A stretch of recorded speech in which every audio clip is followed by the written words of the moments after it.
Everything they want the most, always want to change. The only thing changes is my mind. Never control the market, never could hold the line.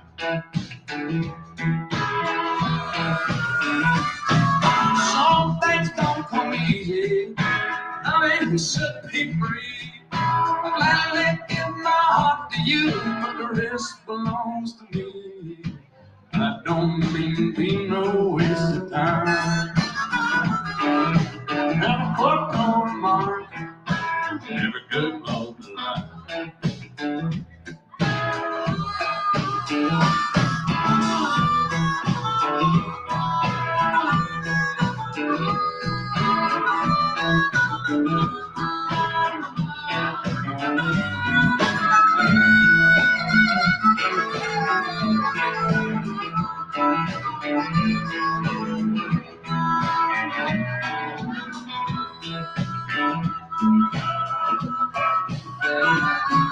I like comfort, good thing to me.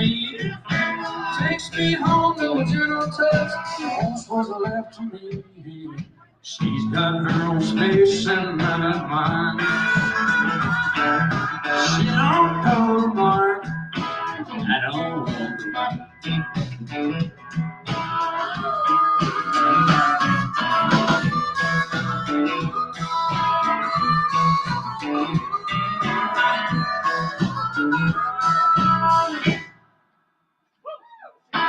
I don't mean to be no waste of time. She don't know the mark, I don't want the mark.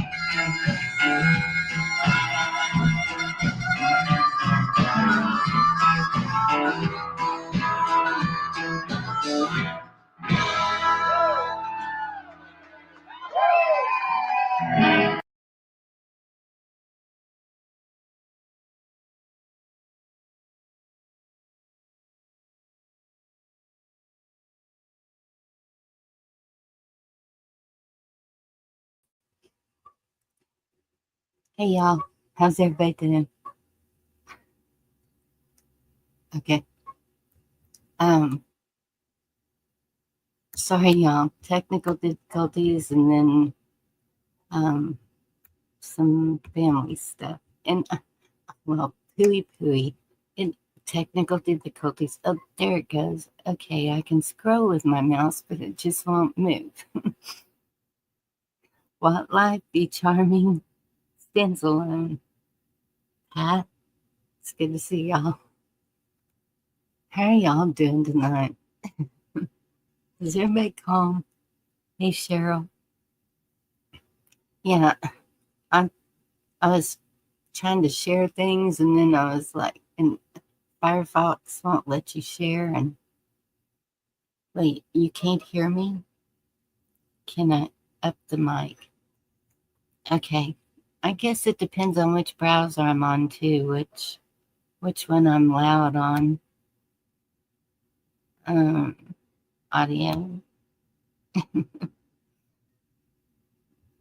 Some people tell me I'm too loud, and I never know until y'all tell me. I'm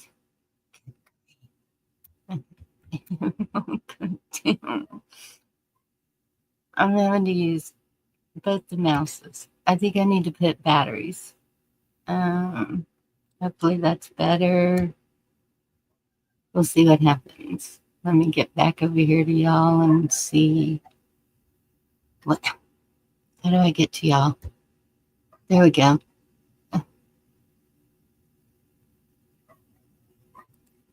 I'm sorry. I know I talk softly. I'll try to talk louder. Okay, good. Thank you, Be Charming.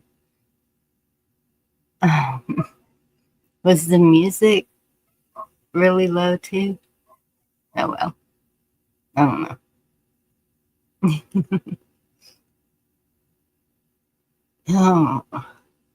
Oh, let me drop the link. Anyone wants to come up? I was at another live and kind of listening to that for a minute. Um,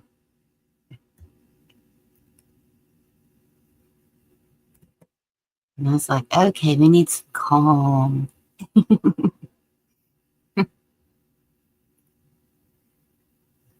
There's been so much going on at home, so much going on in the world, all around YouTube. It's been a wild ride, y'all. I think it's gonna get wilder. What do y'all think? Or you think it's gonna chill out some for us? Or what are y'all thinking?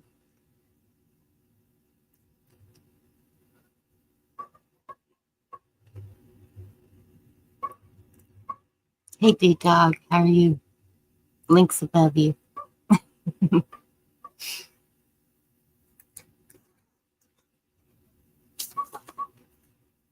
YouTube sucks. I can't say that because they're letting me do this. So, but yeah, um, they have gotten, I guess, back to censoring, or I don't know if it's YouTube or if it's actually something bigger. Um, yep, B, I agree. There's oh,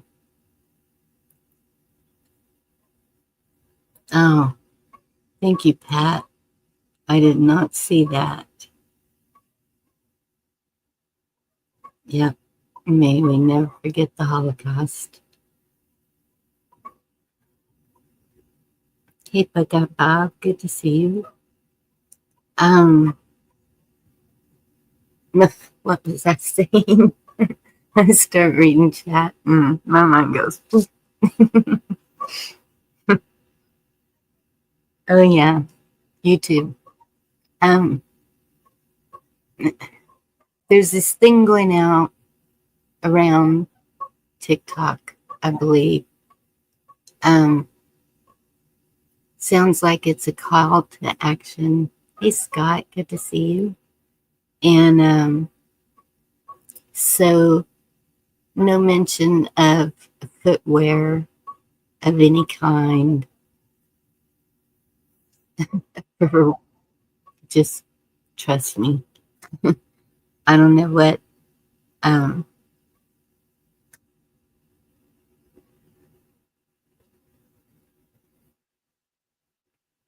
I can't remember exactly what it said. Something that's what it is, a call to action. And I saw where Carl went live and Echo went up and explained that it was that, and just wanted to make sure y'all know.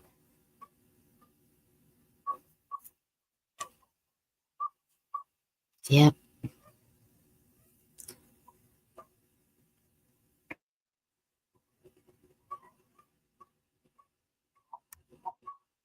Hey, Lotfi, how are you?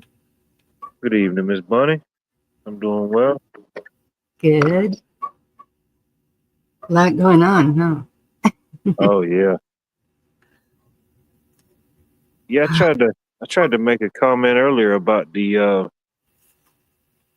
about today in 1945. Auschwitz camp was pretty much, they set the people free, but I guess the YouTube don't like it. I tried to put that in several chats today and it would never take it. Oh, wow.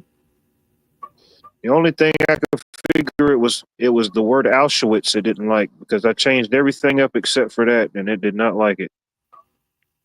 Maybe. Hmm. Hey, Miss Mendersu.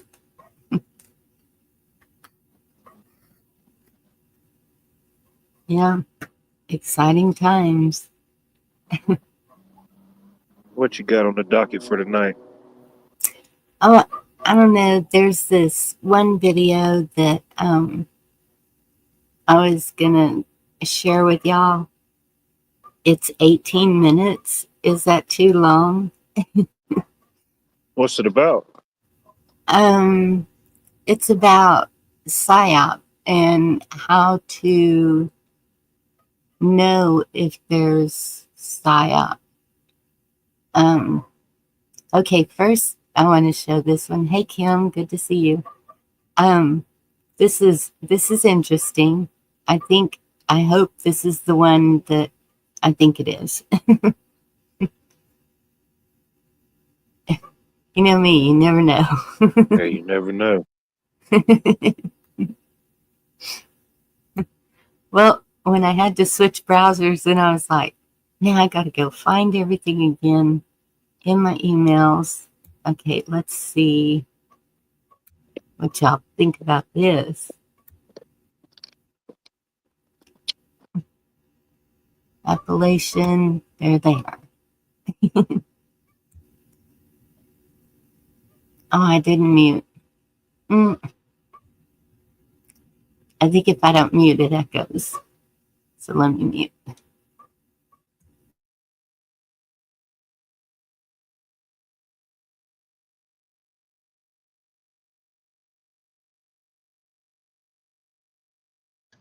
Okay, Josh, I'm about to answer the question that you really don't want the answer to. But this right here is where I live. This right here is the Appalachian Mountains. Let me show you why we stay out of the woods. This was called. Why would I need to be armed in the Appalachian? Okay, Josh, I'm about to answer the question that you really don't want the answer to. But this right here is where I live. This right here is the Appalachian Mountains. Let me show you why we stay out of the woods. This was caught on my parents' neighbor's trail cam that is set up over their deer feeder. And that's what you see, deer feeder, deer running away. But this, Josh, this is why you got those comments. What is that? Anybody want to tell me what that is? Let me zoom in for you. So yeah, that is why we stay out of the woods. That is why we do not go wandering around the woods at night alone. That is why we keep walking if we are out alone and something says our name. That right there is why we stay out of the Appalachian Mountains. I hope that helps, and sorry for the nightmares. Why would I need to be armed? Oh yeah. You don't want to be out in some parts of those woods at night by yourself, that's for sure. Kind of, whoa, isn't it? Oh yeah. Imagine running up across that in the middle of the night while you're sitting there toasting a marshmallow. Yes. No. So to me, it kind of looked like gorilla. It, what'd you think? I don't know. It's kind of Oh, hard to tell, just by like a still image like that. Of course, your mind instantly is going to go to something yeah. nefarious, once you've set the theme and the scene of being in the middle of the night and it's in the woods, and it already kind of sets that tone. So your mind's going to automatically go to that first. But I don't know. It definitely looked And mysterious, and she said interesting. it says their name. So it's like, what? That's the creepy part. Oh, I I know. mean, What is it? hey The ladies. skinwalkers and the different cryptids and stuff that people talk about, the urban legends in certain places, Yeah, A lot of it could be just people making up stories, but I mean, the more research we do, a lot of the crazy stories we've been told come from some form of a truth. yeah, that's true.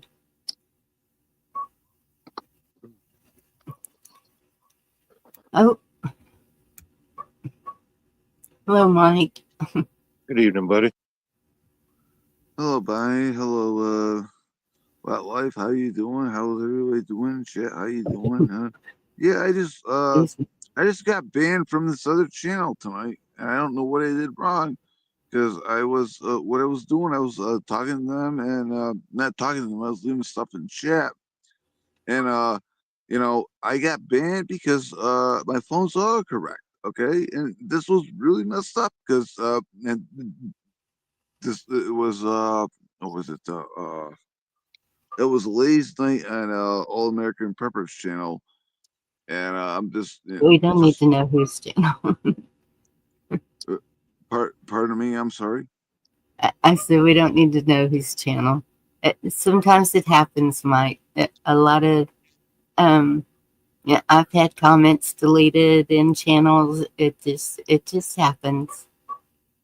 Yeah, because what happened with me is I'm just there, and I asked for the link to come up there and talk, and they thought that woman that was there, and she's a complete ass. She is, because I gave her the benefit of the doubt, and but I've been watching that for about 3 months, and she's a complete a hole. But I auto corrected thing and everything, and I put say that I wanted the link so I could come up there and talk to them, and she thought I said pedophilia, and I was It's gonna weird. do pedophilia on the channel and stuff. I'm like, what? I never did that. I never put anything in that. And then she banned me for that. And I'm like, what are you talking about?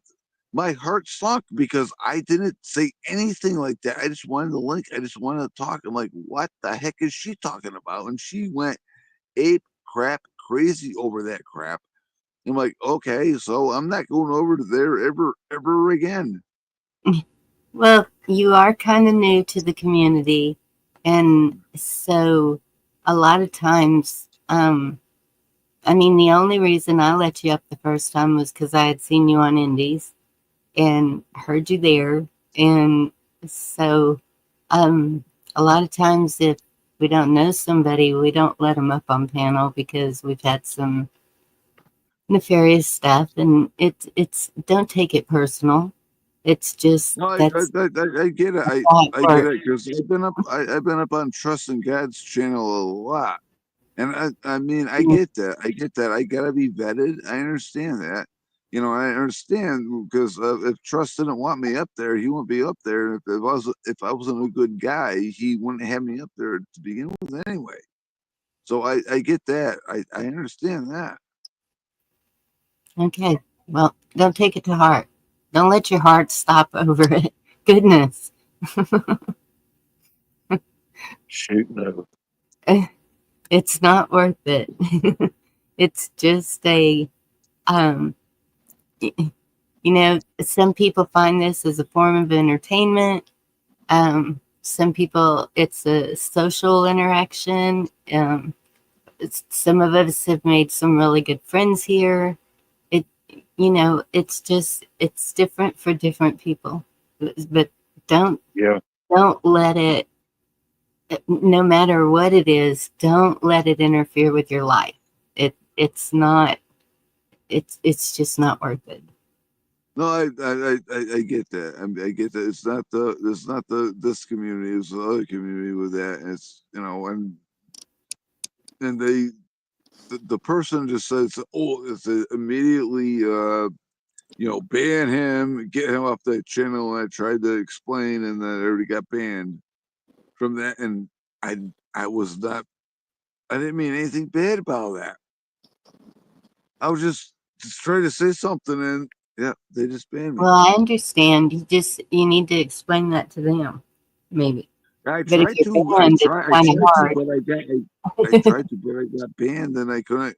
right? I tried to do that again, and I can't. I can't get back in there. So that's fine. I'm never gonna go to that channel again. So Yeah, just let it go. That's all you can do. I mean, Shoot, I couldn't tell you how many channels I've been banned from, but ultimately, they did me a favor. I ain't never got to worry about going back again. right? hey, is everybody there? What life? Bonnie, you cold? Cause I'm really cold right now. I mean, I'm warm up here right inside my house, but outside, oh my god, it's cold. Ugh. It's really weird weather here, and wildlife. I was wanting to ask you about that because our low tonight is like 44, And Yeah. then, okay, tomorrow it's 54 high, 50 low. But like by Sunday, we're going to be up to 80. Yeah, it's constantly. This is like the last. This is the coldest day for their next projected 2 week forecast. Yeah, it was high 60s, mid 60s, some 70s in there. Yeah, we're not projected to get down anywhere near freezing for a couple weeks at least. It's You're really all about having a our heat average, wave. really. You're all having a heat wave compared to me. Because the Oh next shoot, it's a few cold weeks we're front. going to be in this. We're going to be in this next. We're going to be in single Yeah, digits. I agree, Be Charming. Look at this. Poor Oh, Be Kim. Charming. Hey, Be Charming. How you doing? How you doing, Be Charming? Poor Kim, 110. Bless your heart. That's Man, she's down there in the Amazon. she's Man, in Australia. I think. Australia. Oh wow, that's awesome. I didn't know that. And so apparently they're having their summer right now. Mm. Won't be long. We'll be getting 110. I promise you, we will. I know it's Oh coming. yeah, yeah. I I know, Miss Mendersue. I thought it was winter too, and yeah, we got rain coming in first.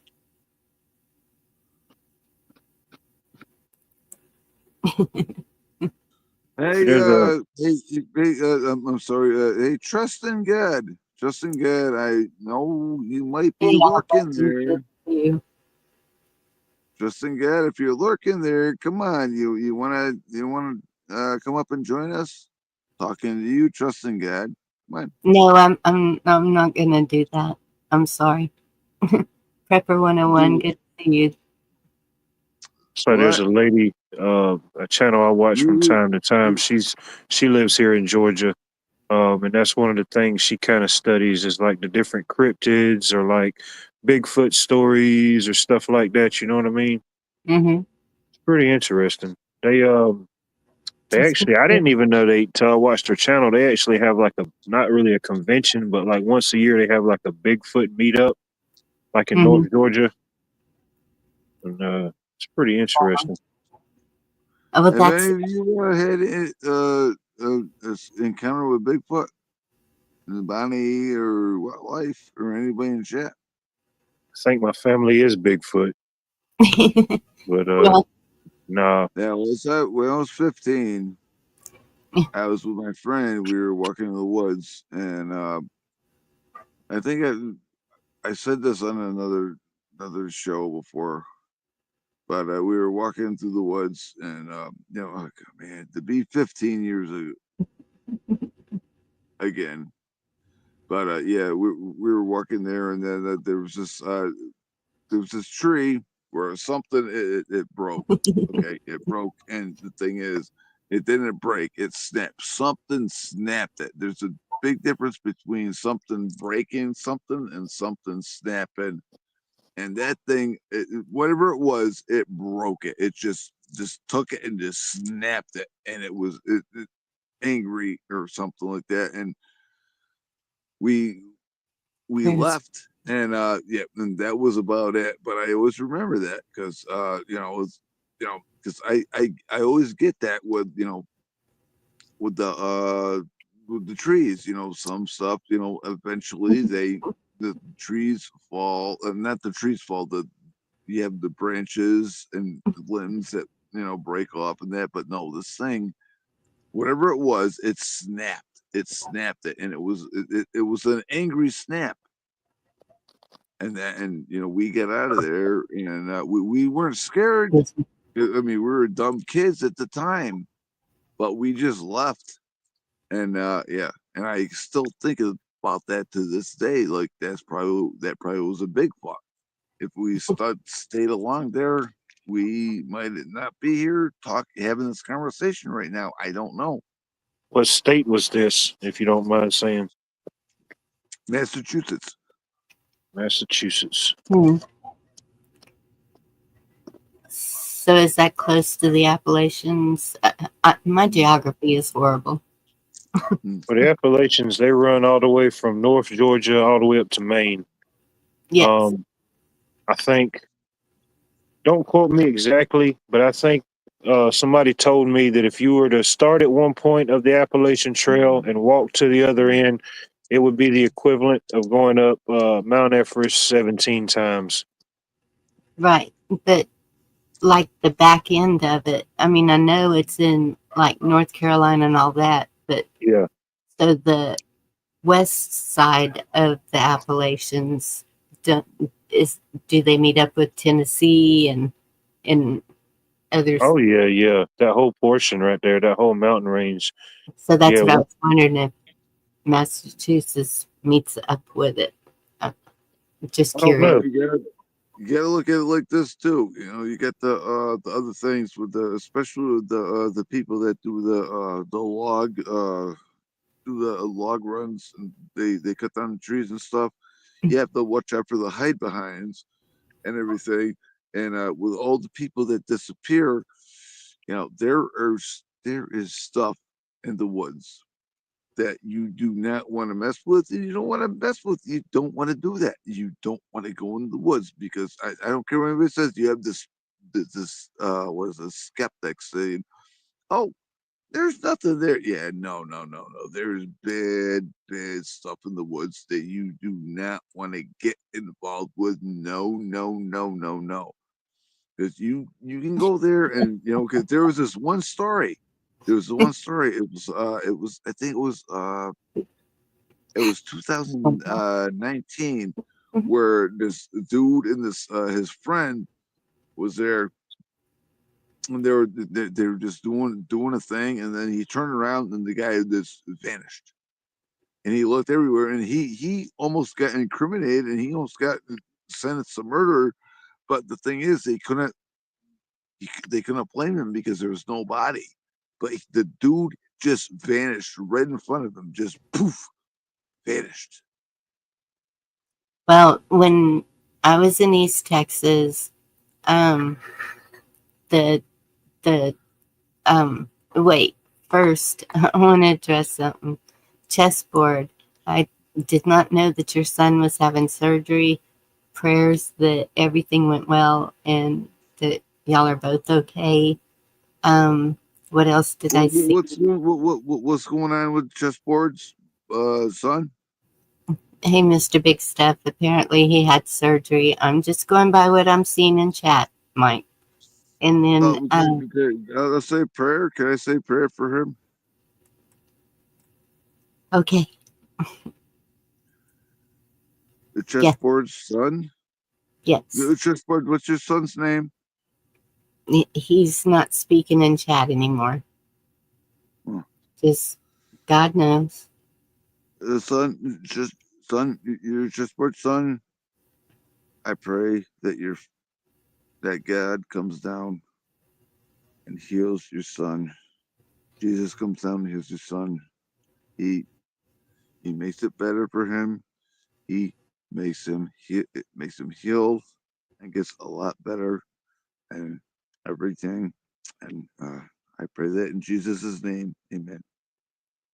Amen. Let it be so. That was beautiful. Thank you.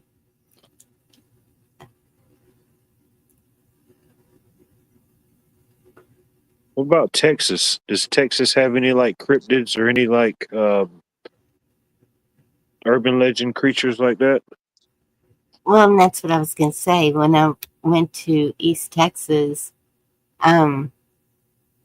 it all the it seems to be a thing there. Sasquatch. You can buy Sasquatch souvenirs and all that stuff, and there's a lot of haunted places. And Be Charming says we have cryptos. I don't. Oh, the chupacabra. Yes. And then so for a while there was a story going around that we had a jackalope, and it's a cross between a jackrabbit and I don't know what the lope was, but even in the restaurants and stores, they sell jackalope milk in these little cans. I have no idea. I've It never was seen it. the mythical creature of the jackrabbit combined with the antelope. That's why the horns. Oh, okay. That's what you're talking about. Yes. The rabbit with the horns. Yeah, I've heard that even here. There's stories about that, and Yeah. I've been into like a couple establishments where they've had one of the jackalope mounted up there. You know, just as a conversation piece, if nothing else. But who knows? Yeah, How come the you all? jackalopes. How come you all have it's so easy with that stuff here in the East Coast? We have the Dover Demon. I can't talk right now. The Dover Demon. We have what the other thing? We have everything here bad with everything. The Dover Demon and what's the other thing called? Oh, what's the other thing called? Oh, that's good. Oh, I'm having a brain fart right now. It's a freaking the Jersey Devil, Jersey Devil. We have all that stuff here. We have all that stuff here, and yeah. And I'm thinking, I always say this myself. Like, I got my bug out bag. I got all my stuff. I'm all geared up and everything. Not geared up, but I mean, get my stuff. I'm like, I don't want to go into the woods. I don't want to go into the woods and to go there because there's bad stuff and supernatural stuff. And it's like, yeah, you got the Dover Demon, you got and other stuff. And the thing is, with the Dover Demon, they what was it? It was a 1970. I think it was 1977 or 78 or something. They thought they were full of crap, but they Here's him. every one of them, everything, the story is collaborated and everything. They're gonna do that, and then the Jersey Devil, oh, man. I don't want to be in the woods. I don't want to go in the woods. I don't want to go in the woods. I don't Well, want to go in the woods if I don't have to. I mean, I have my protection, but come on, all this stuff, and then you see this stuff on the TV with the stuff in the woods. It's like, oh my God, you got that in the woods, you got that in the woods, and I don't care what anybody says. The skeptics, like, oh man, there's that, there's that, there's that, and like, no, I don't want to go in the woods. But I don't go eventually, wandering around in the woods. We do have wild hogs.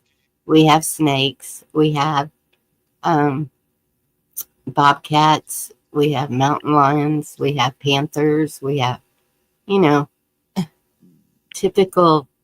We have coyotes. We have a lot of critters that, I mean, when you hear those, I think it's the mountain lion.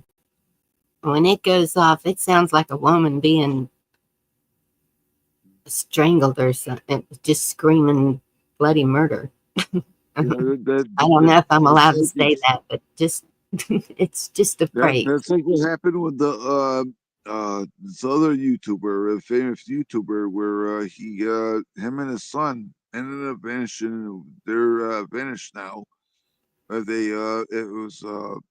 was I think it was 19 2000 something, and it had to do with the Sasquatches, and it's like, you hear a baby crying in the woods, and you hear a woman crying in the woods, and it's them, and you go there, and that they vanish, and then Oh, when I'm talking. I don't go in the woods at night. oh yeah, oh no, no, It's a me different either. thing during Even the though I'm day. armed, Yeah. even though I'm armed, I'm I am not going in the woods. Yeah. But it's like, I've got you're there woods like, right behind me, and um, so yeah, it's oh, hey, oh, Bonnie, no, I gotta ask, Bonnie, I gotta ask you a question. what? There's a noise in the woods right now, and what? We gotta go in the woods right now. We're gonna go have to check something out. Come on, let's go. So we're gonna go and we're gonna do the typical white person thing. So Bonnie, you go over there, you check that out. What? You go over there, check it out, and I'll be over here and check that out. So how's that sound? All right. That sounds kind of No, it was a joke. unusual. No, you gotta stick together. You gotta stick together. Come on. I'm definitely going to check it out. I'll be I back. was gonna say I'm not going alone. Something happens, No, I'll holler. don't go alone. You gotta stay. You gotta stay together. Come on. That's like even here we got a bunch of those stories. Like even like the werewolf stories or the wolfman stories. I know here locally used to hear people say something about the woolly dog. Mhm. Don't go out there, the woolly dog's gonna get you. You know, always kind of like a joke, but it's kind of a thing. Or even like in South Georgia near Brunswick, they used to grow a lot of rice down there. Where there's these streams and stuff where they reported the Altea, which was supposed to be like a 50 or 60 foot long creature with the head of an alligator. You know, Mm. s- different people said that they've seen different things. Some people just try to say it was just could have been a giant alligator gar. You know, who knows? So Oh, I know they have iguanas in Florida. Do y'all have them also? not in my area. Um, No, okay. you probably could see some maybe in South Georgia, but that's for them. They pretty much need that constant heat. You know, that constant from probably about I don't know, from Jacksonville down, probably. I think they're a little bit different because I've seen videos, they'll just be in somebody's front yard, a whole tree full of them, you know. Gets cold, they're like a possum. They just seize up. I Yeah. make Fun. my knives. I have a few of them I made out of the railroad ties. I uh,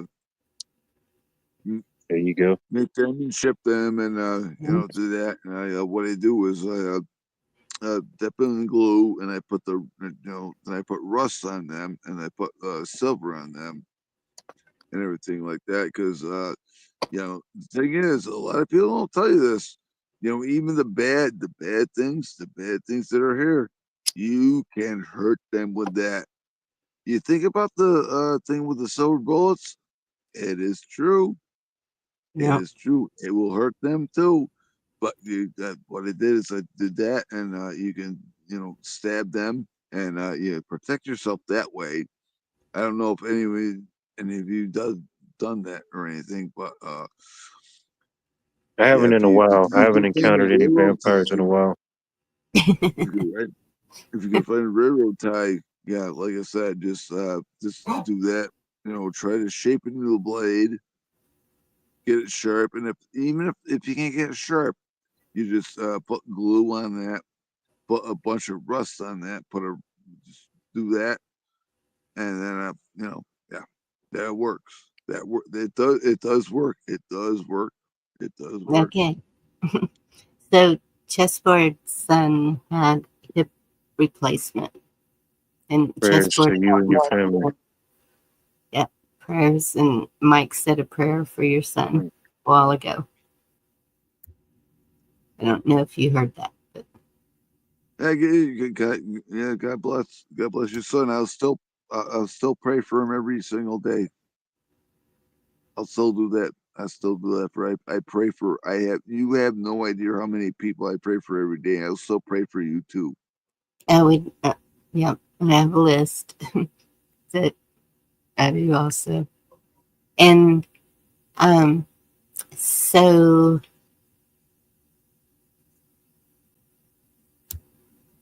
let's see. Are we good with sharing this video about the psyop? Y'all okay Hey, with that? hey, I'm just in the co seat, you know. You're the pilot. Appreciate you, What Lot. video are you talking about I'm on playing? cruise control right now. You'll see, Mike. Can you mute while it plays? So that Let's see. Yeah. if you need a snack or something to drink, grab it now. Okay, here we go. This is something you can play, right? I hope so. Yeah, but He's a behavior Bonnie, expert. I think I can. Bonnie, What, Mike? it's not gonna take your channel down, is it? Well, we'll see. No, we go. don't. Mike, could Send you it to please my mute channel. while I play the video? All right, I'm not gonna say anything. Okay. Mute your mic. Mute your mic, Mike.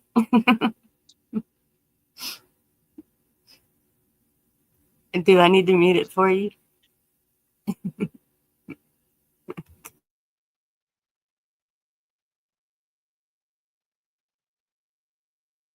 You talking to me?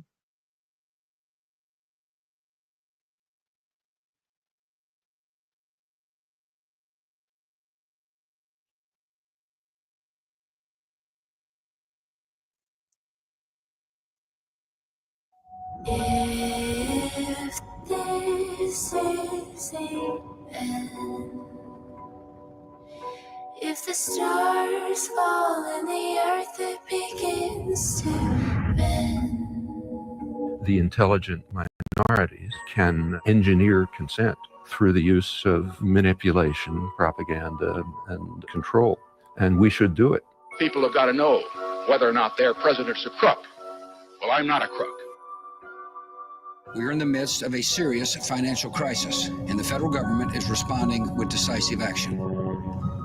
I know that the American people share my deep belief that if a danger exists in the world, it is a danger shared by all. We need to actually double down on the public health measures. You can't look at that television and say, nothing happened on the 6th. I would like for you to answer the question. Okay, it's very simple to answer. That's why I asked it. It's very simple to you're a nasty person, I'll tell you. This is the end. Most people have no awareness of how easily our behavior and even our identity can be completely taken over. But people are waking up. I spent 20 years in the U.S. military. I'm a behavior expert. I've trained PsyOps. I'm the best-selling author in behavioral psychology. I want to show you exactly how to identify what we call engineered reality, or what some people call PsyOps.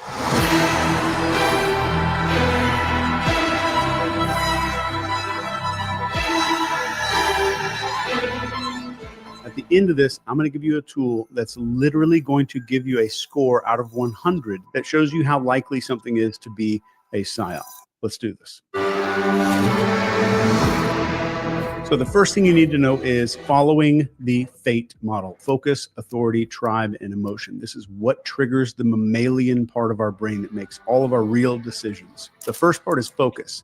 PSYOPs always aim to hijack your attention with repetition, shocking visuals of fear-inducing scenarios. Some examples are like 24/7 media coverage of a crisis, or constant repetition of terms like unprecedented. So with this, pause and ask, why is this message being pushed so aggressively?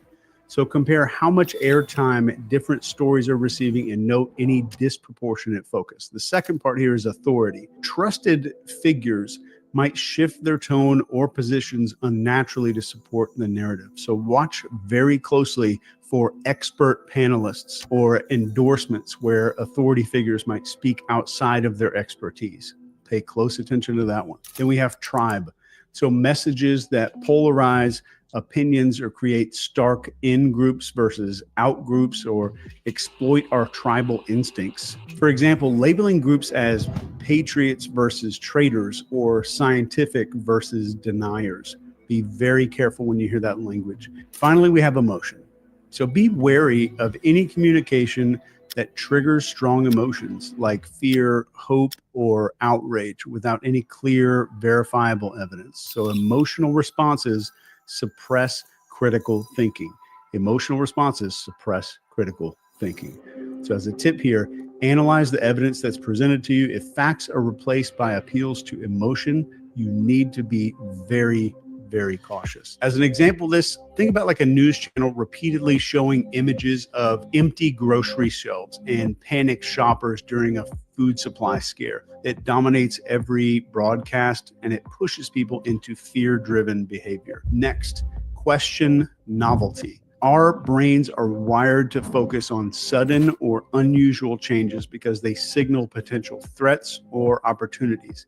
And this is an evolutionary survival mechanism. PsyOps exploit this by creating events that break normal expectations, like unexpected crises or dramatic revelations.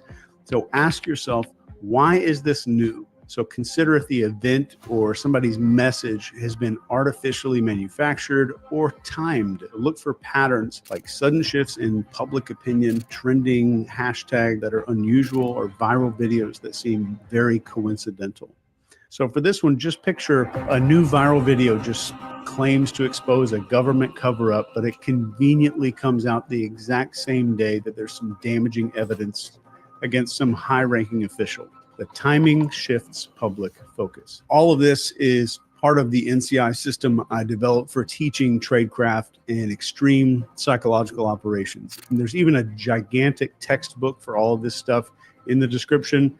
Definitely not for everybody, but it's definitely the most comprehensive guide in the world on this stuff. So next item, look for multiple sources. Centralized narratives create an echo chamber, and they silence dissent and they narrow perspectives. For example, if all media outlets present identical talking points, it is a humongous red flag. So actively seek out contrarian or independent voices, even if they challenge something that's already in your head. So in reality, an example, during a maybe breaking health crisis, all the major news outlets report on the exact same study, but independent researchers revealed the study was funded by a company selling the solution. So watch for that group speak. Next is identify cognitive dissonance weapons. Let's talk about how this works.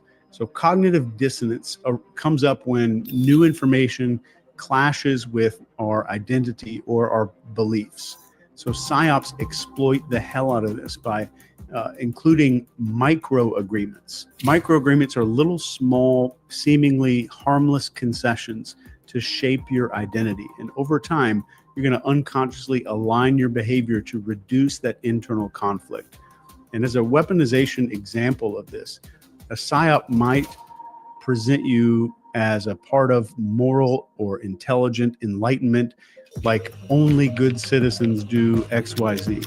If you disagree with that, you risk some identity conflict there. So reflect on your identity and ask, am I being nudged to identify with some other group? So be very careful of any campaigns that are asking for seemingly minor commitments there, like signing petitions, changing your profile picture that evolves into some bigger compliance or demand later. As an example of this, let's say a company launches an ad campaign and they claim real patriots buy local.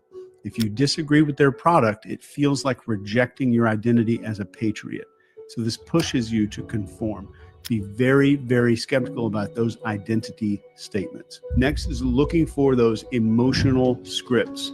And what I mean by this is the scripts that were written in our brains by our ancestors. So manipulated narratives trigger instincts like the fear of loss or scarcity, social rejection, or danger. For example, a media story about food shortages might activate survival scripts that cause panic buying and stuff like that. And we have scarcity fear. This is sudden warnings about limited resources like water or medicine, also sparks that kind of behavior. And then we have tribal rejection.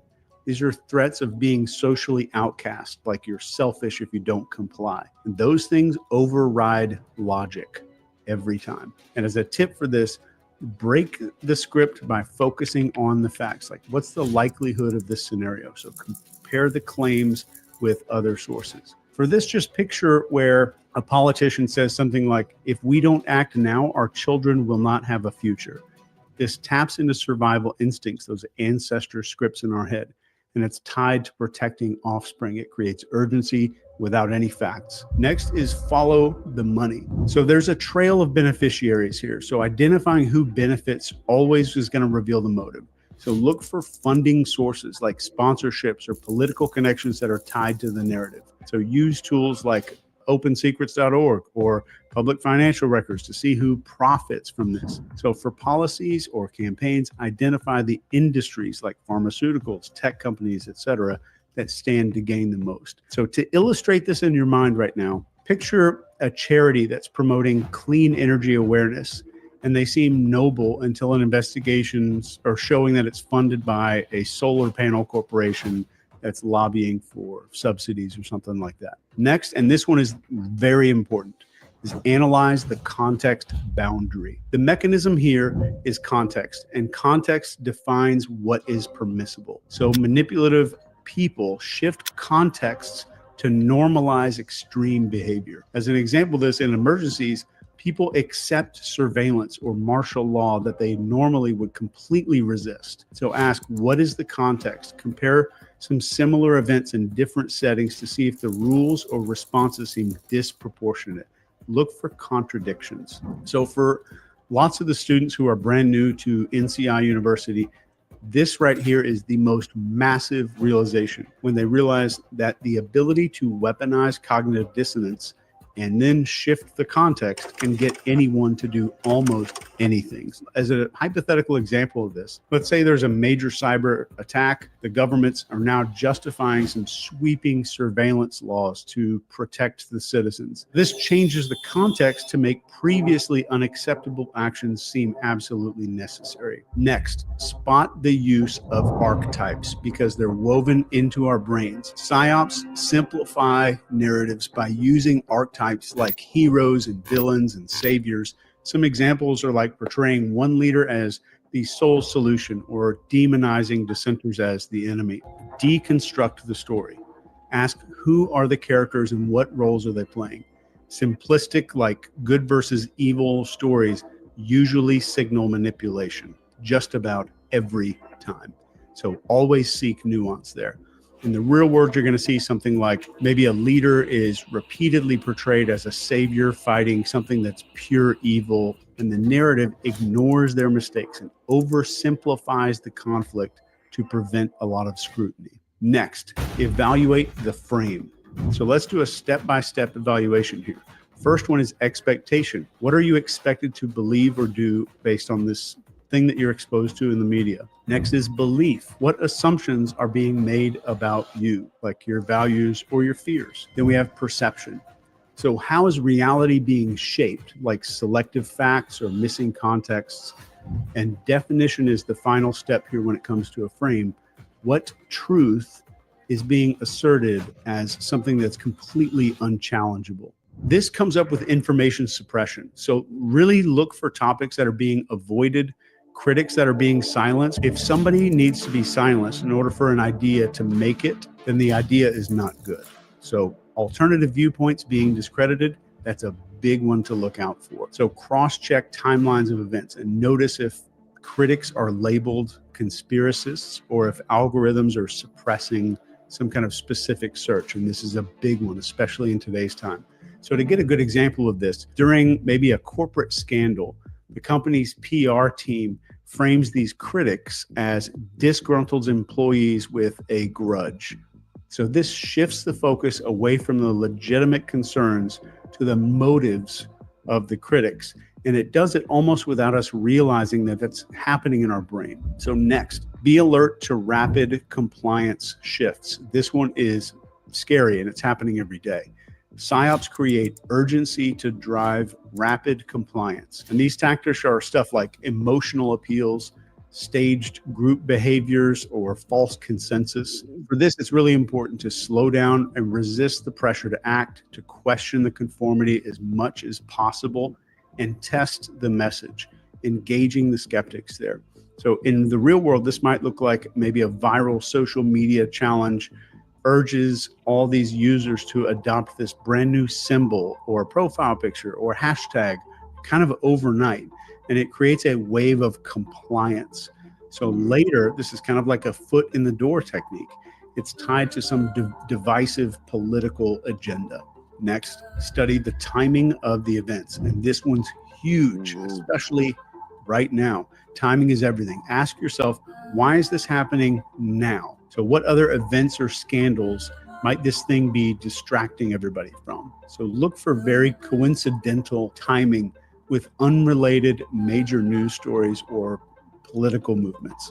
PSYOPs can very often be smoke screens. And in real life, you might see stuff like a huge celebrity breakup floods all of the headlines exactly as some major investigative report about government corruption is about to be released. Coincidence? Probably not. The next thing I want you to do is to sharpen your brain to start hearing and understanding these manipulation tactics. And one of the biggest things that you can do, the most effective way that I could train you right now, just you and me, is to teach your brain to recognize logical fallacies. So let's go through these, because PSYOPs very often use these flawed arguments to convince people. And if you know how to spot them, it makes you a lot harder to manipulate. Let me give you 10 of these so that your brain gets hardwired to start seeing everything a whole lot differently. So the first one that you're going to see all the time, appeal to emotion. So this uses fear and anger and hope to bypass logic. So like, if you don't support this, children are going to suffer. Next is the straw man argument. This misrepresents somebody's argument so they can attack it better. So somebody might say they oppose the lockdowns because they don't care about lives. Think about that one. Number 3 is the bandwagon fallacy. So this claims that something is true because everyone supports it. And this is, you hear this all the time. Millions of people agree with X, Y, and Z. You should agree with it too. Number 4 is the false dilemma. This presents only 2 extreme options and it ignores alternatives. So it's the either you're with us or you're against us fallacy there. Number 5 is the ad hominem attacks. This is the attack of the person and not the argument. Be very observant for this. So this is when you hear you can't trust her. She's not a scientist. You can't do X because they're not qualified based on X. Ad hominem is very common, and I want your brain to be able to spot it. Number 6 is appeal to authority. And this is a claim that something is true because an authority figure said so. So like Dr. X supports it, so it's absolutely right. You have to trust the science. Number 7 is the slippery slope. These are claims that one action is going to lead to some extreme negative outcome.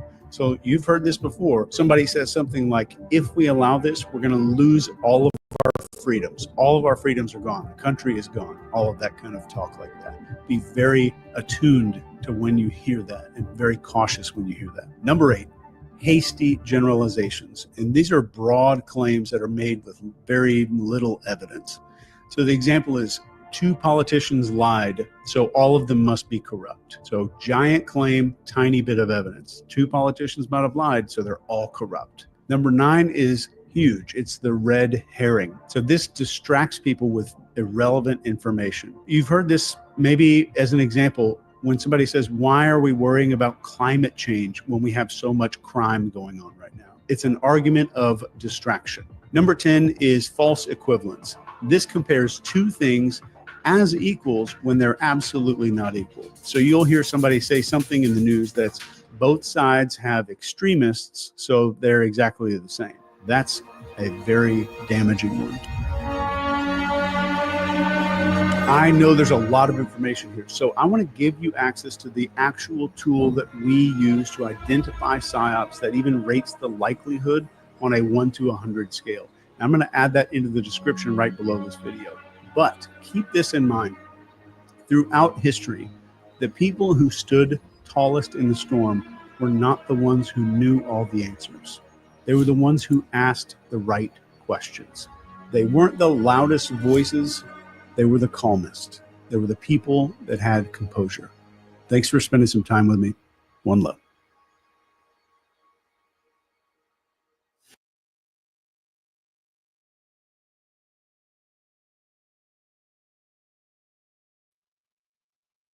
Oh, we lost Mike. So what y'all think? Happening now? Happening in real time? It's happening now. It's going to happen tomorrow. It happened yesterday. It's been happening as long back as you can think. I promise you. Yes. They've called it many things over times. At one time, they called it psychological warfare. Then at some point, I think post Vietnam, they just shortened it up to psyops. You know, that's the new Yeah. kind of term they took after that. Yep. And it can be easily done to you. And yeah, we're living it. That's true, Cheryl. Without you even realizing it. Oh, yeah. Just somebody talking to you, even. Be pulling information without you even knowing it. And sometimes they don't even, and sometimes the person that's doing it doesn't even know it. It's just some subconsciously seated there. You know what I mean? They've heard something or they've seen something, you know, and it doesn't trigger much then. It's like planting a seed, you know, the harvest hasn't come yet. Yeah. You feel alarms free. Okay, Cheryl, I'm not understanding that.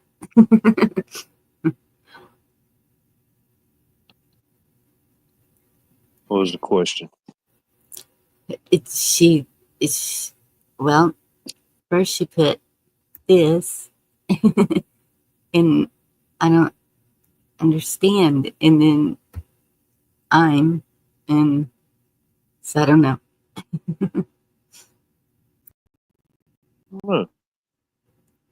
All the transports out of the country, if you know what I'm doing, they're doing quite a job. Yeah, I've been hearing some of that. There's been helicopters going over me like daily now, where there used to be none. So Really? Something's going on. I mean, yeah. Are these like civilian type, or these like military type, or? They're military. Yeah. All I can think is, so I'm like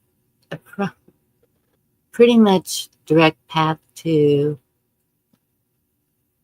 oh my goodness, Eagle Pass. Really? Fort Hood is about 2 hours from me northeast, so they could be coming from Fort Hood, I guess. Could be. I don't know their flight pattern, but it's a possibility, yeah, if that's the closest one. Yeah, Or, Fort Hood is huge. Or maybe a small airstrip or something. I don't know if you got any like National Guard posts or something. I don't know how that would work. Yeah, and I don't even know where the National Guard hangs out. Are they on the military bases, just the regular, or do they have their own? I don't know. I guess it would depend. I know here in my area, pretty much in any direction, there's a National Guard armory, and you know, there's people there pretty much all the time. But they have, just depends on whatever you're signed up for. I don't know how that goes. You know, however much time you have to put in, or I don't know. We have quite a few of those facilities, and we have Fort Gordon here. I mean, there's always air traffic. We got a couple airports in the area. They're always up to something. Yeah. Well, I heard today, and I don't know, but first I heard that Columbia said, okay, bring them. And then when they got there, they wouldn't allow them to land. And then Columbia was sending their own planes to come get them. So I don't know what's going on. And that's why I kind of wanted to share that video, because it's like, you know, even seeing what we're seeing, you still, it's a guessing game.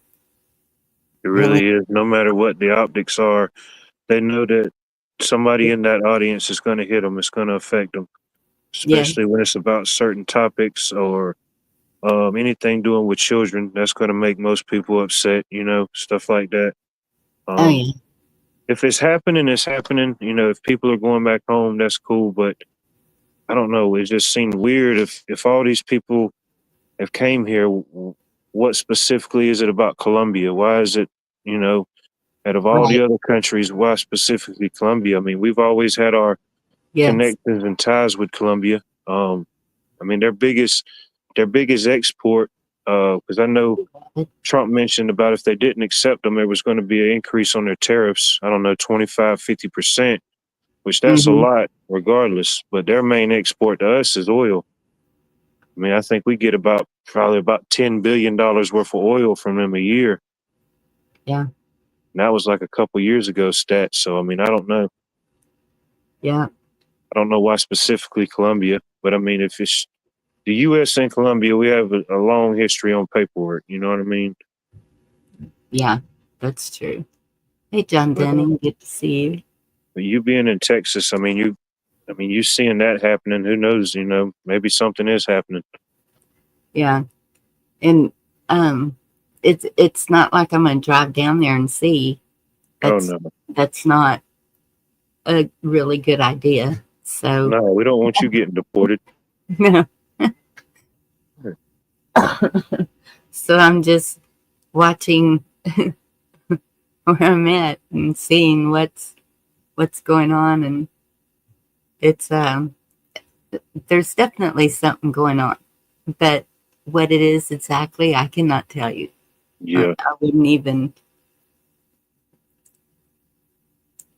I've seen the fencing. I've seen a lot of activity down there, but exactly what, I don't know.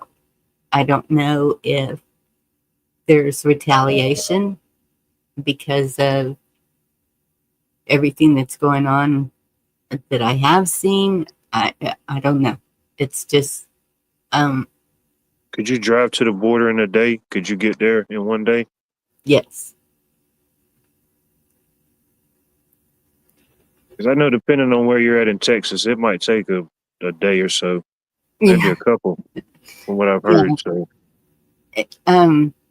well, and yes, I could get to the border in a day. It would just take a couple hours.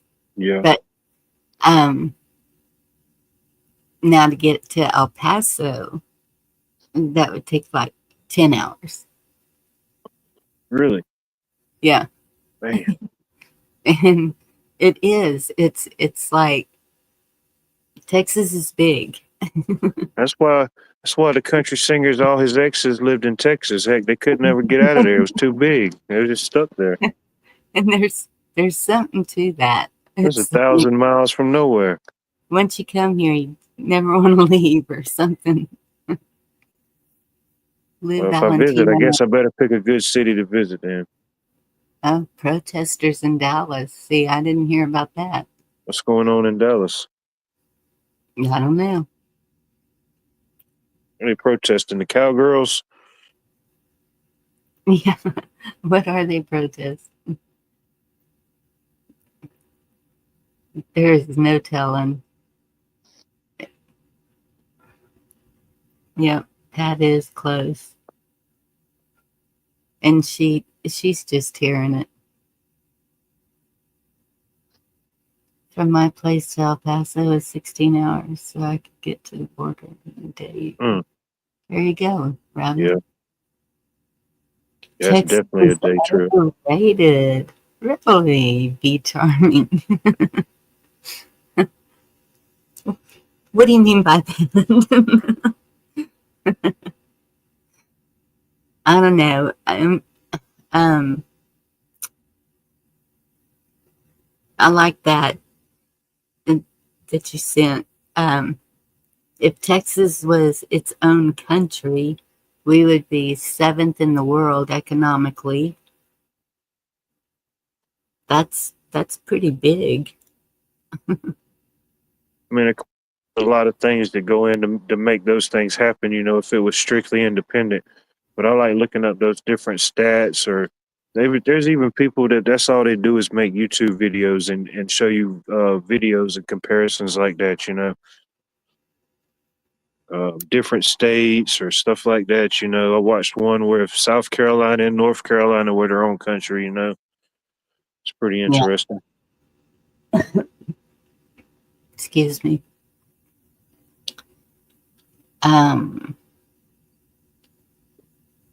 I did hear that, Miss Mendersue.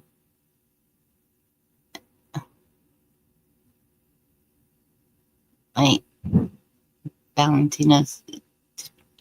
You know what? I don't know if it's just criminals. I don't know what the narrative is there.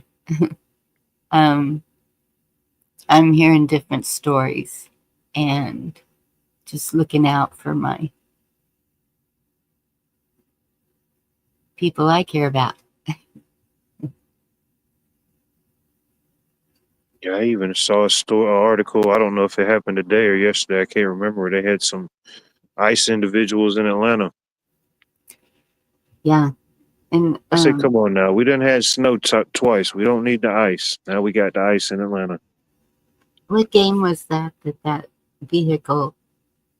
Did you hear about the car that went into the crowd after the football game, Rick? Really? Well, it had to have been probably one of the NFL games yesterday. I didn't hear about that one. Yes, it was It's either the Bills and the Chiefs or the Redskins and the Eagles, one of the two. the Eagles. I'm thinking it was the Eagles. And oh yeah, they get too rowdy up there. Good to see you, Antioch Jack. Wait, I'm trying to get to your comment. Mexican church planning exposed. Yeah. Oh, I bet. You know, if somebody's coming over to cause harm and now they're being forced to go back, I imagine they're going to tear up as much as they can on the way back if they can. 80,000 of the 300,000 missing kids have already been found. That's awesome to hear. Still need more. That's too many. Have you ever heard of the Exit Ranch? I have not. No, I'm not familiar with that either. I feel like I should now. Yeah. I mean, stories from the ranchers about things that are going on down there, but I don't know what the ranches are called. There's so many ranches in Texas. It's even funny. Oh, I bet. Yeah. Even still. Yep. The biggest, I think, is the King Ranch. And I think it's like 30 miles. It's big. What's the big walk they take when they bring the bulls through town? What's that called? Where they take them to the show or the sale? Well, they do that in Matagorda. That might be it. Yeah, I've seen a video on that. Yeah. I say, wow, that's pretty cool. They still do that after hundreds of years. They still do it. Yeah. Taken down was all Chinese smoke. Imagine that. I've heard of the Bunny Ranch. Hopefully we don't have a bunny ranch. I mean, hey, who knows? I hope not. David Nino Rodriguez. I don't think he's been down to the border. I watch Anthony Aguero and Blue. What's his name? Oh my goodness.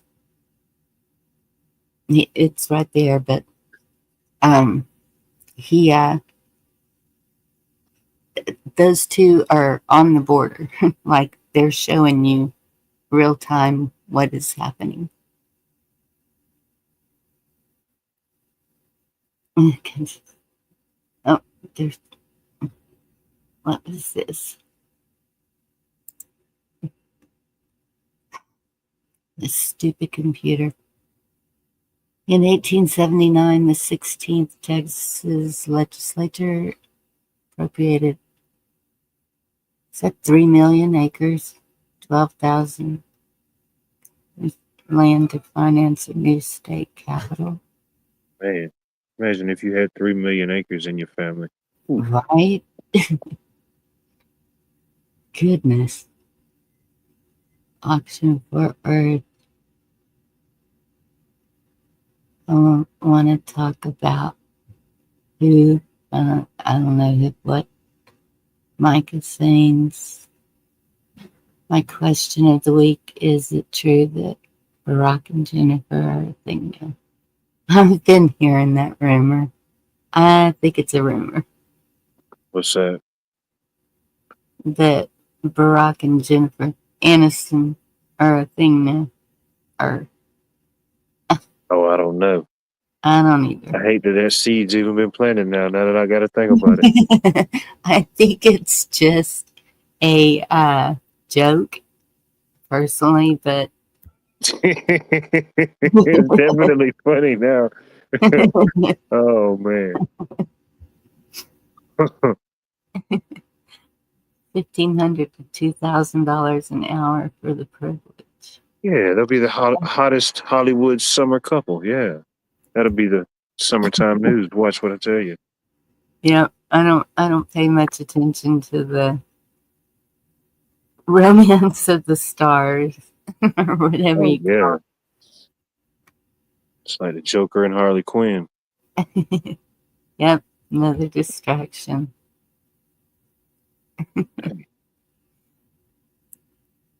Hold up a box of them wafers. Why kiss off? What Big Mike's got to say about all that? That one snagged me in. What are they doing? We're having a food fight. Well, apparently they're all. I just don't know. Kind of odd.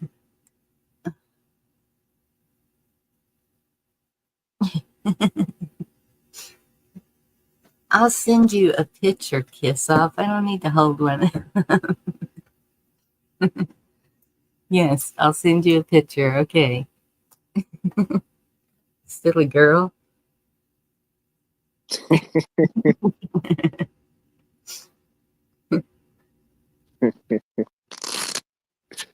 Oh.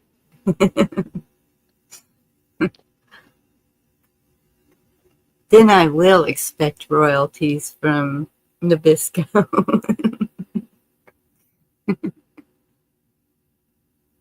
Ew. Pat. Joel Osteen kissing another man. Turning Guns, good to see you. It's been a minute. Yeah, I don't know about the Osteen guy. No. I know. He's a creeper. I'll say it. Where's he at? Where's his church even at? Houston, Texas. Oh yeah, he's getting all the Houstonians. Pithole of the earth. Man. Lord forgive me if I'm wrong, but I really think he's a creeper. Yeah, I don't know. I don't know about that guy. Something just ain't right. Yeah. Well, and the funny thing is, I remember they were remodeling or something. Something was going on down there at the church. And they found like I think it was like $70,000, something like that, stuck in a wall. I And think I heard something about that. Yeah, in the bathroom or something. yeah, and that was it. That's all I heard. Never. He's still doing his thing, so I don't know whatever happened with that, but Well, nothing that I've seen. definitely's never happened to me like that. I promise you. Right? Oh man, just imagine that. Yeah, busting open the wall and satchels of cash just start falling out from everywhere. Oh, there's Mike back. There he is. Oh, hey, speaking of satchels of cash, you all know who Pablo Escobar was, right? Oh yeah. Yeah, it was they did a documentary on him about the cocaine cowboys and everything, where Mm-hmm. people were making billions and billions and millions of dollars, and most of that stuff, most of the money there was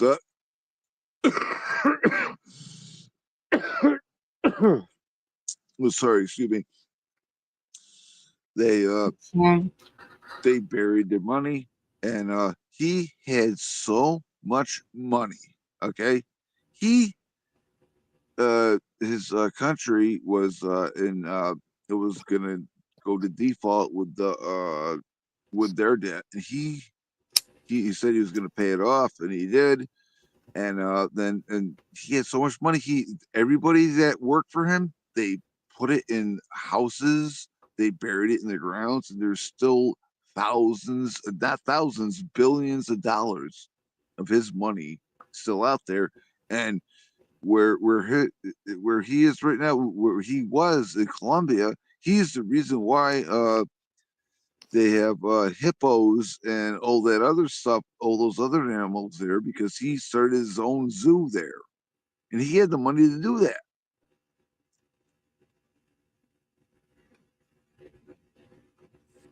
Yeah, I've seen that documentary. Yeah, it was just he had mansions just with just pallets and pallets of cash, just cash. But yeah, Goodness. there was even a woman like that in the same series. Her name was Griselda Blanco. She called her the Godmother, and she was the same way, but she was more ruthless. Really, you did Oh not want yeah, to cross her. her. She was a heavy set woman, and she recently passed away. Yeah, she And did a couple years back. uh, and she was ruthless. She was extremely ruthless. But if you were on her good side, she took care of you. But if you were on her bad side, you would not be here anymore, and you'd disappear. Yeah, you're not talking about it. I bet people find treasures all the time, especially if there's any digging. Oh yeah, and most people's not going to say anything, within reason. Yeah. Would you? I wouldn't. Just say thank you, Lord, for this satchel of cash. On my property. I'd definitely bless somebody, but I'd be happy. Yeah. No, you never say anything about that, because I remember this one time. I think Bonnie, you were up there when I was talking to Camo about that, where this one person, he did extensive research, and he found this Civil War gold that was lost for a long time, and it was hard for him to get. So he called the people in, and to have them help him and everything. They had them go wait in the car, and they said nothing's to see here, and yeah, they took it all, and they left him high and dry, and it was him and his son, and they ripped him off. So if I find something like that, I don't care if it takes me 5 years or 10 years to get to it. I'll do it myself. I'm not going to tell nobody nothing about nothing. Yeah. There was several heists during the Civil War time dealing with gold here on Georgia, and even still now, the story tells that all of the gold that was taken still ain't been accounted for. So People all the time get the old maps, follow the old train routes, you know, trying to find some of that hidden treasure. Yeah. It's just the lure and keep people going. And then every now and then you hear that story of this guy, you know, he done did it his whole life and he done found that big brick and now boom, it just, you know, it keeps it going. Well, it's like around here, you know, in the Massachusetts, you know, we still have lots and lots of lost Civil War gold missing and Civil War silver missing. Lots and lots of payroll missing too. It's Yeah. still up there. It's still they did what they had to do, and I don't know why they did it, but they did it, and it's still there. It's still there. You just gotta find it.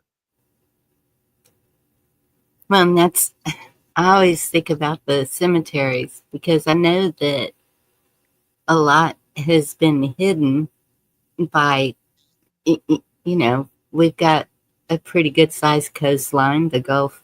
And so I think of pirates and stuff. And anywhere where there's coastal, I'm sure there's hidden treasures somewhere. Remember the movie The Good and Bad and Ugly, a very very good western, you know, where they hid the gold and the payroll in one of the graves.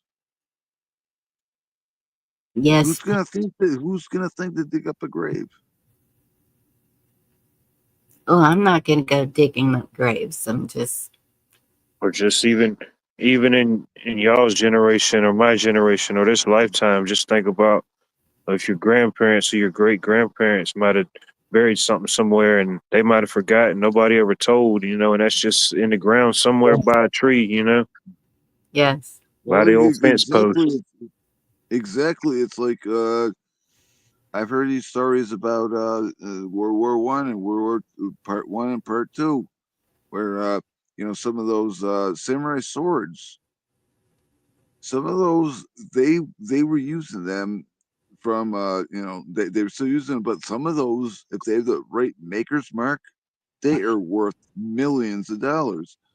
And that, and then they buried the jewels in that, and then, you know, like I said, part one and then the part two. And I've heard stories about people where they went there and they did what they had to do because it was war. I get that. And they buried stuff and to come back and get it, or they mailed it back here, and that, and you know, and then they can't find it anymore.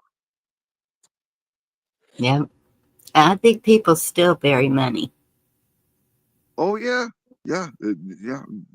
Well, hey, look at us, look at us. We're preppers. We're preppers right now. We're preppers, man. We put stuff in 5 gallon jugs, and we bury it, and we hide stuff because we're preppers. That's what we do. That's what we do.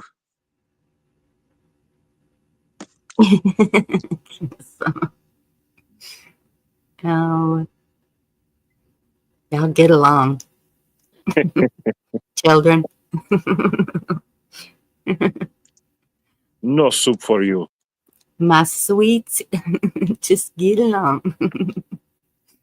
Oh no, I don't want my soup for me. I love the soup. I love the soup.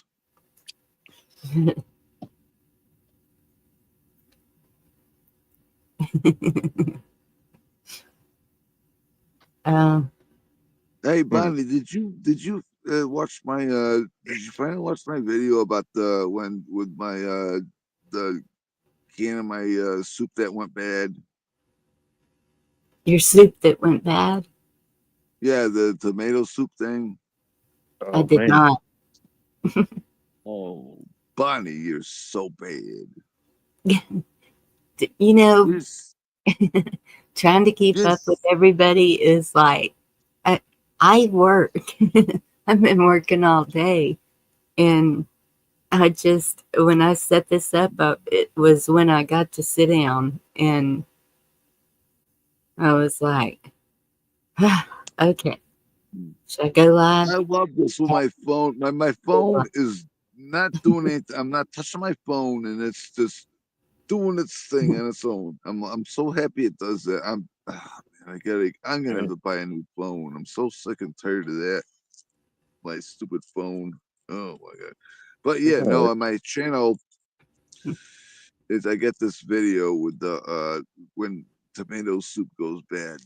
It ate through the acidity ate through the can. It ate through it.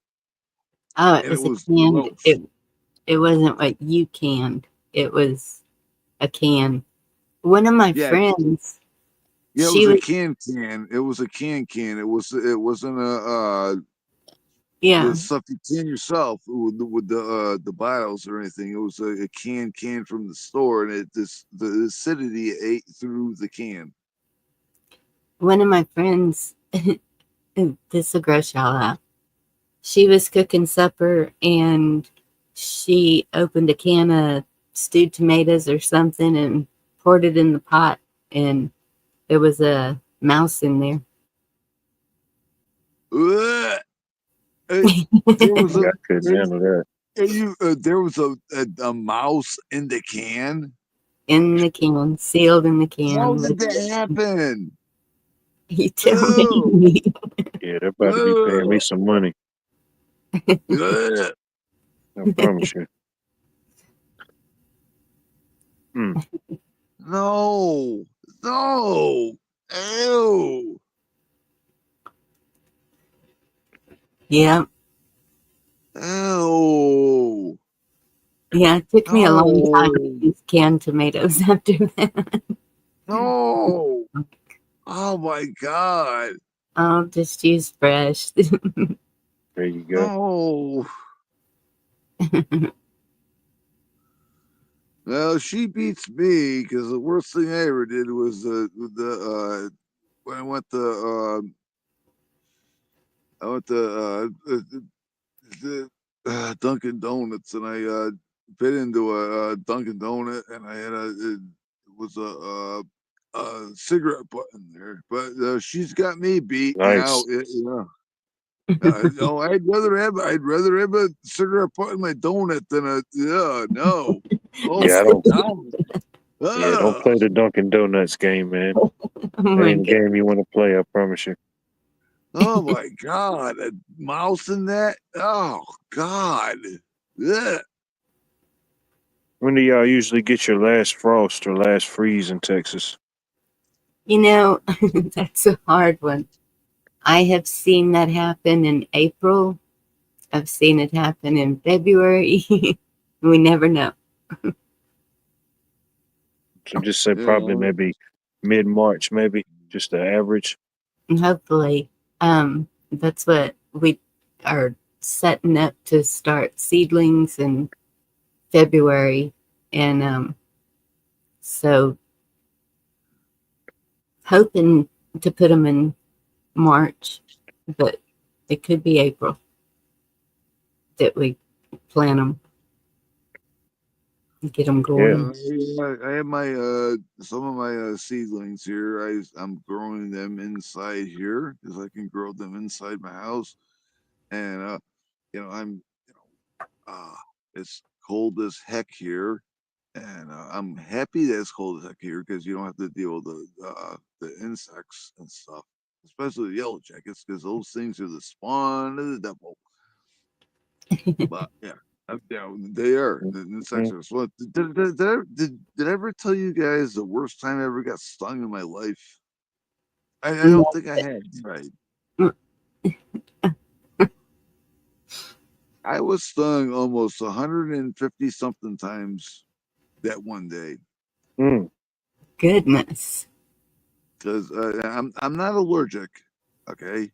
I was watching my parents' house because they went to Florida for vacation. I went there, watched them, watch their house, just hang out and watch their house, and I mowed the lawn and everything, and then I got to the point where it's like it's right near the end of the it was way back down there, and then the thing is they have 4 acres, okay, and it took a long time for me to do this stuff, but I still did it. And there was this one part that I said, "Oh, I'm not going to do that," okay. But I did it. I said, "Why not? I'm down here. I'll do it." finish that, and then I, taking the mower, doing that, and then the next thing I know, I feel this bad freaking pain in my head. I think I'm like, okay, I'm probably having an aneurysm, and I'm probably gonna be dead or something. Like, no. It's like I'm like, no, seriously, that's how bad it was. And I'm like, I turn around and like, it's the oldest stuff. All these yellow jackets running, coming after me. So oh, yellow jackets. Yeah, and they then are requested. so I'm running up the hill and I'm tripping over myself, stripping my clothes off because, of course, they run. Most of them, a couple of them underneath my pant legs. So I'm stripping my clothes off, and Been then there, They're burrs. They'll get in you. And I'm running. I run and I go over there. I go over to the side of the shed, and I run in the bush. And and this is the best part. This is the best part. Double dog pepper, good to see you. And unbeknownst to me, in that bush, there was a white-faced hornet's nest in there. And I didn't know that. I didn't know that. And oh my God, they came out and held my ass. Well, at least you weren't allergic to Not them. only was I getting stung by yellow jackets, then I got stung by white-faced hornets. And the thing Definitely explains it. And thank God. I mean, thank God that nobody. It's like it was the boonies. Okay, thank God nobody was there to film it, because if somebody filmed it, they could have done that and put the Benny Hill music on there, and it would have went a viral video. And I went in there. You're like a human wasp at this point. I was welted up. Like Wasp Man. I was welted up so bad. And then I thought, like, how come when I mowed the lawn, I didn't hit that white-faced hornet's nest? The thing is, it wasn't the tree, the bush. Well, the bush that was there. When I mowed, you didn't hit the tree. In a tree, it was way back in there, and then I had to. I got stung to shit that day. You gotta watch out, man. They get you. Yeah. I had the yellow jacket nest. It was easy to get rid of the next day, but then the white-faced hornet's nest, I had to take a long time to get rid of that, because that was way back in there. Oh, dude, at least you don't live in the South. The mosquitoes would have been toted your way. Yeah. They say, here, mosquito, here, yellow jackets, hold my beer. Let me show them what's up. Do y'all remember when they had the killer bees? And if you were mowing, is when they would attack you. They kept showing all these videos and people just keeling over. What happened to that? Yeah, that was the thing. What, a couple years ago? Yeah, it just disappeared. Oh, there's been 1,000 news flashes since then. The thing is with killer bees is it's they're not as bad as well, they're bad, but the killer bees are the honeybees. Okay, they can only sting you once, and once they sting you, they're gonna be dead. Once they sting you, they're dead. Unlike the yellow jackets or the murder hornets or the wasps, where they can sting you over and over and over and over again. Nice. And it all depends with your tolerance, because if you're allergic to them, you hope to God you have an EpiPen, and if not, because I've never been allergic to the bees. No, Or I've been yellow stung jackets before. I'm not allergic. I just don't like to be stung by them because they hurt.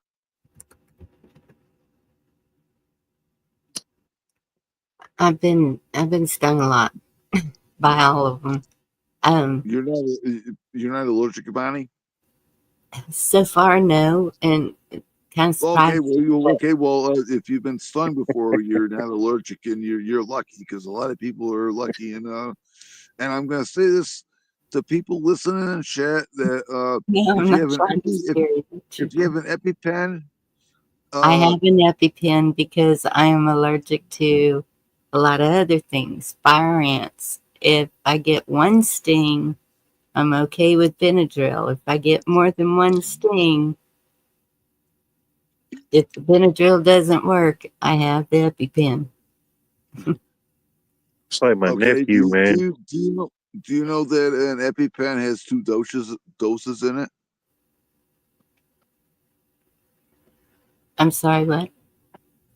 Do you know the EpiPen Has two if you doses. use it has another dose in it? Yeah, I had an EMT because I've had it for years. I keep getting a new one every year, but No. I mean, if you use your EpiPen, right, okay, I understand what you're saying, Mike. I get it, and that's what I was explaining. It was never taught to me how to use it, so I just read the directions. And you can but I take had you an can EMT come and show me how to use it, and that's when she told me that there was that it was reusable again. yeah you can take it apart, and I'm not a doctor. I'm not a doctor. I'm just saying this that you can take that apart, and they say you're not supposed to do this, but if worst comes to worst, you can take apart your EpiPen, and there's another dose in there that you can use, and you can inject yourself with that, and that's the last resort if you need to do that. Yes, but I've had I mean, there's other ways also. EpiPen, then you have to call the ambulance and get checked out because they'll spike your blood pressure up. So that's definitely very last resort for me. So I have looked for other ways of taking care of it, and um, Benadryl and magnesium have worked for me.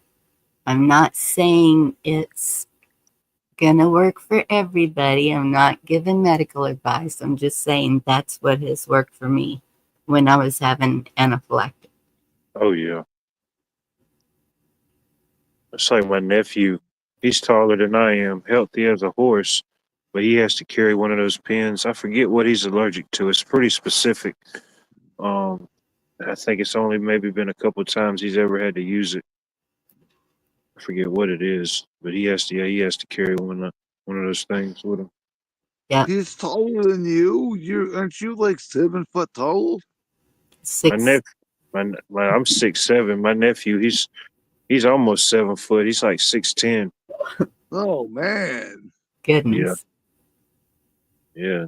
Like I said, he's healthy as a horse, but it's that one specific thing. I forget what it is. But he has to have that pen just in case. Hay. I'm so allergic to hay, and but I go around the horses. What do you prefer? Hello? I'm sorry. What do you prefer? Hello? Oh, Hello, darling. I remember my oh friend. goodness, Pat. I miss him. I miss him a lot. It was like 5 years ago. He was there with did his family's. He went to take care of his family's place for a day, and he got stung by a wasp, and he ended up dying because he was allergic, and he Oh my just died. goodness. No one was there for him, and I feel bad. I still think that I wish I could have been there for him, but Well, that's yeah. it, something like that. I feel like sometimes it was meant to be for whatever reason. Um, I know my first husband. He got a bunch of red wasps got him, and but luckily he was able to make it to his house before he collapsed. And Red wasps. they took him to the hospital and Mm. revived him. He was already in shock. Yeah, and that was back when they had to drive like 15 miles to the nearest hospital. It was a little dinky hospital that could treat him. There's a lot of people that, and it's the odd thing about it is you may not be allergic to it then, but later on you are. You can develop an allergy to something. Yeah, I've heard that happen to people. Yes. And not know it, until it happens. You've ate that or did that, and now it's a problem. Yeah. But I'm kind of thinking what that happened to me is, with wait, Mike. sorry. I'm kind of thinking that is related to the foods and stuff that we eat that cause all the other things. Because so what they'll tell me is I have some kind of autoimmune disease. Yeah. Which I know I have arthritis. That's a given, but for some reason it doesn't bother me now like it used to. But so because it's foods, it's medications, it's all kinds of things. It's like over the years, it's just one more thing added, and it gets to where you're like, I'm not taking any of y'all's stuff. I'm using the old day stuff that I know that works, and that's weird because, like, for chest congestion, we always use just plain Robitussin, and it's really hard to find now. Or Vicks Vapor Rub. I never did use Vicks Vapor Rub. I can't stand the smell of that. But some people totally swear by it, but I've just never used it. But so Robitussin, and so you use these things that have worked all your life back in the day, and why does it keep disappearing? Because the thing is, back then, the stuff worked. It worked. The old ways are the best, and they're trying to. Right now, they're making us Trying to force what they want on you, even in the stores. Exactly. The old ways, the old remedies are the best. They always work, and now they're doing all this stuff, and yeah, that's what it is. Yep. Even in the stores, you'll get used to one brand of something like Digel. That was one of them. And all of a sudden, it wasn't on the shelf. All they had was, is it called Mylanta? Or I don't know what it's called. Whatever they were pushing. And I don't know if it's because they're making more money off of those products or if it's, I don't know what happens. That's our local grocer. I'm like, you're out of this. Tell the manager, because he'll order anything I ask him to. And he says, well, it wasn't selling. And I said, it's gone. Somebody bought it. So reorder it. And he goes to look, and there's a tag on the shelf, but they'll push other things over and don't even notice that it's not on the shelf.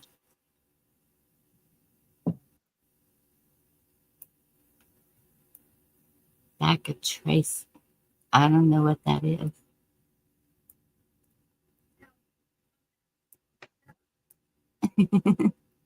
I don't know what's going on in chat. They're getting silly.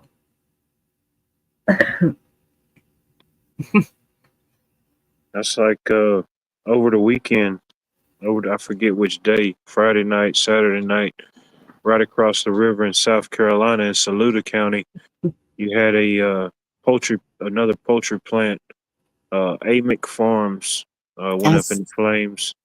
It employed about 2,000 people. Huge poultry plant. See, I saw that, and I just don't understand why. I don't know if I've seen anything like bigger than what I've seen. I've seen stories about it here locally, of course, because I'm right across the river. But I guess it's just so many's been happening.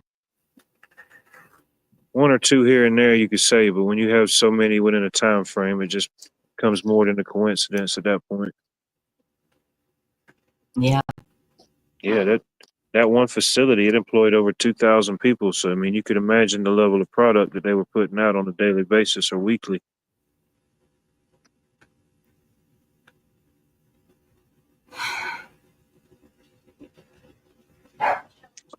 Yeah, that's Hey, when I'm Bill. still trying to figure out why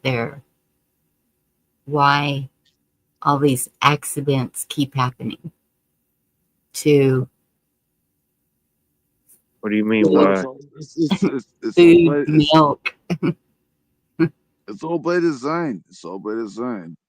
And can anyone here, because I can't read shit right now, and you up on panel, if you can if you can help me with this, is does anybody have this issue too? Because because man, when, because I don't know, maybe it's because I'm older and that, but every time I go outside, I do my work and I do what I gotta do, and I come back in and I'm by my fireplace and I'm getting warmed up and I'm still chilled to the bone.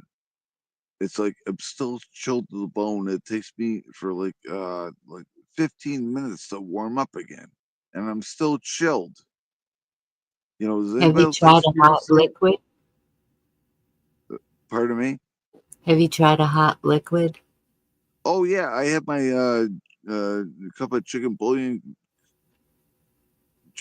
cubes and stuff and that, but I'm by the fireplace, but I'm always chilled. I'm always chilly. It's like when I come in from outside, it's like maybe it's because I'm getting older. It's like I was it's like fixing to say, Mike, I'm sorry to tell you, but that's called age.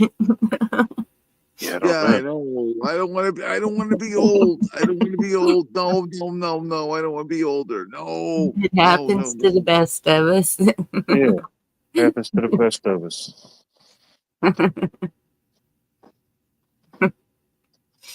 Yeah, forget about it, huh? Forget about it.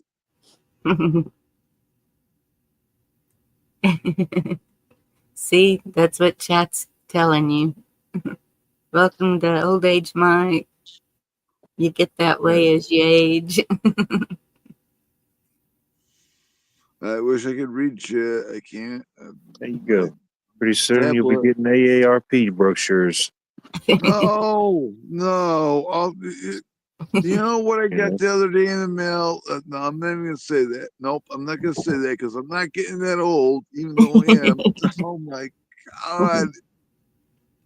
I remember when I was 18 years old, and that now I'm like, oh my god, I can't believe I'm this old now.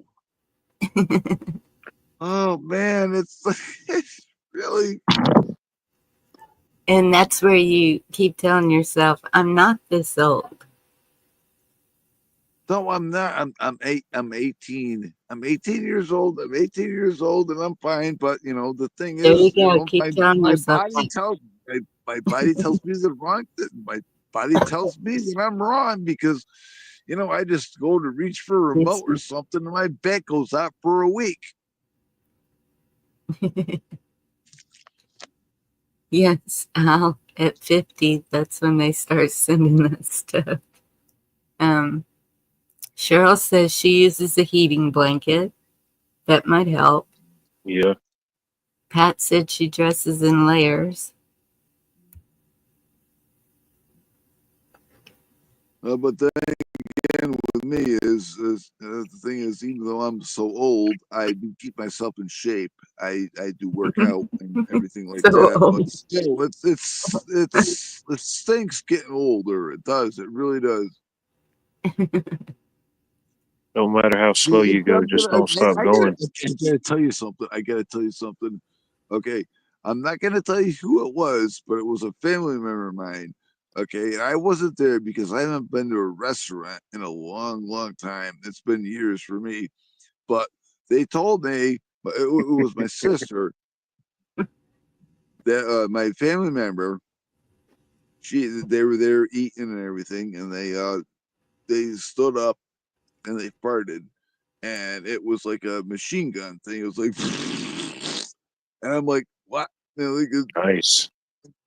and and my sister said she did the best she could to complete her composure, not to laugh, and everybody in the restaurant looked at her, and that person was so embarrassed. I'm not gonna say who it was, but it said, I wish I was there because I would have laughed too. It's like,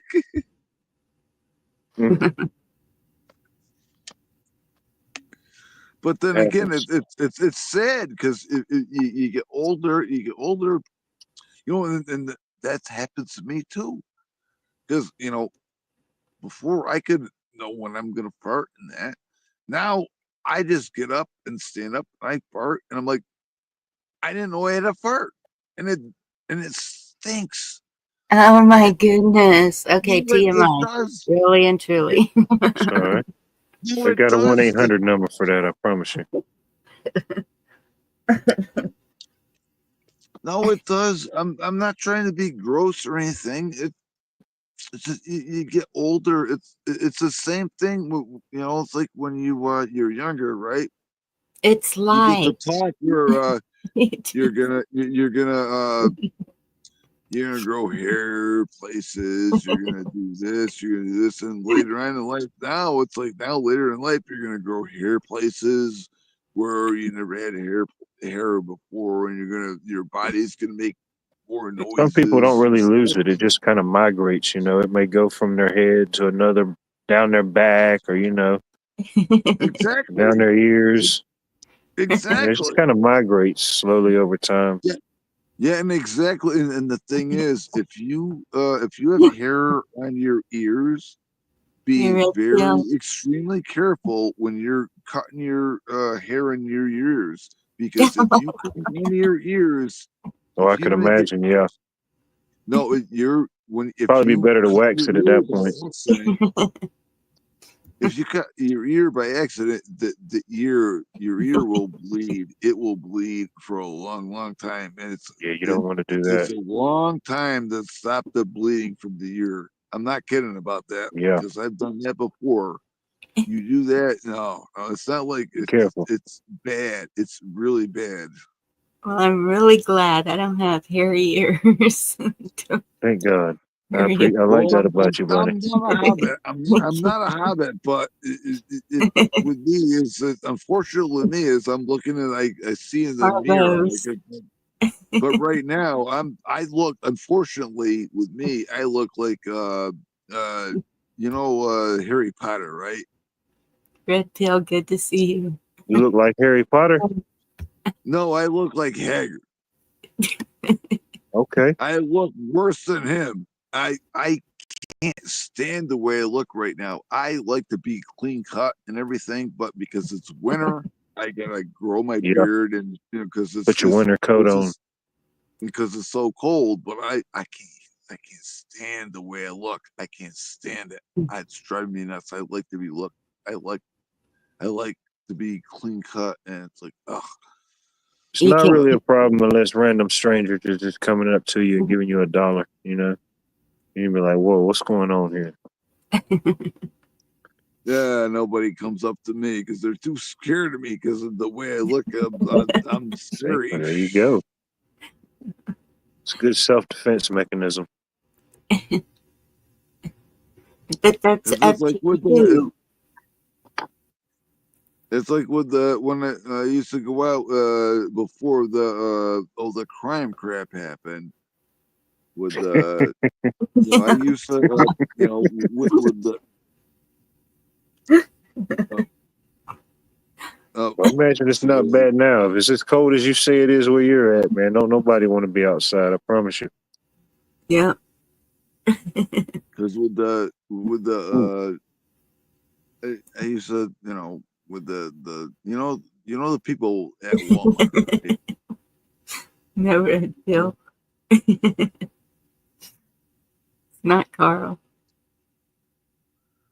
'Cause I used to like to dress up, and that well, not dress up. I used to be presentable to a point, because I don't understand the people at Walmart where they don't like what they how come you can't see what you're looking at? Because I used to I have this nice watch, this nice rings and stuff. I used to like to go out and walk around with that stuff on, and I'm not gonna make myself a target anymore. Even though I'm 6'4", I'm not gonna make myself a target Yeah, anymore, you because can't be going out like John Travolta strutting all the time. yeah, because I have this. You got to save it, That's what the Saturday night specials for, You just pull it out on them every now and then just to remind them you still got it. Yep.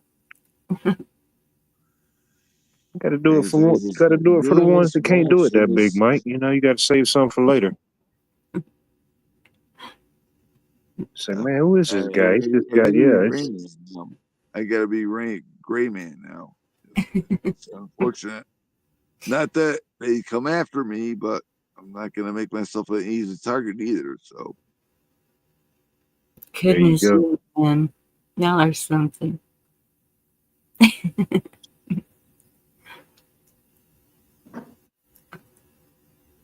Minute chat. I don't know. I agree, Mary. Not even though it's close by. Nope. There's something happening here. What it is isn't exactly clear. We may never know. Hey, what's your favorite war movie? Mine used to be Full Metal Jacket. Then it went up to Saving Private Ryan. Goodness. I kind of like the one, but I don't know if it's Rambo. Is he Rambo when he goes and does the extraction? That was one of them, I think. The first, second, or third one, but then again, the thing is, he made another Rambo movie, and I thought that was going to be crap, and he made the new Rambo movie, which was really pretty good. I haven't seen any of the. I guess I need to take some time and sit down and watch movies. It's hard for me to stay awake if I do that, because usually the only time I have time is late at night. But yeah, I need to. There's some movies I need to see. Did you know they did a poll Years of the Sun the other day about Terminator 2? Wars of the Sun, that's a good one. They said that that movie Terminator 2 that still holds up to this day, and it's one of the most best sequels ever. And still today, even with the sequels, not the sequels, with the special effects and stuff, but back then it still kicks butt. It has no the special effects still cannot. They still can't do that to this day. What they did back then, and they don't know how they did that back then. And that, yeah, that's what we're gonna say about that. Different portals. Had different portals back then. Yep. The first time I saw portals was my little granddaughter watching the Trolls. Cartoon? Yes, cartoon. Huh. And when I saw that, wait a minute. Portals? Well, looky here. Hey, look what the cat dragging in. What, Mike? I was just listening to all these old age beauty secrets, and having just gone through puberty, I'm very interested. Yeah, it's very interesting, I'd say. Hairy ear syndrome or something like that. Yeah. It's happening in real time. I just couldn't resist, you know. There you go. Yep. But like the title says, never could toe the mark. really, there you go. Let's just put it all out there. Yeah. Green beret, that's a good one. That's when your tic-tac-toe chart has too many X's on it, right? X marks the spot. Which one do I take? But been in go barefoot at that point. I was going to say something about you and Mike going out in the woods earlier, but I thought, I'll go up and say that. Okay. Not going in the woods. I've heard about these strange men running around in the woods naked and all that weird kind of, I don't know. I thought it was just folklore, but I thought, there you go. You know. I was going to make a comment on that, John, but I'll refrain because I don't need to go back there again. Yeah. No.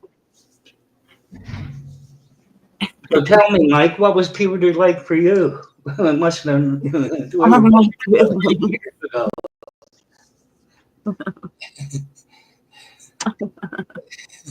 All of a sudden he went quiet. I don't know why. Well, me. Imagine, if you will, you're traveling through another dimension. A dimension not only of sight and sound, but of mind. We control the horizontal and you control the vertical. Somewhere we'll meet in the middle. All I can say is if you feel like you're getting old, try to dance. I don't know if you yes, I think I mentioned this a few times. I used to do voiceover work way back in the 90s. You know, so way back. My voiceover work? Way back. Me? I retired. I left show business behind, my friend. Yeah. Vegas was just too much for you. I was too much for it, really. But, I'll let them tell their story. I knew I recognized that voice from somewhere. Doobie doobie doobie doo. I thought it was more like, okay, Bob, the next contestant is, come on down. Johnny, tell him what he's won. A brand new boat. Johnny wore weird suit coats, didn't he? Thank you. Oh, man. This guy lives in the middle of South Dakota. What is he going to do with a brand new boat? Yeah. You talk about the movies. The one I remember, do you remember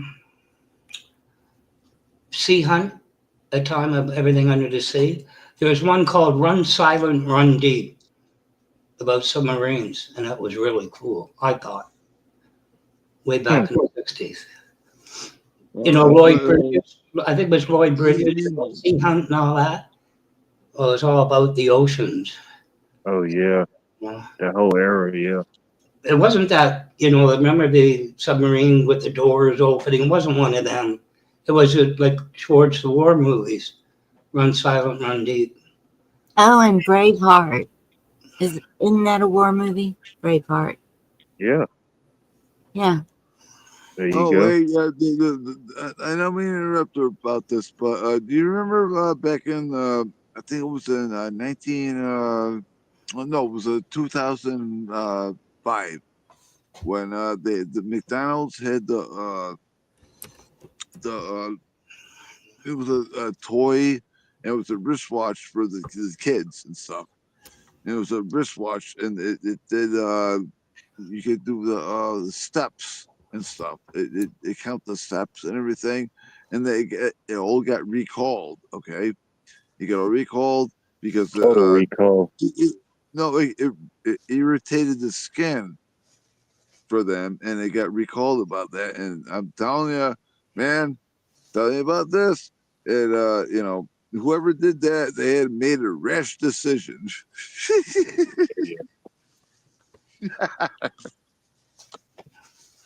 Literally. I think, Bonnie, you mentioned you did it too, when the tankers come in, gas tankers, about 7,000 gallons. You go up, you know, it's usually about 3 or 4 tanks, and you measured in the ground. You went up on top of the tanker and opened the lids to make sure, you know, they're at a certain height. Keep that in mind about your cough syrup.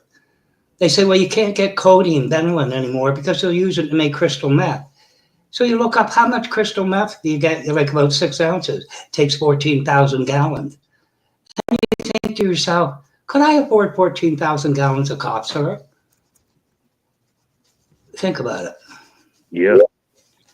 You start questioning life at that point, you know. Are you really willing to break bad or not? I picked 14,000 out of this, you know, like Exactly. it takes 6 months to Well, get a crush on top of the cough syrup bottle. You know what? well, here's something you don't even think about. What's the one thing you cannot freeze? What is the one thing you cannot freeze? Can't see? I don't know. What is it? You cannot freeze. Breathe? Is that what he said? Breathe? You cannot freeze, like in the freezer. Freeze. You can't freeze glycol.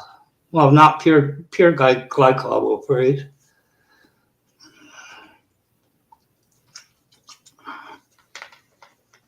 What's the I was matter? going to say Georgia. I don't know. Did he freeze up? Mike froze up. You know that global warming proved us wrong there with Yeah, who would have thought global warming makes things cooler, you know? Helium is the one thing you cannot freeze. You cannot freeze helium. Jerry said antifreeze. Allegedly. I'm still working on it, Mike. Give me a couple of years. Give us some time, man. We'll figure this out. Yeah. I got the Hindenburg in my chest freezer. I'm still trying to. Well, that was hydrogen. Hey, it's progress. Progress made. Dear. But I know what you're saying, Bonnie. The stuff crap I can get here has got that eucalyptus in it. You know what I mean? You end up looking like a koala bear at the end of the night. And you're crawling around, yeah. You're still coughing, but you look like a koala bear. Yeah. Well, so the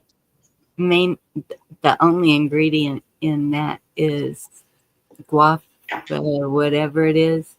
Yeah. So you can order just that, but most of them have the DM, and I can't have the DM or the CF or whatever.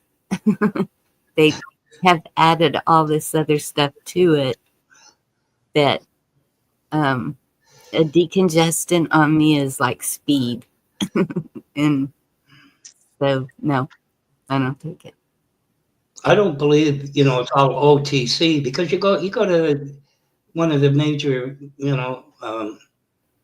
drugstores, whatever, and you go to the counter and and they say cough again. You know what I mean? By the end of the examination, you don't want cough syrup. It's ridiculous. It's stupid.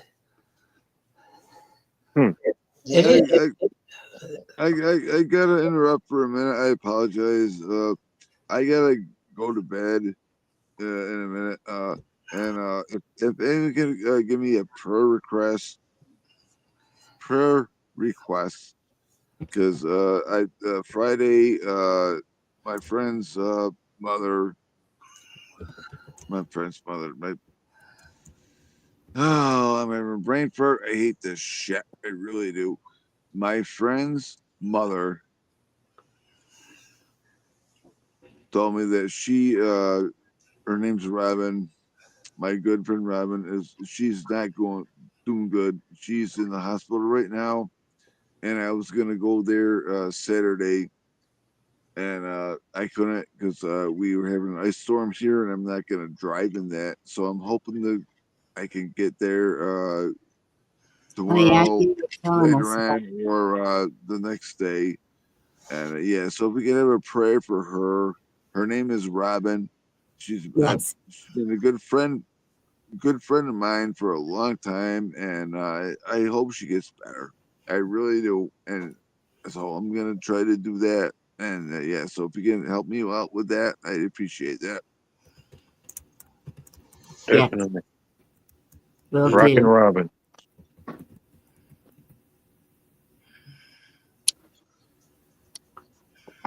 Yep. Yep. Well, we appreciate you coming up tonight, Mike, and take care and be careful of those ears. And all the people in Alabama. I always say a special prayer for all the people in Alabama. Careful of what? Be careful with those ears. The Hey, jackalopes. Those jackalopes. Never mind. Dive bomb you when you're I least. don't understand, Bonnie. What are you saying? I don't understand. Your it's ears. You said you cut your ear. Be careful of your ear. Oh, yeah, with the shears. Okay. yeah, yeah. I apologize. Yeah, don't be running with scissors no more. I apologize, Bonnie. I apologize. Hey. I love you, Bonnie. Love you, Bonnie. I love all of you. I love all Oh, yeah. you. I'm glad I'm glad to have this community too. So You know what you do about your ear hair, Mike? Go to your local barber and you say to him, "You cut me, I'll sue." And you get your ears done. Probably for free. Well, yeah. I've seen these little gadgets they make that are rounded at the ends, and do they not work? I don't know. I've never tried one, but that are specifically for that, I think. Oh, there's a gadget for it, I'm sure. If it's a problem, they got a gadget for it. Right? And it doesn't. Like I said, I would love to stay up here and hang out with all you fine folks, but oh my god, it's almost 11:20. So hey, you'll have a great night. You I too, love Mom. all of you, and yeah, you have a great night, and love you, and I have a good night. All right, God bye. bless you. Good night. Stay away from the old age state troopers. They'll get you every time.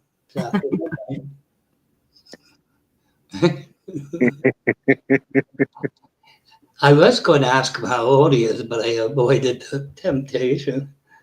But No.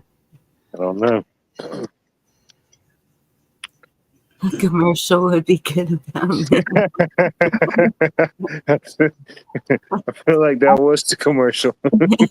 I bet I could find one about that, actually. Oh yeah. you get one of those very tiny snips, for finger, whatever women use them for. You can't get your thumb into them, and you cut the hair in your ears. And if you can't get to it, it's probably meant to be there. Leave it alone. It's like one of those late night as seen on TV commercials, Yeah. Act now and get the Earmaster 3000 for $19.99. This week on KTEL, we have the 1999 ear clippers, guaranteed to. Oh my goodness. Going through my mother's stuff, and no matter what you say up here that you've seen flash on anything, I'm finding it. Well, she got it. How many Apple cores did she have? Did you not have a junk drawer? It's international. It's a law of kitchens. This would not fit in a drawer, let me tell you. You have to have a drawer for the junk. You have to be able to segregate the junk by year and decade. I mean, some of the gadgets are pretty useful. A lot of helpers for opening jars and stuff like that. Those are pretty useful. Although I like my Pampered Chef the best, but The one that's got an extension on it goes out about 48 inches and looks like a back scratcher and grabs the jar. Oh, God. yeah, she had one of those too. I don't know what happened to that.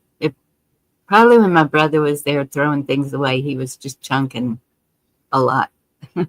Oh, I definitely have a couple of those. Those back scratchers, they come in handy. Yes. This is where men get like the apple core, and they think it's, it peels off and that.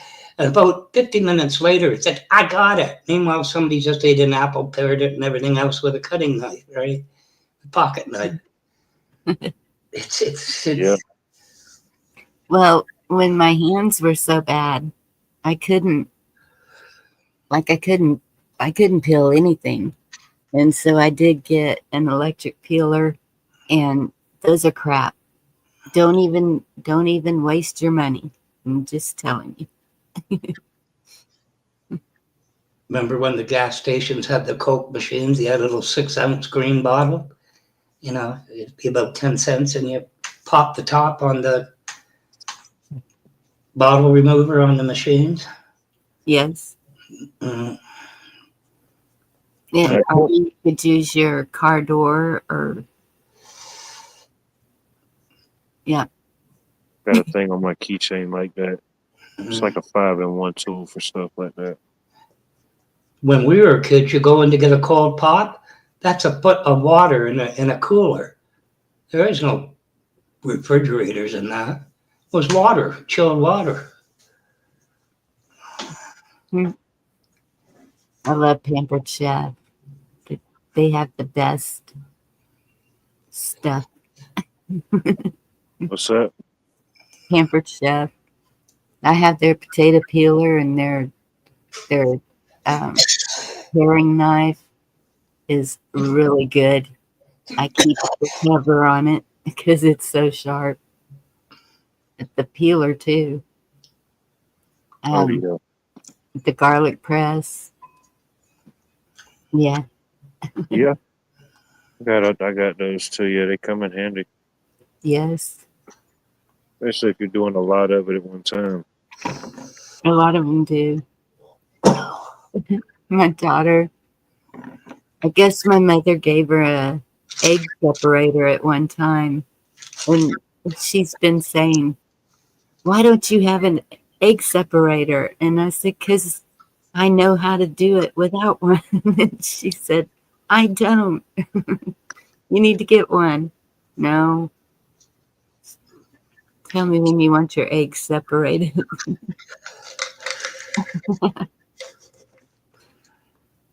My mom, she still uses a lot of the same pots and pans and stuff she used to cook with when I was a kid. Certain knives and stuff like that. Yes, and that's the way my grandmother was, and it was good stuff, and have no idea what happened to it since she passed. My grandma bought everything the Tupperware lady had to sell when they was doing that thing, I promise you. If it was something to buy, she was buying it. Yes, I have the Tupperware canisters that my grandmother had. And the thing about those, I think it's even with Pampered Chef, if it ever breaks or, after age cracks or whatever, they'll replace it for free. You don't get that old one. They give you a new one, though, but still. What are you saying, Watt? My ex-wife was your grandmother? I don't know. I had to have the kitchen of Tupperware. Maybe that metaversal time frame converged at some point. There is a possibility, I'm sure. Be it ever how small it could be. It was kind of like you come home from shopping and take the box of spaghetti and don't put it there, put it in the holder. And I'm kind of like, well, what's the holder cost? $10.99. Well, what's the box cost? It comes with the spaghetti. Now this makes sense. There you go. Now I know why I didn't get a Christmas present for 5 years. Before you get home, you're over a $20 bill in it. You ain't even ate nothing. Yeah, really. I mean, Well, I never got to use bottle caps to get into a movie free. That's cool, B. Huh. Anybody remember the years where you just send in 5 box tops and 10 cents, and we'll send you an elephant? What? I think you can still do that in some countries. I don't think you can do it here anymore. No. I think you still do that in Cuba. Meanwhile, the stamp to send it cost you 50 cents. Allegedly. Mm. Yeah, I don't know. They do. There's all type of recycling places around here, but I mean, unless you're just taking soda cans or beer cans, they don't really have nothing set up for bottles. I don't know why not. They used to for glass. You mean like glass recycling? Yeah, yeah. They don't have anything like that set up around here for glass. Yeah, we don't either.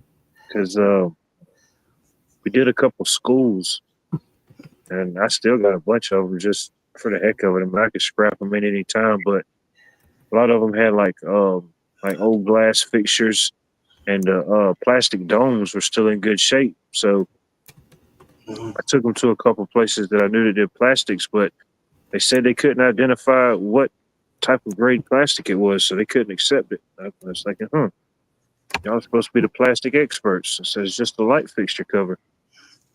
There used to be a triangle stamped in the bottom, and the numbers meant something if you looked at it. Yeah, dude said he couldn't figure it out. I said, okay, well. I mean, when I grew up, my mother never recycled glass. She used them to store all the leftovers. The fridge was full of that. What is that floating around there? Well, like when you people that used to cash in bottles, you could take them in and get money. Yeah. I don't think they do anything like that down here. No, I know, and that's how we used to pay for our gas to go running around. And there used to be a guy. Good to see you. Used to be an old man across the street. I had a wagon, the red slats. I put a cardboard in it, and he had the Wilson's ginger ale bottles for 5 cents. And he used to have about 30 when he called me, and I got the money, $1.50. About 6 or something like that. Yeah, at a time when you could do something like that and get money to do what you wanted to do with it. Yeah. Isn't that something? $1.50. Like, just think how we used to think that was woohoo. Now that's a tax on something. That's a tax on a canned soda. Yeah, just the tax. It's not going to buy you a soda, that's for sure. No, that's just to get you in the door. You ain't even bought the soda yet. That's just your convenience tax of letting you come in there. Humid. When I started to pump gas in my godfather's gas station, the regulars come in every Saturday. $2 filled the car. $2. Cruising Carpenter, where are you at? Country, state. You don't have to give us your exact location. Just wondering where it's hot and humid. Sounds like he's here 6 months in the future. Really, not that long, really. Man, you got an international audience. Yeah. Well, our humidity today was like 92%.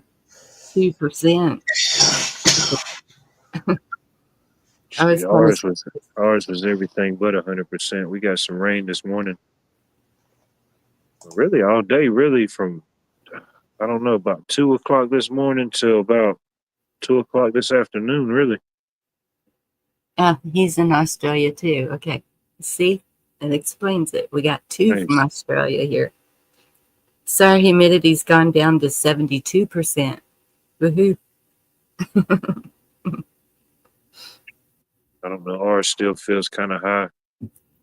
I think we got up to probably about 100% humidity at one point. Yeah. But it's not hot, so it's not that big of an effect. But You get 90s and 100 degrees with that much humidity. It's brutal. It is. But I love it. I'd rather have that than a snow apocalypse. I promise you. Yes. Hey, I don't know. When it gets over 100, then it gets a little oh hot. yeah. Thank God for air conditioning. Yeah. Oh, good fan.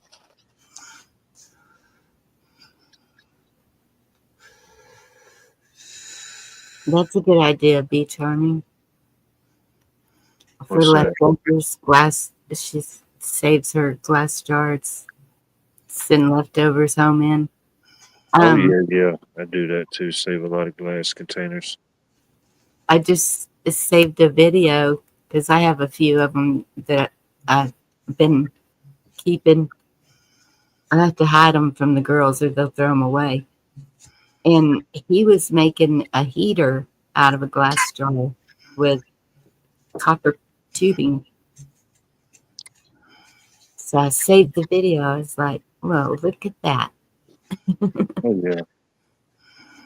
Imagine done in the proper method. Yeah, I could see it happening. Yeah. I just need to find that kind of drill bit. I just have regular drill bit. I don't have the funny shaped ones. What you call them? But shoot, I'll send you a Harbor Freight. I don't know if y'all have those type of stores out here. We Yes, got and too many. I cannot wait to get to one. The closest one, well, now they just built one 25 miles away, so that's the closest one now. And I told my daughter, I said, yep. They're putting too many of them things around here. I was going down the road the other day on a part of town I hadn't been on in a while, and it seemed like I just had went in there not too long ago, and it was a Dollar Tree, and it was just a Dollar Tree, and now it's already a Harbor Freight. It was a Harbor Freight, and they were open and everything. Right across the street from a Lowe's. I'm thinking, what kind of sense did that make? You know? I know. Well, people's going to go either way, but as far as a marketing standpoint, I really wouldn't want them that close. Yeah. Fires still going in California? Oh yeah, it seemed like there was another one that started up last week or something, or over the weekend. Really? I didn't know you couldn't can in old mayonnaise jars, because it seems to me like we did. We don't have any more Dollar Trees here since we got rid of the dollar bill and you had the loonie. They don't stick to the trees. Yeah, it's funny, ain't it? I don't know. I think it's pretty much a Southern franchise, but it's Party City or Party Central. It's one of those type of stores that sell like party supplies, masks, and stuff. Yeah. I seen where they're closing. Their whole franchise is done.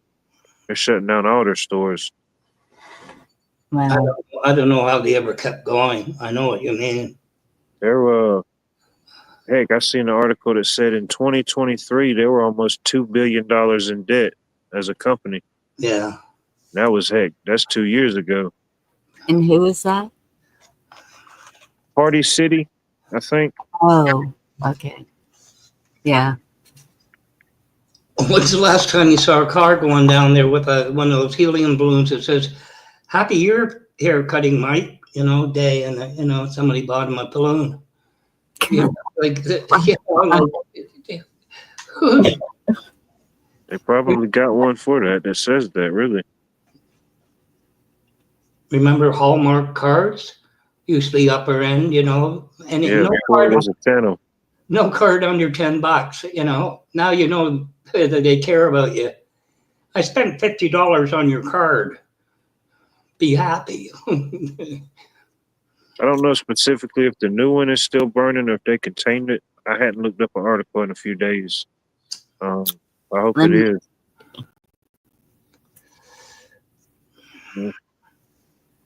I know some of them are still ongoing.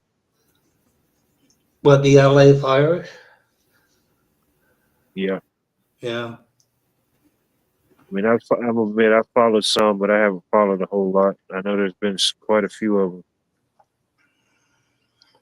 Ooh, I saw a video today. It was kind of weird. The help one? Yes.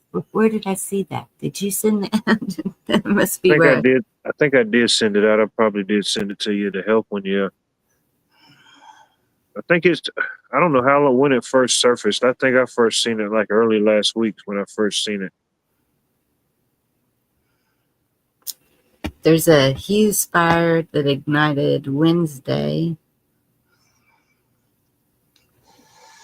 The Hughes fire. Yeah, that was the one I heard about, the Hughes fire. In northwestern LA County, spread swiftly to more than 10,400 acres, but is now 95% contained. There you go. And then the Palisades fire is 90% contained. Okay. Goodness. People ask about the Palisades.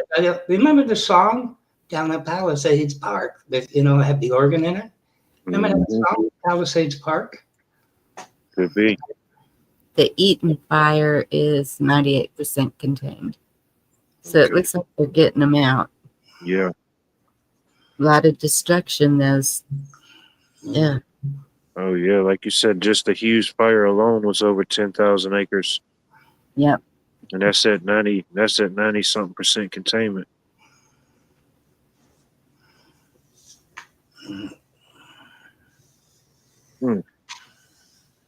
I can see Kiss Off when Bonnie puts it on screen. What?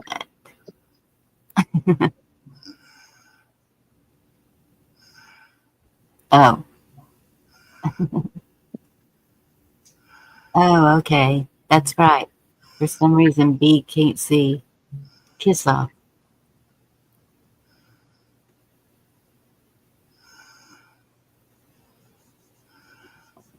Can you see me? Can you see me now? I see your bulldog. There you go. That's actually a selfie of me, by the way. It's not really an avatar. That is me.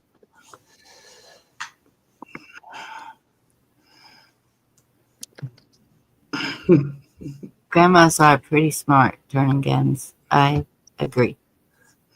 Oh, yeah. I'm glad that I was able to spend a lot of time with two. Yeah. A lot, but when you don't keep doing it, you kind of forget. And then that's what I'm hoping. Once I start doing it, it'll all come back. Yeah, I wish I could remember all the stories. So many good stories. Mm-hmm.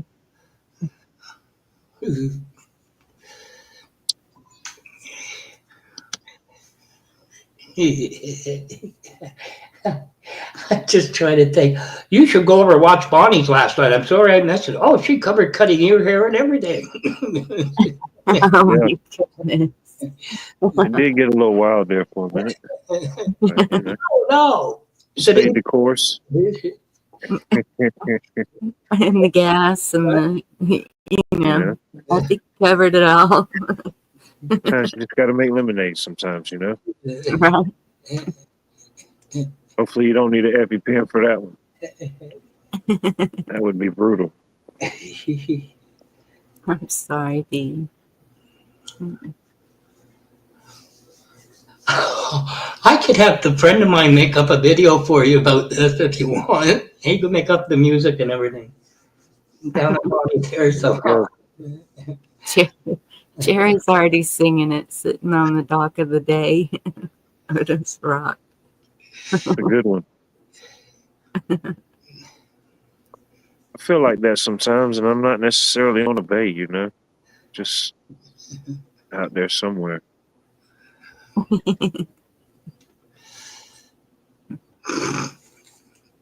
Do you remember the old hair salons? Women go in, they put the dryer on. She looks like she's an accessory to a mixed master for about 6 hours. Oh, good. Man, didn't eat out a whole lot growing up. My mom, she usually always cooked or, found a way, but I'd go stay with my dad's mom on the weekends sometimes, and it seemed like it always coincided with her hair appointments. So I don't know if y'all have them in Canada, but there's a fast food chicken restaurant called Church's Chicken. Used to be pretty good. I don't know if it still is now, but no, that's the old guy, the Englishman, Churchers, right? Yeah.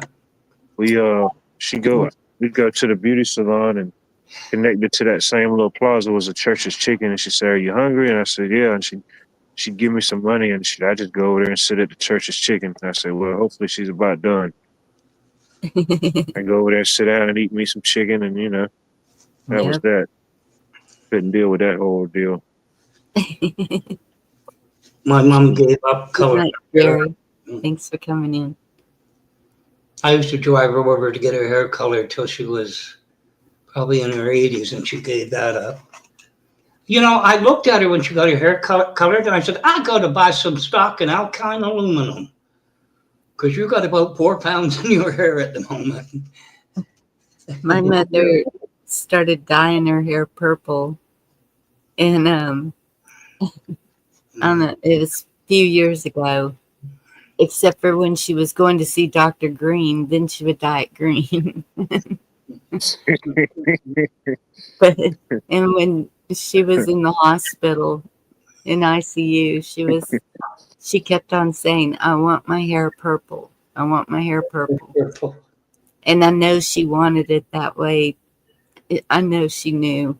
And so I bought a can of, because I was trying to think, how can we do that with her in ICU that it's not going to cause an issue? And so I finally found a can that's not aerosol. I've still got it and never even made it up there to her. I can remember a time in the hospital, not the ICU, where a woman would be in a length of time and they'd have a beauty thing come along. You want to go down and get your hair done. I never did it, but they did have it. Yeah. There was a time. I'm sorry I shared that with y'all. That was... No, it's... When the woman stops worrying about her hair, you got to worry. That's true. Gotta know. Yeah. It's my daughter. Hers is kind of thin. It always has been. Yeah. Poor things, the blondes. It takes forever for their hair to grow, and when they're little, it's kind of thin. And she comes in here. I want your hair. Give it to me. Scissors, give it to me. When you get older, maybe it'll thicken up. I don't know. I don't know what happened, but I've always had thick hair. Yeah. I think I told you, I remember my godfather's father's Texaco station. And you walk to the curb, right? And then first building's a hair barber. And my dad used to, come on, you got a fresh cut, put you on the board. But I'd sit there for about an hour, and this guy, he's cutting the guy's hair, but nothing's coming out. And they're talking about hockey. And you look at him, and he looks exactly like he did when he sat down, except when he shaved his neck. You know what I mean? And you think, you just paid him 50 cents for that, to talk to him about hockey. You ever see a barber snip stuff, and he doesn't cut anything? Oh, yeah. Snip, goes around like that. You look at him, he shaved the back of your neck. That's it. You're like, what? Yeah. Conversation and a touch up. That'll be 50 cents, my friend. That was a lot of money.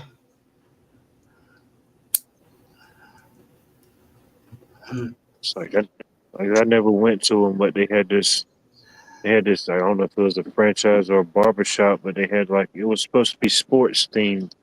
So I'm thinking, yeah, that's a real good idea. You have all these TVs around and people's looking around and stuff. Yeah, that's going to go real well. Yeah. And they had men's hair tonic, and I look like Wild Road Cream Oil, that was white. Then they had stuff that was pink. They had orange. They had blue. You know what I mean? And What was it for? your hair tonic, men's hair tonic. Not everybody used it. My dad, he just said water, but the barbers had all this stuff, you know. And the Barbicide jar always had like pickled onions or something or eggs in it floating around. I don't know. Oh yeah. Why not? You know. Why not? I mean, multitasking. Mm-hmm. Get you another quarter out the deal. Well, and the barbers had those tops on. They looked like pharmacists, you know. You looked at them and white, man. Oh God. You know. And guns, I knew you could be sweet. I knew it was in you.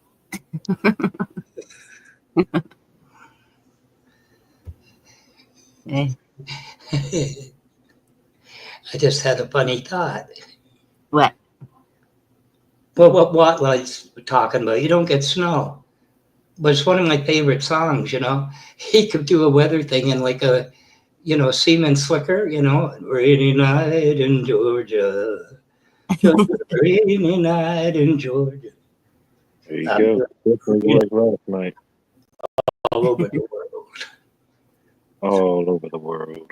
Third boxcar, like night train. Isn't there another one, Georgia on My Mind or something like that? Georgia. Oh yeah. That's older. Georgia. A while back, the only one I could think of was Devil Goes Down to Georgia. Or Devil Went Down to Georgia, Charlie. Yep, that one. Devil went down to Georgia. He was looking for a soul to steal. He was in a bind. He was way behind. He was looking to make a deal. Well, yeah. Came up and said, "There's another one about weed, isn't it? Johnny and his weed." Devil went down. Oh, I'm sure. Yeah. I got the stuff to blow your mind. Johnny said, "Take it in time." Yeah.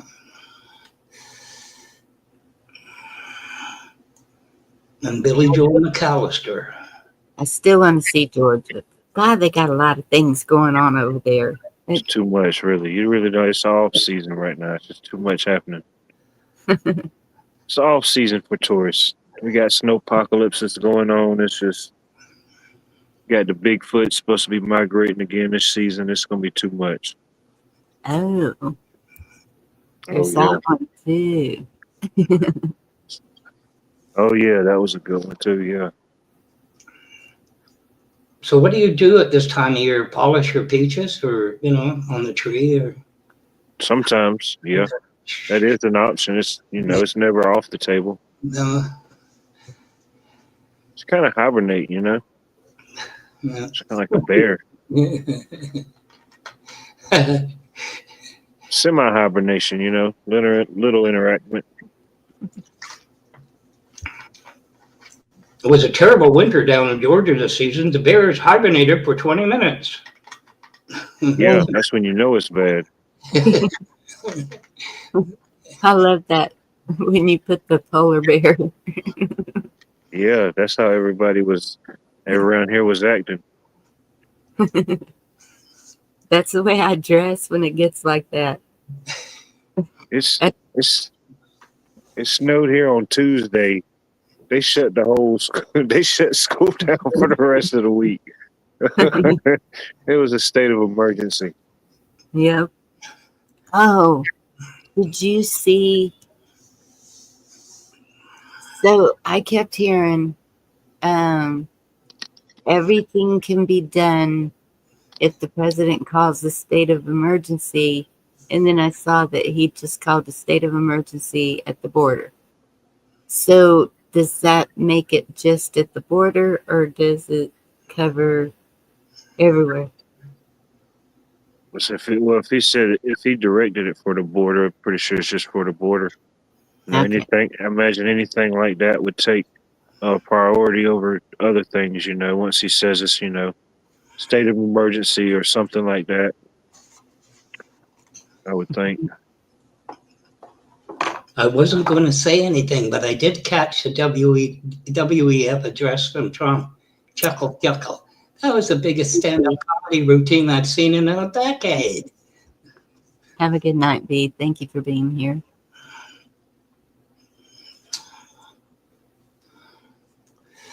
Shadow Scout, good to see you. How's it going in Sweden? Sweden, man. Sweden. Put your tongue out through your tree and go, Sweden.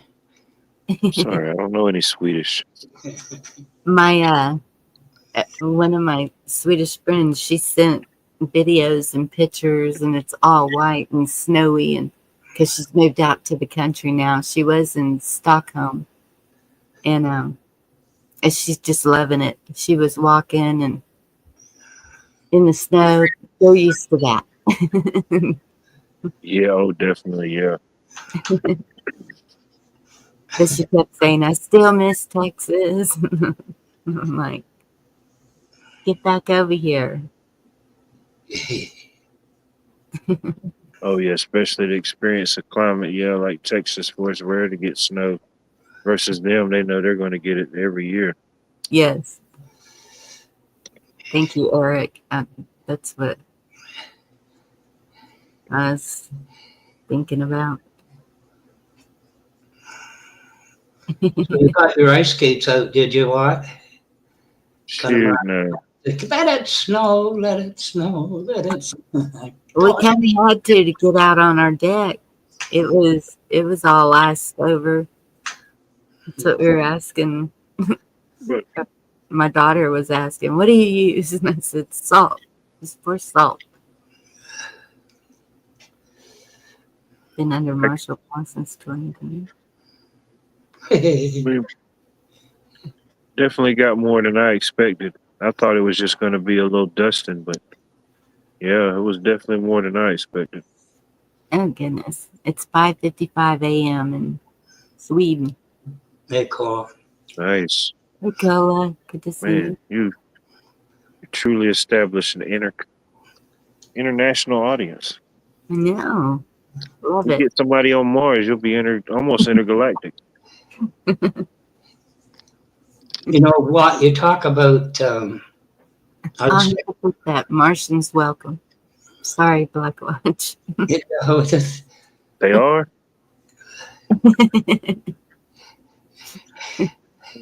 Maybe. If you can picture this for an ice storm, my dad had a 64 Dodge Polaris, with the push button transmission thing. Oh, yeah. And there was a division called Simpsons, but it was really serious. Robert Simpson died in 1899. And out what they called Cedarbrae, which was then kind of a suburb of Toronto, you know what I mean? Yeah. But the roadway dropped down to the plaza, sharply. So why we went there, I don't know. My aunt worked there. And I got in the parking lot, and the roads were pretty good. Parking lot was sheer ice. I said to my dad, do you want to drive? You know what I mean? To park? He says, no, you're okay. So I was going around. And I found a place. There's this guy in like an overcoat, short, stocky guy. Well, he got really pissed off. He said, you took my place. You took my place. So he's kind of coming up, from the hill to my dad. And I says, he says, my dad said, go over there. My dad was about 6'2". Good to see you. Anyway, this guy gets the idea he's going to push my dad, right? Slam off against it. And he had like floor shine dress shoes, like dress shoes. And he pushed off against my dad.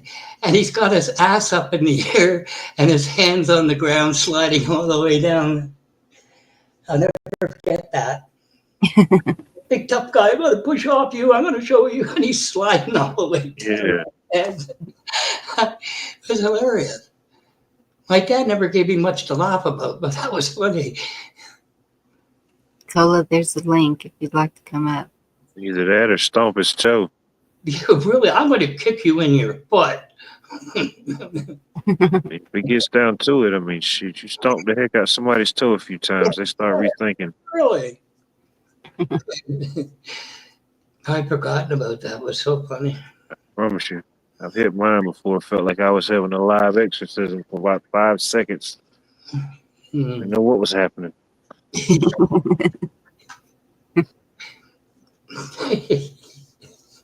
Gotta walk it off. You did get the picture. You know, so the guy with the coat, he's got his hands on the ground, his legs are straight, and he's turning around. I promise you, he didn't try that again. I did. That was a blooper. Camera one went out. Can we do that again? Yeah. I've seen some good bloopers. Friends just don't listen. You don't mix water and electricity. Please don't. Please do not do that. Please pray for our sister Sarah. Lost her pet dog a few hours ago. Oh, Sorry to hear that. will do, kiss. Well, I can't get it. Come now. Definitely. Did anyone challenge you, what? To what? What was the challenge? A peach fight. Shoot, I'll take all the peaches you want to throw my way. I don't mind it. More for me. But I don't know. I think that frost we had probably going to affect them, just like it's going to do some of the orange orchards down there, parts of Florida.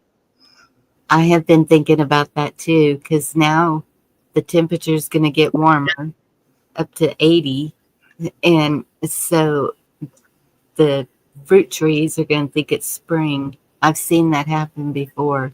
We lose whole harvest because of we'll get a late freeze after that. Oh, what you eating, Cole? Yeah, what you eating on? You got to tell us now. I'm getting kind of hungry. Not going to hit the vanilla wafers. They just blow up your stomach. They don't fill you up. Step away from the wafers. Yeah. They're poison. Toxic. I don't know if you were there the other night, but it hit a funny bone with me from growing up. What's wrong with your sandwich? The crust is on them. Were you there on Steve's? You cut the crust off my sandwich. Yeah. That with my mom. The crust is on it. But it's sandwich bread. I don't want the crust on it when I was a kid. What? I prefer my crust.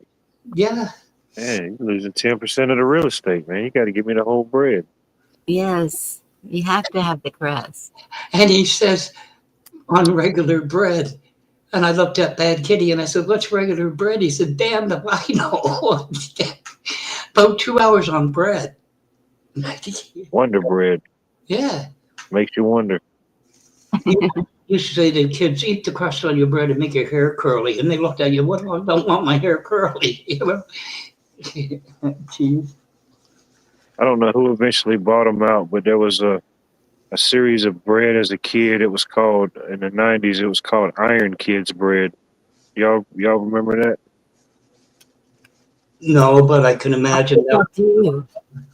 Yeah, it was a whole little campaign. They had commercials about it and everything. Yeah. Yes. All the mighty kids eat Iron Kids bread. Yeah. You see that kid, little Hercules?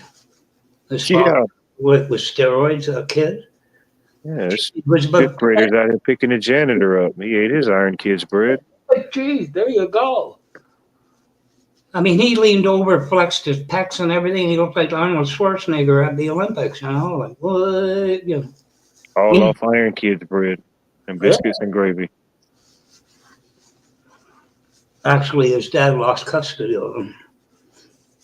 Well, I think I saw Schwarzenegger do a short recently, and he looks completely different. And he even talked. It couldn't have been him, but in the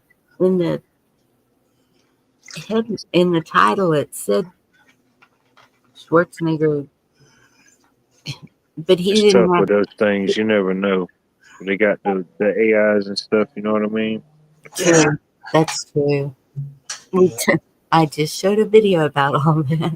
Yeah, I mean, there's whole channels just dedicated to a Leonardo DiCaprio deepfake channel, or I don't know, Sylvester Stallone. You know, it just looks like them doing stuff, but it's not really even them. It's just a Yeah. Shadow, thank you for that. I appreciate it. Turning Guns, I wish I knew what you were saying. What was the question? Oh, he's just okay. Parquet, I might know. Can't believe it's not butter. Talking in another language here. He's doing his French. Could be parquet or parkour. Oh, Want to be careful with both of them, really. They both can hurt you. Yeah. Well, I know he didn't do any good for California that I've heard. Actually, Arnold had to relearn bodybuilding when he came to North America. It's all different in Europe. It wasn't just a transplant. I think over there they use hydrogen. We use helium over here. I don't know. Are you saying goodbye? Good night, Turning Guns, if you're saying goodbye. Definitely an interesting character.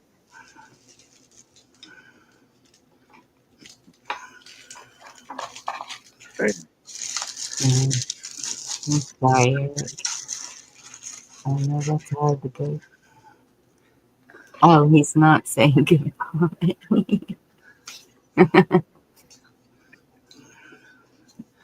Heck, he's done it all.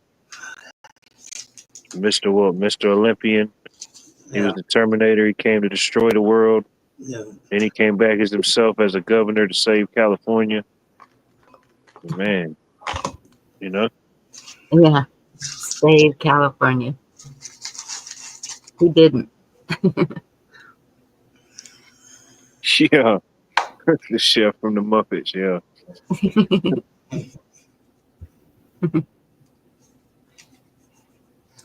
We have a new thing up here called Texas cut bread, and you don't have to pay the extra quarter for the carton of 2 stock boys to carry it out.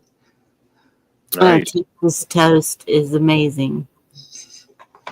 Texas toast.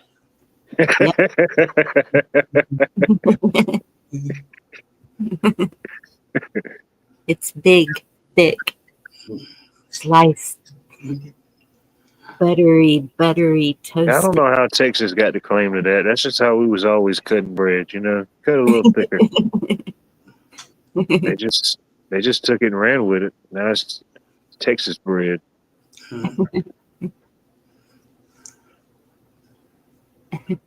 Well, Dairy Queen sells Texas toast, or serves Texas toast with their meals, the baskets, chicken basket.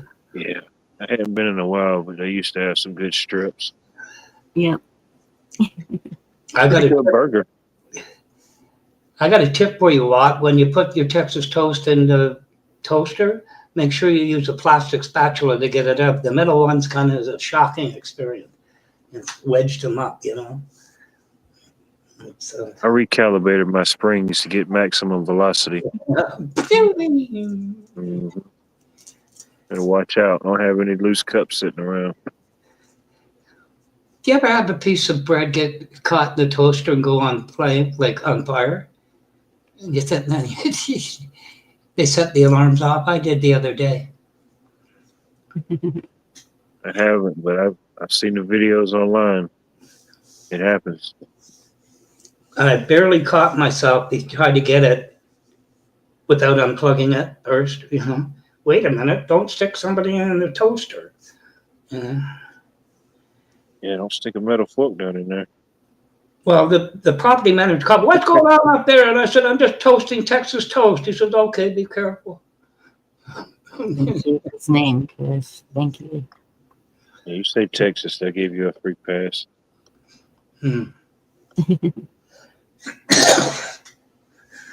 Yeah.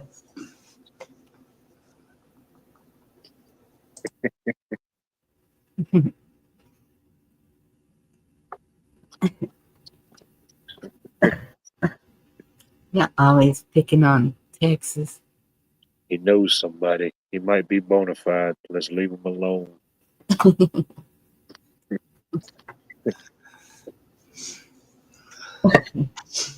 Excuse me.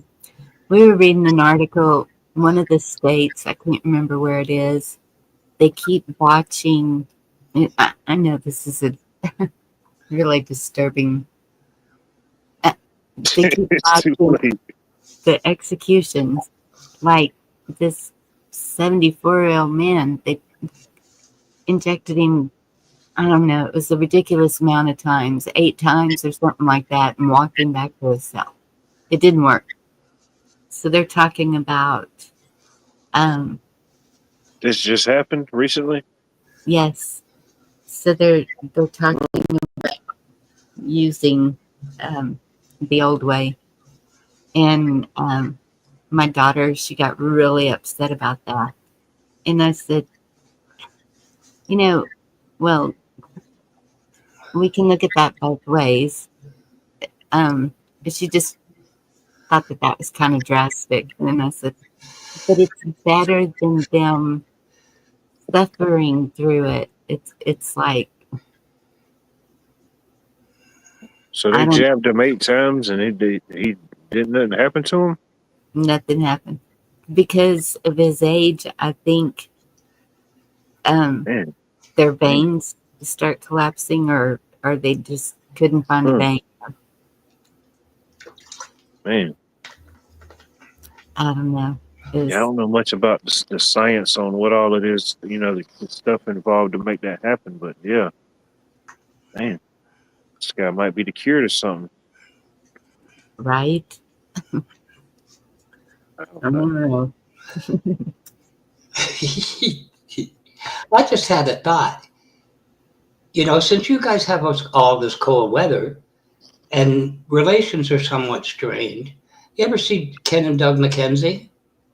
Their show? Relations are somewhat strange. What do you mean? You could have Yukon in the earmuffs, you know, and all the beer around go do do do do do do do do do do do do do do do do. Welcome to Bonnie's Doug and Ken McKenzie Hour. What do you think? Doug and Ken McKenzie. No. Go to YouTube, Ken and Doug McKenzie, and you'll see it was a skit. There was Martin Short and this other comedian, and they'd sit there and they have about 28 cases of beer around them, and they had the toucan and then the muff, you know, and the earmuffs. It was a comedy skit. Okay. It was like I've seen a movie or something like that. It sounds like that. That was SNL type of thing. Ken and Doug McKenzie. Hey, take off, eh? Mm-hmm. They're supposed to both be drunk all the time. I didn't care for it, but anyway, just an idea. Oh my goodness, Chris. You could have George W and his dad. You know, we could fly with this. You know, put a toque on him in the earmuffs and a bunch of beer around him and do. Like a series? Yeah. Oh, yeah. I definitely could see that happening. Yeah, totally. I mean, there's just so much content, you know? You got like 10 seasons worth already, and it's just now kicking off. So, you know what I mean? We're ahead of the curve. Yeah. I was going to say something else, but I won't. Yeah. Oh, my goodness, Jerry. Hey, Daniel, good to see you. Steak in Dallas. Oh. Gotta watch out for them PB&Js. They'll get you. That's why you chew 100 times. Yeah, you got to taste that stuff, man. Savor it. Right.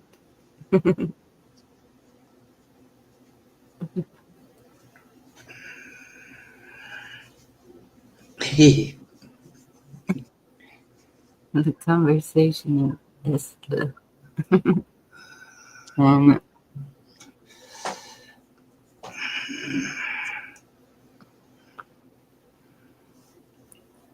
If somebody wake up Mike, we can do another beauty contest going on here or something. Hey, Mike, wake up. They want to talk to you.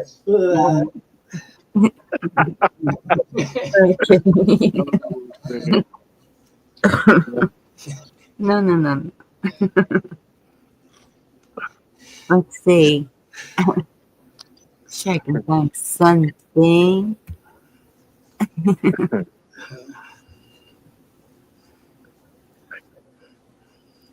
Let me see.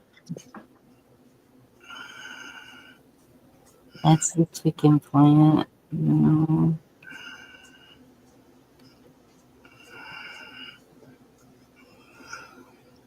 Wonder Bed's out there listening.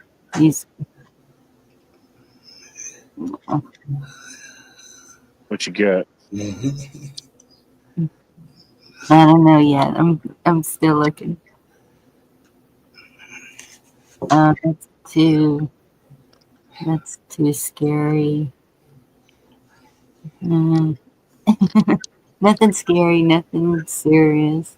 Nothing too scary. You could tell Bonnie's one of the more experienced shoppers. The salesman like comes up and says, "Can I help you?" She says, "No, I'm still looking." Hey. Something quite terrifying. Nope, not that. And you know, I don't like scary movies, but these headlines, I'm like, well.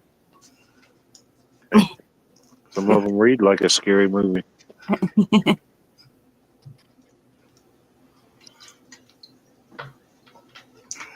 Okay, this is here's one. This is a good deed.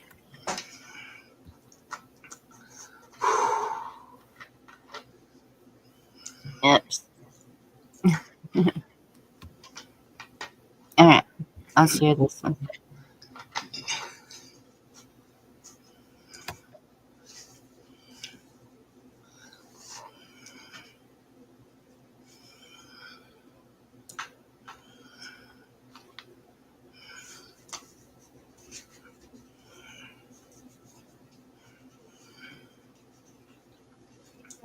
Are you all right? No. My name's Nate, dude. Mike, Nice Angel. Is there anything I could do to cheer you up? Can you get me a coffee or something? Totally. How about McDonald's? McDonald's is What would you like? double quarter pounder with cheese. Are you sleeping outside right now? Here's a backpack and some socks. Oh, Sock is gone. how about a sleeping bag? That would work well. What about a hat? Yeah. I had a small family and we were very tight knit. There was a house fire. You don't understand how important life really is. You want to come with me? Okay. How long you been outside now? 3 years. It's difficult when you have distant relatives that you can't reach. Is that something I could help you with? If you could help me get a bus or a train ticket so I can go back there. Pennsylvania? Oh, yeah. Would love to help you. Thank you. I have one uncle left. Everyone goes up in flames. Thank you. Really appreciate this. You're going to keep me warm tonight. We'll see what we can put together. Thank you. Try to get you home, dude. One more thing, bro. A hug or a handshake. You Hug would choose. be good, man. Let's not crush your burger. No, it's okay. You can crush the burger. Hey, man. Yeah. Are you all right?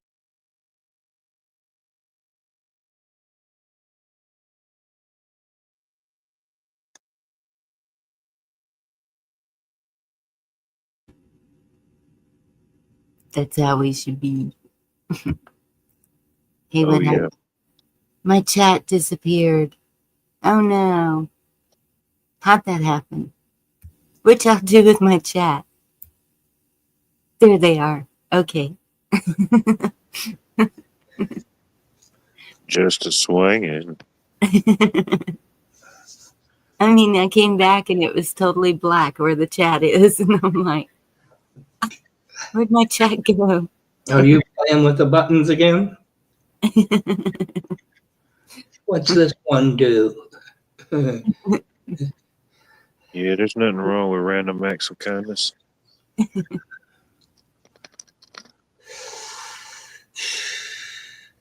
Did you ever see a horror movie that really truly scared you?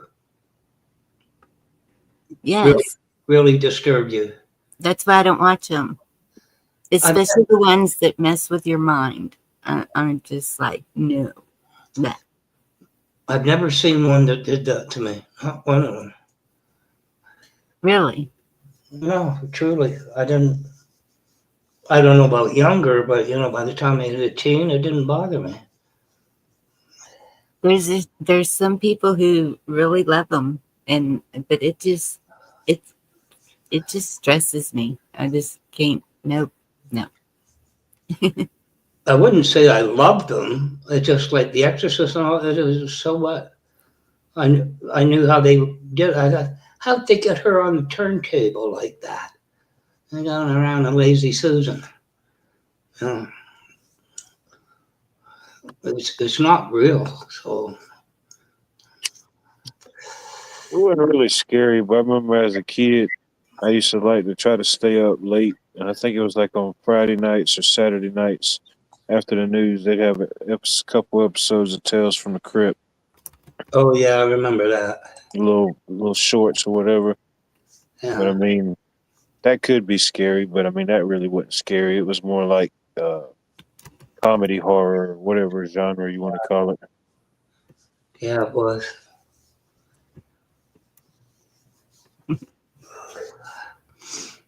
I don't know. Twilight Zone. I mean, I looked at Freddy Krueger and said, nice sweater. Good thing you didn't put the lines up and down. You'd look ridiculously tall. Elvira. Yeah, bad pattern choice, fella. Yeah, I don't think I've seen Elvira. Alfalfa? Elvira. Elvira? Elvira. Remember that song? Yeah. Yes. I know the song, but I don't think I've seen. I mean, I've seen her pictures of her and stuff, but. Oh, Gomez, you're talking French to me. Oh, the Addams Family. But that's not Elvira. I know, but they were. Elvira was a little more vampish. Yeah. Yeah. Similar. Yeah. True. I think the other lady's name was Morticia. Yeah, Morticia and Gomez. Like Mortician. Yeah. Oh. Elvira hosted horror movies. I remember that. Yeah.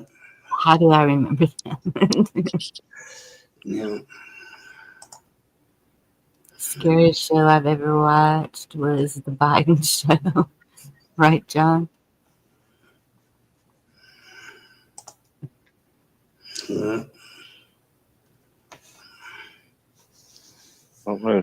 Watching episodes of the original Twilight Zone, that's pretty eerie. Because it doesn't seem like it's that far off on certain things. Yep. kiss off, they usually get out of the fire. Because they're pretty fast and they're pretty aware.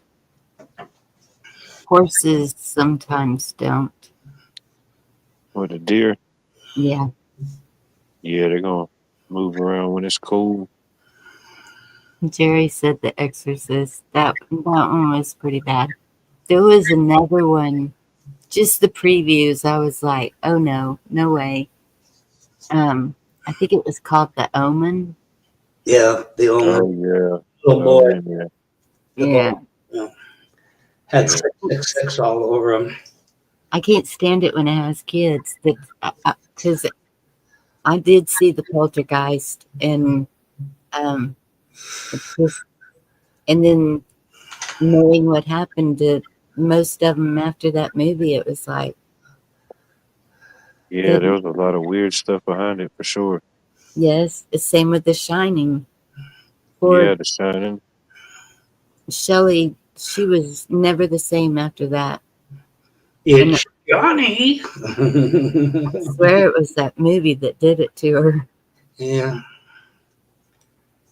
Psycho. I didn't find The Shining that bad. You know, but it just was, guess more of a mind thing also. Psycho. Yeah. How many take a shower without peeking out once in a while? Oh, Psycho was a stupid. Alfred Hitchcock's Psycho. That was some guy that just liked to dress up as his mom. Nothing wrong with that. Oh, and just left her in a rocking chair forever. Yeah, nothing creepy about that at all. No. No red flags. No. You remember there was a book in that, The Sentinel? Third-story building. There was always somebody in the... Did you see somebody in the window? No, I didn't do Sentinel. Tales from the Crypt. Yeah.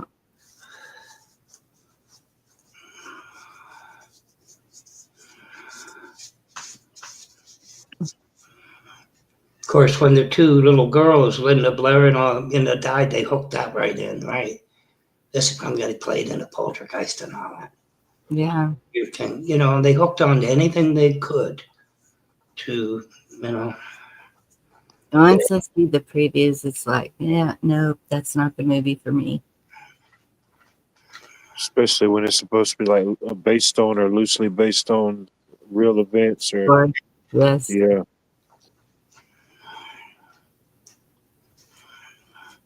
I mean, I think Tammy Faye Baker putting on her makeup is far more horrific than that. Went up, down, and sideways. Some would say.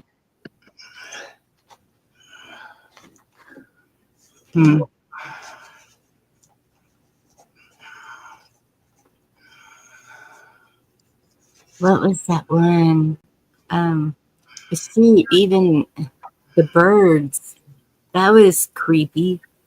Oh yeah, imagine, yeah. I think it's a black and white movie. Mm-hmm. It's old. The original one was. I think they colored it. Yeah. Later on. It's like they did with The Wizard of Oz. Yeah. Yeah. I'm sorry that happened, kids. Doing this.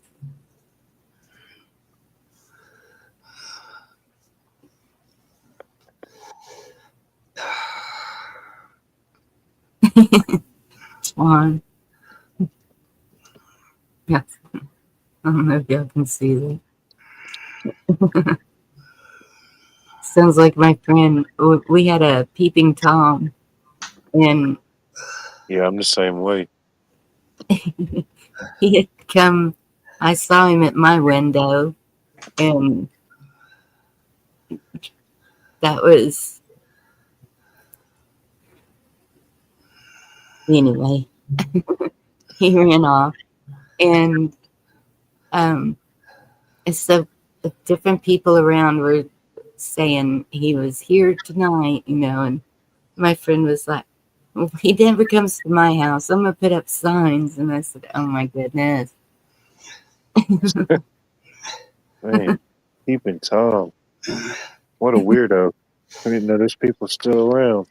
Yeah, and the police kept trying to catch him and never could. And this little old lady, he was at the wrong house. He jumped in her car and chased him down.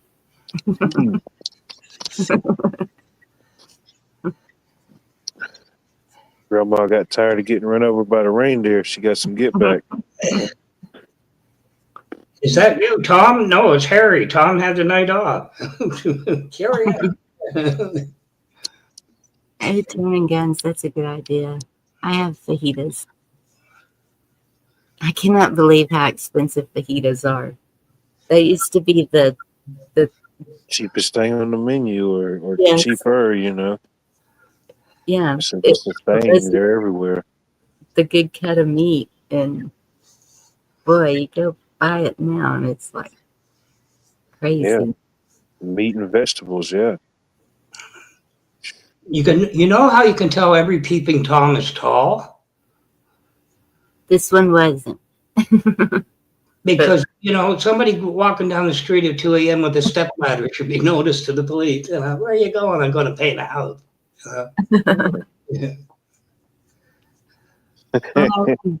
My windows aren't very high. And so the way they're making houses now, that's really a good thing. When they're making just those slit windows at the top. Because I always hate to put my couch right in front of the windows, but usually the living room is set up where you have to put furniture in front of the windows. Yeah. And I don't like my back to the windows. That's why they invented blinds, just then. Or plywood, or, whatever. Sure. But that's where I have all my plants. So that's what I wanted to tell y'all too. Best way to get you a greenhouse built is bring all your plants inside the house. And they get so tired of walking around the plants or trying to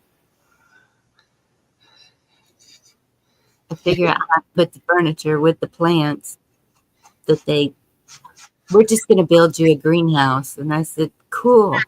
Thank you. There you go. Mission complete. Yep. Yeah, it wouldn't take much depending on how big you want it.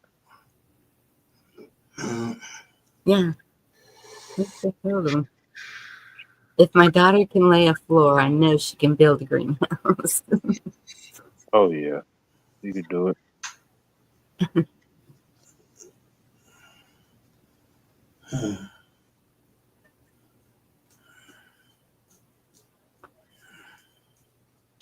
Yeah, we're fixing to paint.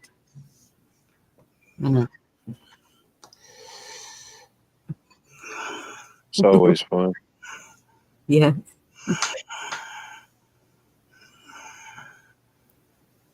I can just see your bedroom without, about 103,000 plants, and it looks like a little shop of horrors, There's one in the one, feed me. Feed me. I've got 14 in here now. But one of my friends, she posted hers. She said, my husband's getting a little upset, and she showed all these houseplants. Her kitchen counters were covered, like they're everywhere. I was like, it could be worse. I haven't covered the kitchen counters yet. No, they're good, like little mini air filters. Yeah. And they're actually thriving in here. I've got a lot of them in my room in front of the windows, and then a round coffee table full of them in front of the living room windows. Did notice the sound in the background, you know, gah, gah, gah, gah, gah. What's that? The great Texas toucan. Jungle, you know. Yeah, there's a red hibiscus blooming right now over there. So I get to see them right there.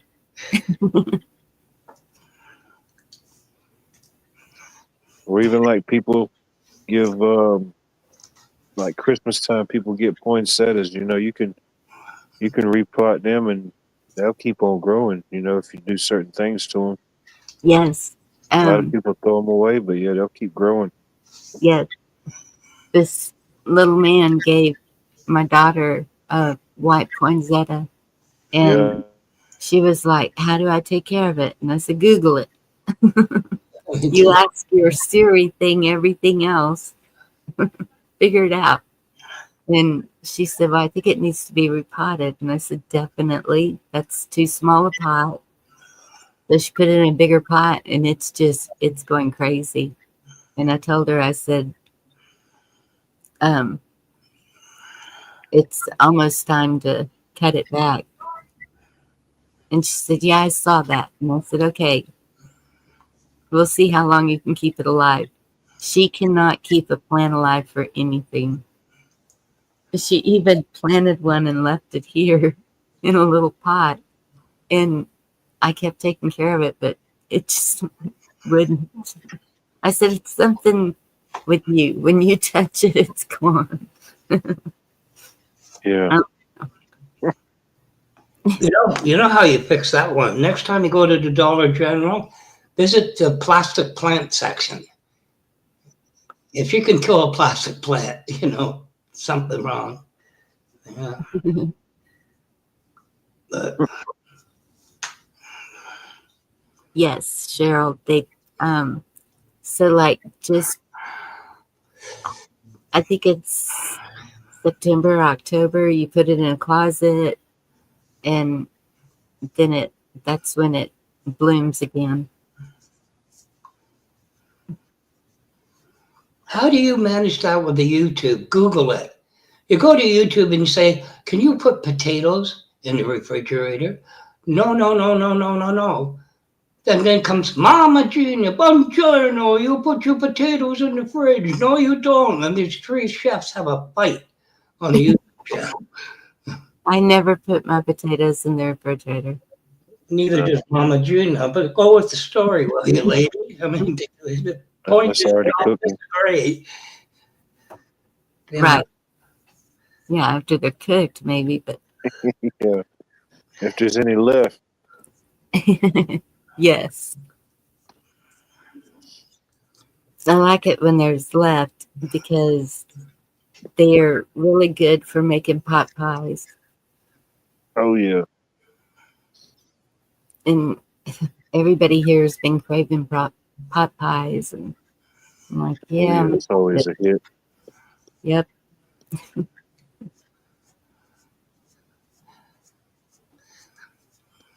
I'm thinking of doing video. I think it'll go viral. I'm going to get a camel through the eye of a needle. What? There you go. I'd give that a like. Oh, or not. Actually, it's a Camel cigarette, you know, but I figured, you know, it'll be real clickbait. You know. Be like the man eating chicken. Yes. Do you remember Larry P? They used to come in. Yes. I went over there, you know, during the heyday. And he says, "I'm going to go out and get some eggs from the barn." Oh, he took his dog with him. Uh-huh. So I says, "Larry, where'd you get the barking chicken?" We ran for about 10 weeks on that barking chicken.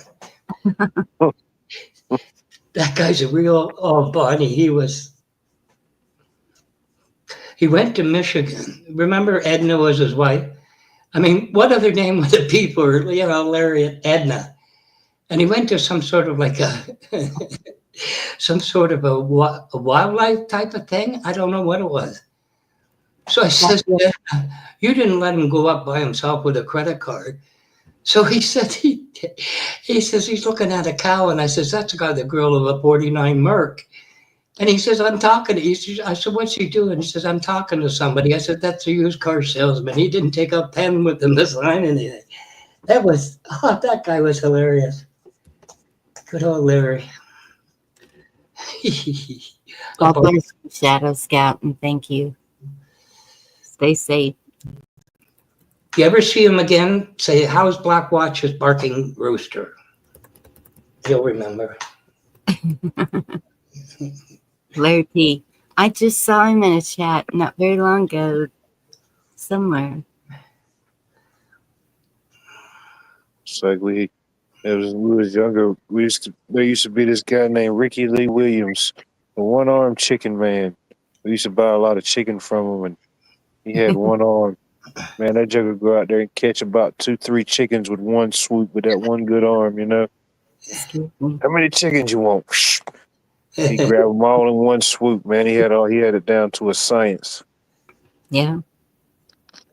It's amazing what people can do when they put their mind to it. Yeah. Larry was a darn good mechanic who built that engine for his wife, and I was really impressed with the tools he had. Yeah. When do they start selling chickens? And is this bird thing gonna hinder that? Just depends on the well, I mean, of course, across the scale, it's a big impact across the board, but individually, it just depends on your state, county. You know, everybody's state's different and stuff. Yes. As far as however you want to get chicken, you know, if you want to get eggs, if you want to buy already processed chicken, or if you want to get chickens and have your own chicken and eggs, you know. That's what I need to do. Go by the extension office and see if they have any.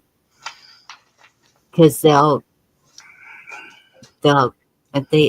over order and they'll just give them to you. And there was a group of us talking, and they were saying just from their local people that fresh eggs were like $8 a dozen or something like that, something ridiculous. And I said, seriously, y'all are getting ripped off or something. I said, I paid $3 or $4 a dozen. Yeah, could be. But you figure if the big chains, if people are seeing less eggs or fewer eggs at the big box stores, eventually that's going to trickle down to these people that's selling eggs and stuff like that, I imagine. Yeah. You know, they're going to start branching out and finding somewhere to get them. Genius, we see you. They did hit an outrageous price here for a dozen of it. How much are they a dozen there? Well, when I do get them, they're a flat of 30, and they're $9.39. $9.39 for 30 dozen and two and a half. Dozen. Yeah, that's not bad for 30 eggs. No, but like I told Watt, if they're not growing up a grade A egg, you know, sitting there and your mom chops it off, they're not that big. Yeah. No. They're heavy. They are, if you know what I mean. They're a weight. Now it's, you know, but as a kid, it was just one egg. Now there's like 4 different eggs. You want a medium egg, a large egg, a regular egg, or extra large egg, you know. Well, this was supposed to be grade A large. I'll be darned, you know, they're nothing what I grew up with. You know, now the eggs are smaller, but you know, I don't know. They're calling them larger. No, they got bigger, but still. Well, and I think we're going to see a lot of that in the stores, and that's why I want to get chickens. So I'm going to be growing a lot more this year. It's just to not pay those prices at the stores, and Yeah. because I've seen, y'all tell me if you see it, in February, prices go up. Yeah, they do usually. Yeah, if it's something that you love to eat and you can grow it, grow it. Yes. I could fence off that back part and put a cow back there. There you go. Let it be so.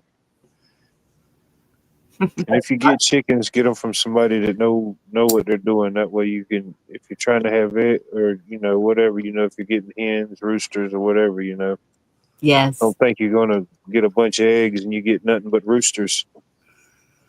Yeah, that's what I need to do, is buy them from my connections that, well, even my son, I think he's hatching some. That's good. Yeah, I'll get them from him. So I really like the reds. I mean, if you ain't getting nothing but enough eggs to feed your family for the month, I mean, you've already won, Yes. You ain't kidding. For a month, you're lucky you get 2 weeks out of it. Out of 30 eggs? Goodness, what? Black, watch. The people I told you about I used to talk to, because I said about the eggs, I said, because they're doing the microwave. And I said, I'm trying to figure out, you can't grease the bowl, right? It still sticks, which is a pain in the neck. But I said, 3 eggs, on the next day, 3 eggs. They're trying to infer. I wouldn't want to be sitting beside you. I said, I don't have that problem. Eggs don't bother me. Oh, you got some eggs. I'll go through some dozens. Yeah, and we'll boil them and put them on salads and yeah, just cook them. Baby girl, she likes them. Everybody likes them. I found, the hot dogs you get? You used to get the hot dogs, and you put them in a bun, and you say, are you down there, down there, down there? Hello, hello, hello. I got to get maybe like a beef sausage, kind of like a cooked beef sausage. You heat it up and you get it in. Well, the ones that are about the size of a hot dog bun, they're always fresh, but these ones kind of stick out about 1.5 inches. They're stale every time. You know what I mean? Mm. You could open a can with it, when your mom taps the can or the jar to get they're stale again. Yeah, you got to stay away from that. Oh man, I'm gonna send them back and say, If it's stale, it ain't for sale. You do this, get the meat manager out there. You do this again. My mom used to do that. Did yours? Oh, I've done that. Yes. My mom, she never even said damn. But I used to go bowling in the mornings, when I was about 7 or 8. And my dad drove us down to my godfather's father's Texaco station. And the bowling alley was across the street. And we'd walk home with the bundle buggy and stop for fish and chip. But anyway, she'd say, Gord, what's the meat like, right? If he said tough, next Saturday morning, she had the meat manager out there. These things were like leather. She blasted them.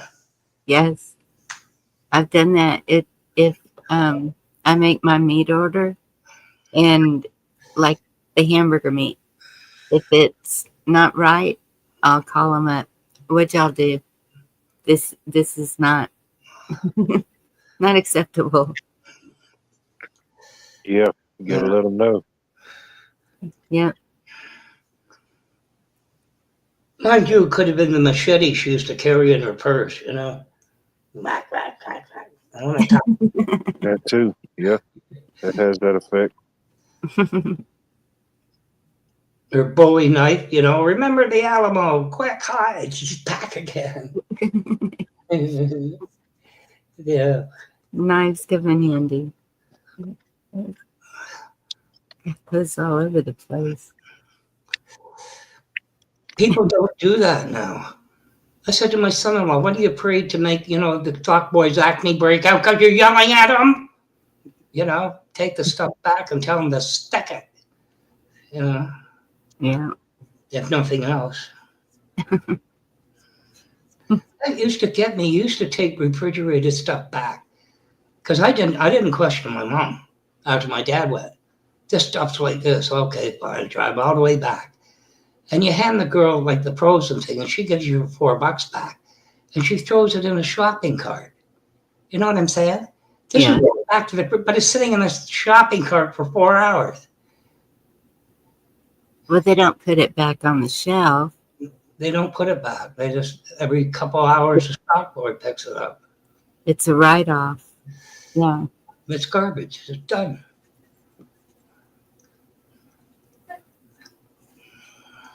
Okay.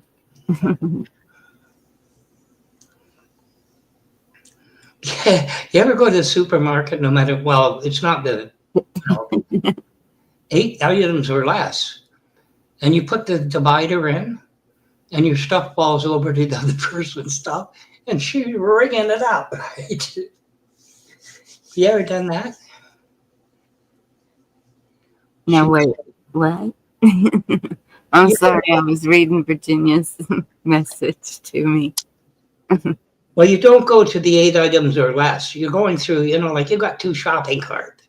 Yes. And you put a divider up, and you're taking the stuff out, and all of a sudden you realize half your stuff fell into the previous customers, and she's ringing it up, right? And she's half your order on the other person, What? Oh, wait. I know, you got to draw the line somewhere. And you say, she saved the link, Jerry. I have paid for people's stuff, you know what I mean? I say, hey, that's all you're getting. And I say, hey, just throw it on there, you know what I mean? Mm-hmm. Stuff like that. Hey, T-Mon, good to see you. You tell young people how to shop proper in the store.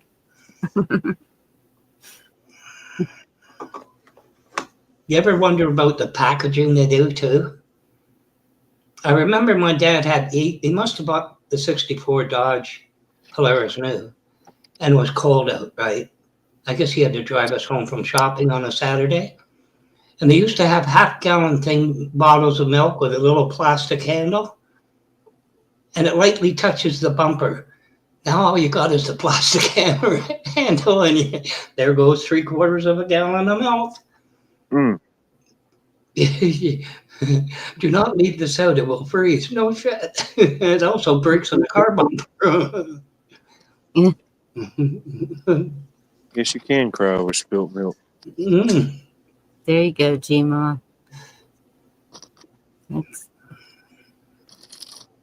That's what I used to take my Girl Scouts to the grocery store too, and show them ingredients and stuff, what the best buys were. Oh yeah. I mean, that's things they do need to be taught, because here they are, they make their money, they go to the grocery store, don't ever go to the grocery store hungry. That was inevitable. And they come out with a bunch of junk or really expensive meats and stuff, and like shrimp or, yeah. I'm like, okay, this is where you do a list when you're at home. This is your budget. Now we go to the store. Yeah, nowadays more than ever. Yeah, I used to carry a calculator with me just to make sure I had it right. Now you don't even have to do that. $100 fits in one grocery bag. Oh yeah, you gonna throw $100 bill at them every time. Yeah. Man, tired of giving y'all these $100 bills every time I come in here. When you hit 110 degrees down there, 110, 115. Yeah. Now, you go shopping, and it's like minus 20 out. And you look like, you know, what was the name? Oh, there.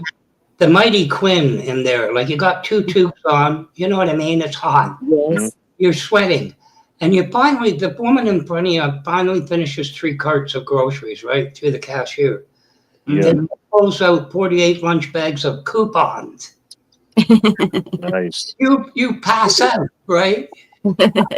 Down. This is going to take a while. Yep. Cashier should go, look, ma'am, give me $2 and you're free, right? Go through, take the stuff. Some stores do usually have it pretty warm. I'll lay my jacket over the handles of the basket. Yeah. Because somebody can complain if it's too cold. Yeah. Well, I guess for the workers, I can understand that too, but they're going in and out of the door all the time. To make it worse, it's December the 20th, and Santa's in there going, ho, ho, ho, and he gets punched out 48 times to Sunday. Because this woman's got 48 bags of coupons. There you go, John. That's the way to do it. Yeah, definitely. Well, turning guns, I guess you help people out. I don't know. You can't take it with you. But you can try.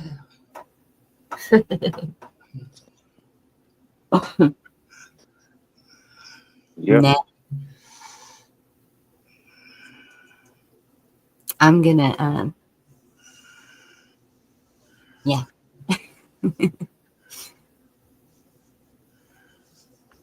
Well, that was a very interesting video you did earlier, much earlier on. I wonder if that makes people think about what they're hearing. I hope so. I mean, it's pretty accurate, I think. Well, we've all seen it. We've all talked about it. Yeah. He just bundled it into a video. And actually, I put the link. If anyone goes to his channel, he's a behavior expert, and he has quite a few videos about all kinds of different things. But that one really stood out to me because it's so accurate. It's not really that surprising when you think about it. I think most of us have heard something where you kind of go, why are you bringing that into your narrative? Well, there's your answer. Wakes you up. Yep.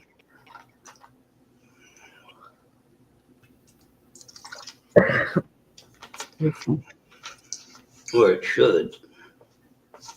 Great awakening. Mm-hmm. Hey, Michigan, good to see you. Always working. Save it for your kids. Kima, that's one thing I need to work on is biscuits. I need to get another biscuit cutter because mine disappeared. Oh, now, don't be slacking on the biscuits now. You got to get your biscuit cutter. Oh, you can use a can or whatever. Yeah, lid off a can or something. I have used a glass for a rolling pin before. Oh yeah, whatever it takes. Yeah, until my grandmother gave me hers. But making good biscuits, that is a lost art, though, I will say. I would imagine the one she gave you was glass, wasn't it? Wooden ones are collect stuff. My mom had an old glass one. She gave me, it's a wooden one. You don't wet it. Like, you clean it with salt and... Did you know granite tops are more difficult to keep sanitary than even wood ones? Yeah. They're not the best thing. Yep. They And look great. that's Porous, real porous. the big thing around here because we have a whole lot of granite. Same here. You ever see how they slice them? They have a little, if you ever go to the border, and they got the big towers for the semis, the tractors. Well, it kind of looks like that. There's wire running out, and it has diamond, industrial grade diamond, and it's going around with the wet, and it goes all the way down the granite block or marble. It's interesting. Didn't think diamonds were that cheap, but well, they're not really. Diamonds are a girl's best friend. There's a Ace mine. I think it's something with Ace diamond mine up in New York. There was a big fight over it between the kids when it was inherited. I think the national or state park owns half of it now. It's really sad to see all these things getting taken over or bought up by people who could care less about it. Oh yeah. You see it all the time, once the elders are gone, if didn't somebody see the value or appreciate it, it don't last long.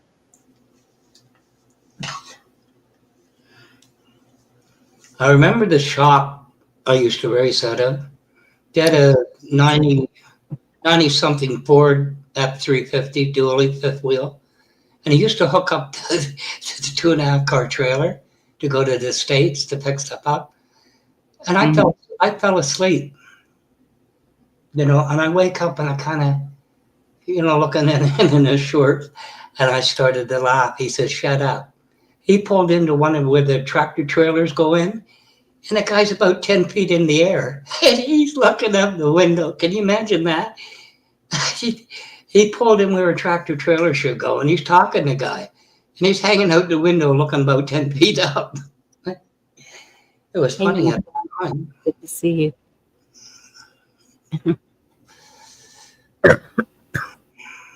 Excuse me. What's today's day? The 28th? Yeah, I gotta start getting your seeds and stuff ready. Yeah, the first didn't even until, what is it, Friday or Saturday? I think we're gonna go stay out at my mom's a couple of nights and go through stuff there. There you Since go. I made some room here, haul in another load. And mostly it's furniture that I'm wanting to get out there, that she still has my grandmother's dresser, and she was like, make sure you get that. And I'm like, okay. It's old. But it's big. A lot bigger than the one I'm using. One of the service calls we went to today was to a local business. They've been open as long as I've been alive, plus ain't no telling, but it's called the Furniture Doctor. And pretty much like the name sounds, they just repair like furniture, antiques, stuff like that. And man, they had some beautiful stuff in there that was in there working on. Yeah. They got a new bandsaw installed, and they just wanted to make sure it was getting the proper voltage. Yep. But this lady had given me a sofa, and it was the wood legs, the wood arms, and but it had this kind of a burgundy velvet covering on it. And I was like, well, that looks really bordello kind of whatever you call it. Yeah, that vintage. And so when I got it home, I noticed a little piece of piping sticking out of the top back. Had the carved wood along the back of it and everything, and so I just kind of pulled it forward and peeked down in there. In the original, well, it wasn't the original because they had it reupholstered in the 80s or some time, but it was in there, and I was like, why would they cover it with this velvet stuff? And I ripped all that off and put some new piping on it, and it was beautiful. But I ended up selling it because where I moved after that, it no room for it.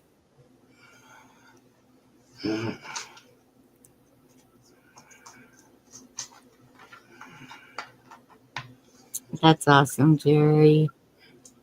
You all don't get the humor of it until you turn a stranger onto the versatility of a can of cheater biscuits. I've used cheater biscuits in my chicken and dumplings.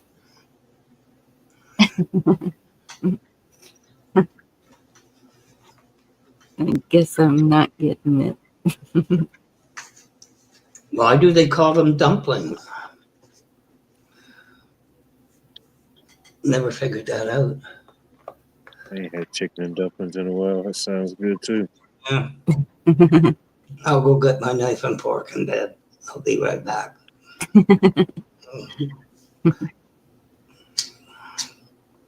It was the old timey. Remember the upholstery that had the gold threads running through it every so often? It was like yeah. Floral print, and yeah.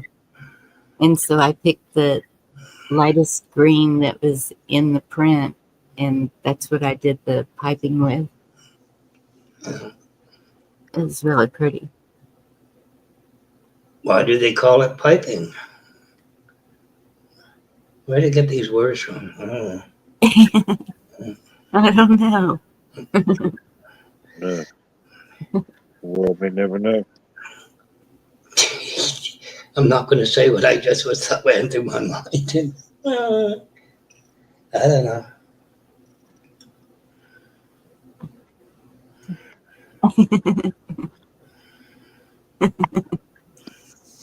Do you guys have, now that I think about it, and how old things used to be, any shoe repair shops down there anymore?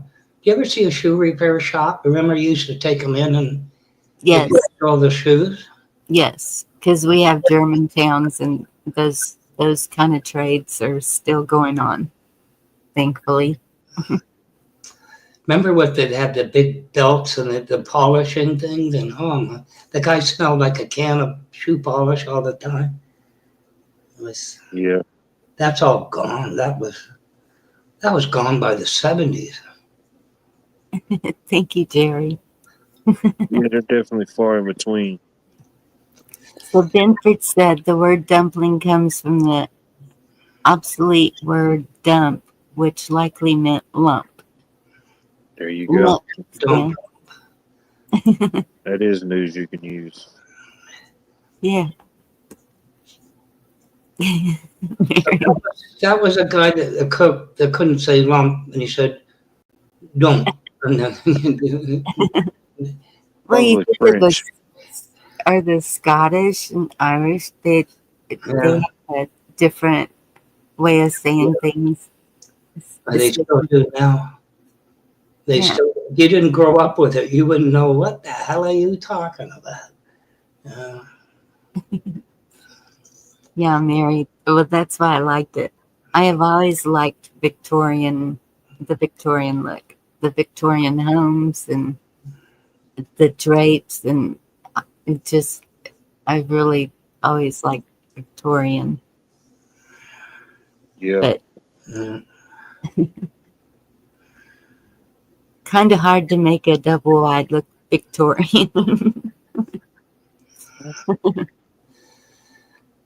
No.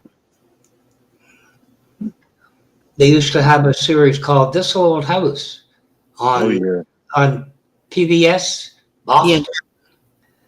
I used to love watching that Saturday morning. Yes. That and Bob Vila. Yeah, one guy had his own little spinoff where he worked at his workshop. that was Norm Abram. The New Workshop with Yeah, Norm. the New Wakey Workshop. Yeah. I love to watch things like that. That's why I like to watch The Best Life, making knives and the leather and all the things he's doing. I love workshop. That's a good skill to have. Yep. Wish I had a workshop. I used to watch him because I had quite the workshop. There was a period I went through, Norm Abram. And it was on Saturday, and he says, today we're going to make a croquet mallet. I thought, good, I don't play croquet. Well, what's croquet mallet for? So I had another bowl of Rice Krispies instead of watching Bob or Norm Abram make a croquet mallet. I love croquet. Today we're going to make a 16th century Boston hat rack. Or it'd be the most oddball thing sometimes. Yeah, but it used to have. I made this. I still have it. A oak washstand from something he had. His ideas. Wait, I missed something. Yeah, I didn't mind supporting that Yankee. He was all right.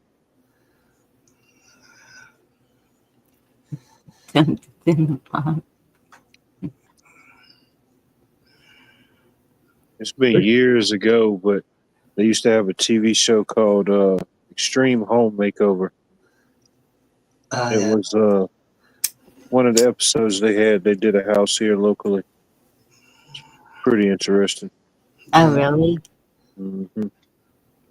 How did they heat those old houses? They had big fireplaces, and the fireplace would go up into the second story and be a fireplace also somehow. Oh, yeah. I worked last. I worked for a stonemason. You talk about that, Bonnie. I worked for a stonemason. Laurie was his name. He was drunk half the time. Anyway, Englishman. And we went to a farmhouse, like you said. It was a 2 double fireplace, 2 stories. Yeah. And he says, help me lift this thing. I said, your mama, that's about 250-pound stone. How much money you giving me? It ain't happening. And those are the kind of things I go around and take pictures of too. There's no house there, but there's just a fireplace. Yeah. And so I don't know. It's like this fireplace tells a story. Oh, it does. Yeah. Yeah, I see that all the time. Just think what all, when it was in its heyday, what all was happening around this fireplace. Yeah. His fireplaces used to tell a story when he put in the cinder blocks, you know what I mean? And if he had to redo it, that meant he drank too much that previous night. That was the story. The fireplace and the flues. That guy was funny. Lauren, I just learned last night what that means. What's that? 111. That's 3. I never realized what it was pertaining to. We watched a documentary at Indies last night. Late last night. I was trying really hard to stay awake.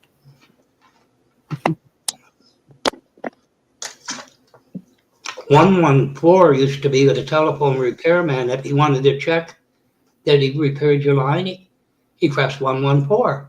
Hung up, if it called back. That's what he used. I think in Australia, 911 is 000. I don't know. So.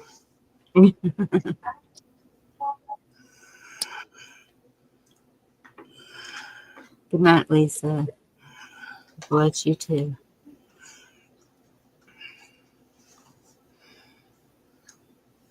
So you worked today, did you? All day. Pretty much. Well, once I woke up, I kind of slept in. I was up pretty late. Yeah. But yeah, I got a lot done.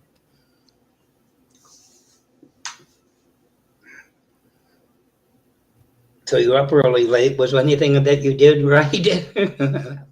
I was up late. I don't know what I'm doing. Watched a documentary and discussed it and all kinds of stuff. Just everybody talks about currency, digital, and that. They did a documentary along 15 years ago, something like that. It was called The Ascent of Money, and went through, you know what I mean? Gold peacetime, when something was of value where you couldn't barter. It was very interesting of how mankind came up with the idea of money. what'd I do? Nothing. Oh, what's wrong? Nothing. Okay. It's gonna roof a whole thing. Oh, cool. There's nowhere to set. This. Oh.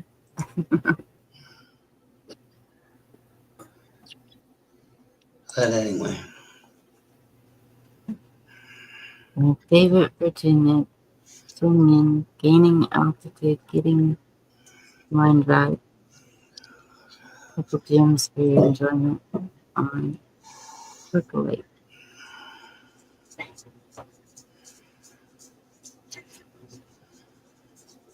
That's all too. Okay. Some things you shouldn't read to the end.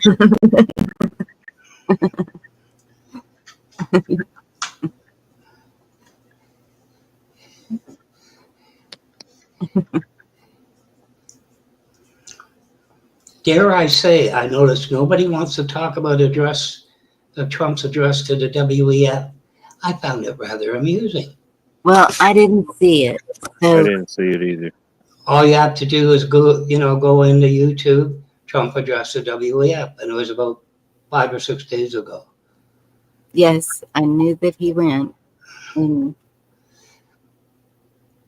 he's talking about all these great big AI buildings. There's some older woman in there says, "Will you deal with my son's bank?" And I thought, it's nice when you give your son a bank for his birthday. But anyway, I'll just lightly touch on it. Great big AI buildings, but the old electrical grid is no good. So you're going to clear it really quickly to have electrical generator plants right next door. Build your own with nice, clean American coal. And I looked at Bad Kitty. I said, "Well, was coal clean?" He said, "It never was." I said, "Do you Americans have clean coal?" He says, "Apparently." I said, "America going to share clean coal with everybody?" No. I said, "Australia still use coal." "Yeah, they have dirty coal." I said, "Why don't they use clean coal?" He says, "I don't know." You should have heard it. Oh my God. Has she?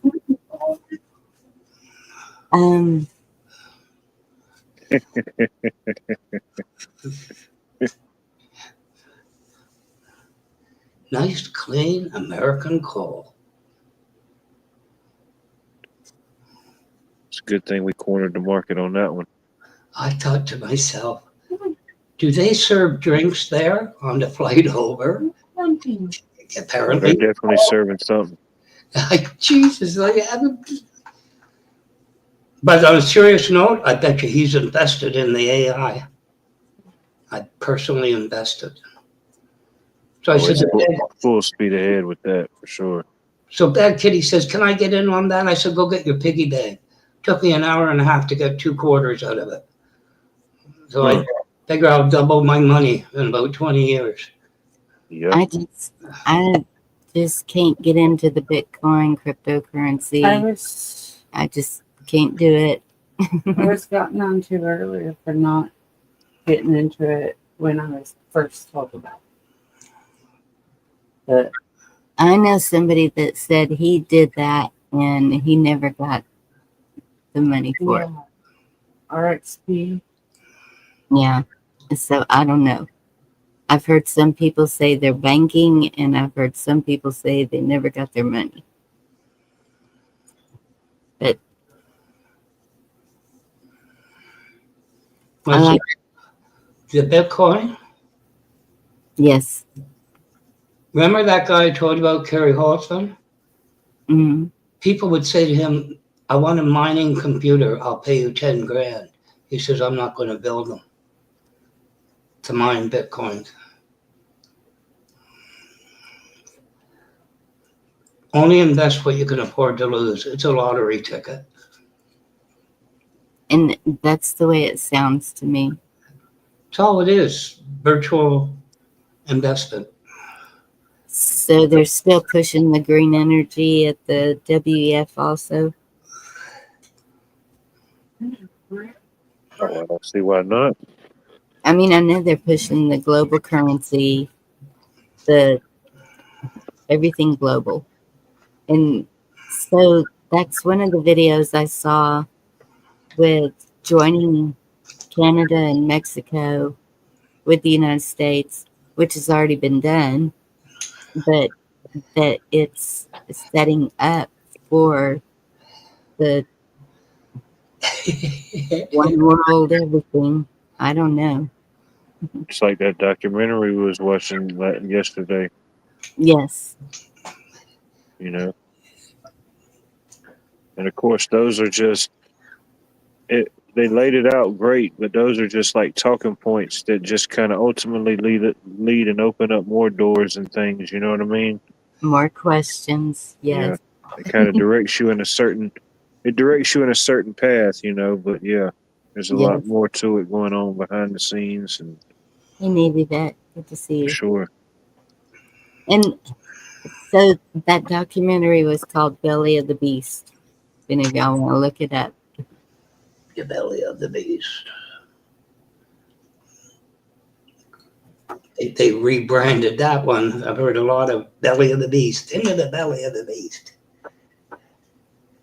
Yeah, it's Yep. not. Well, because it's biblical. I've heard of, Jonah getting out of a whale, but I never heard of anybody coming out of the belly of the beast. I really haven't. Read Revelations. I used to go to Hercules and, Unchained and Jason and the Argonauts, so I know all the mythology. That was a religion. Every Saturday morning, Palace Theater. Yeah, they kind of touched on some of that too. Yeah. Scientology and stuff like that. Oh yeah. Yeah, one in World War II. I don't know. I kind of feel that since all of y'all have spoken about all of these things,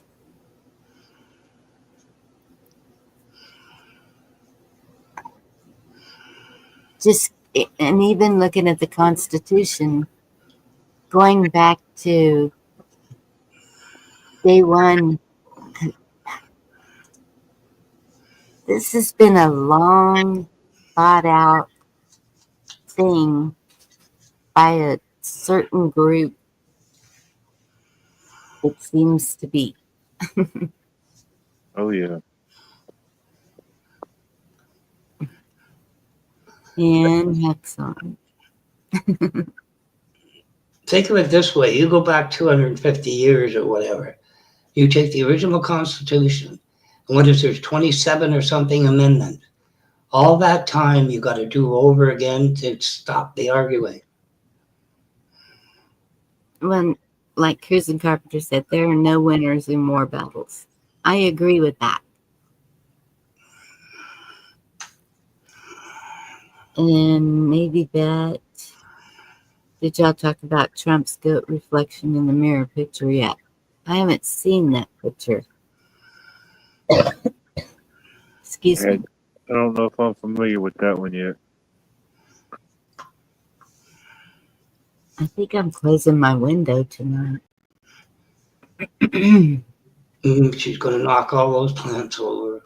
Clunk, clunk, clunk. That crap. I dropped the snapdragon. No, I have them far enough over where I can get to the window.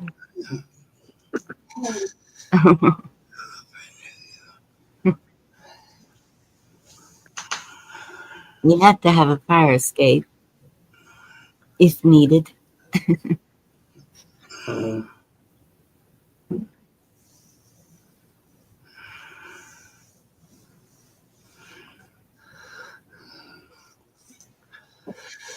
Yeah, that would be a dream, Mary. And I won't say what I think about that. Because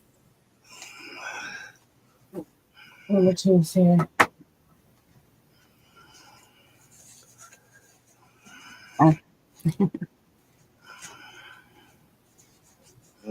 Yeah, Texas Orchid is here. Listen in the background. Hi, y'all. Good evening. Hello. Hello from the Great Black North.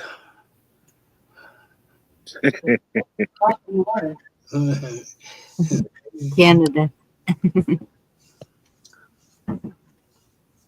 You can tell the Northwestern Passage melted, and there's now a Loch Ness monster in there. It's all black. I always wanted to see the Loch Ness monster. Well, we've all wanted to see Bigfoot. I know, we couldn't find Bigfoot. Sasquatch. Bigfoot or the Sasquatch.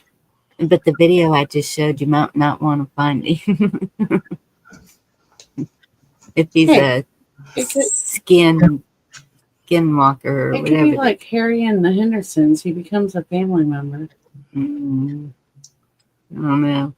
The way they disappear when they're spotted. Well, I want to will never shave again too, but Just gotta be careful. She said, I want to hide from people and never shave again too. That's my motto.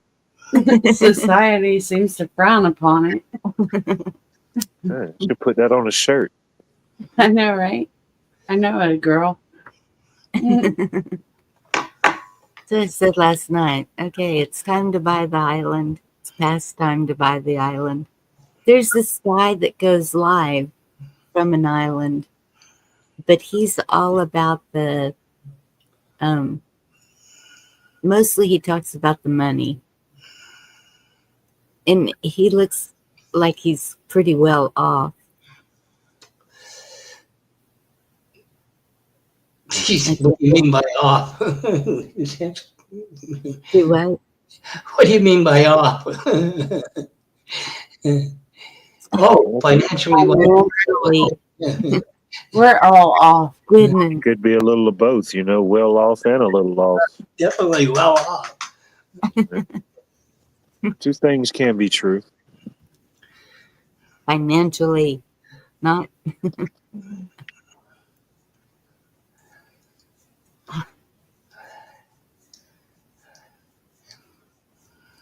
Blackwatch has a dirty mind.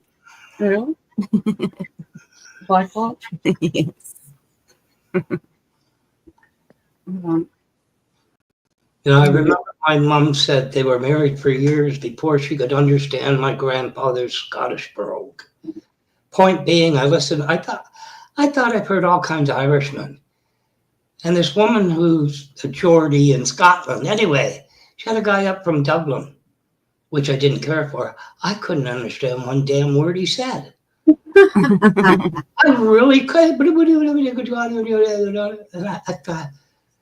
I've heard people say that about Southern people, that they can't understand what they're saying. You know what I'm saying? You know what I'm saying? And that's about after 2 words. And I thought, should I not wait till you say something till I know whether or not I know what you're saying? You know what I mean? But I couldn't under the odd word, bubblegum, There's some woman in bubblegum he was infatuated with. Outside of that, I had no clue. Am I allowed to? Oh, he was from Belfast, not Dublin. That's how we feel about Kunis. No, you can't say that. It's like a Sorry, y'all. it's like an Elvis elf or something, you know.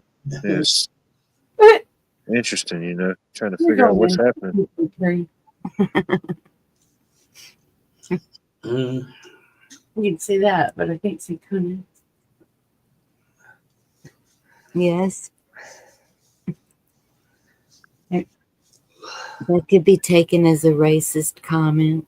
My good friend's proud of it. That's why I bought her a hat that says. I know they are proud to be that, but for whatever reason, we can't say it. I'm sorry, y'all.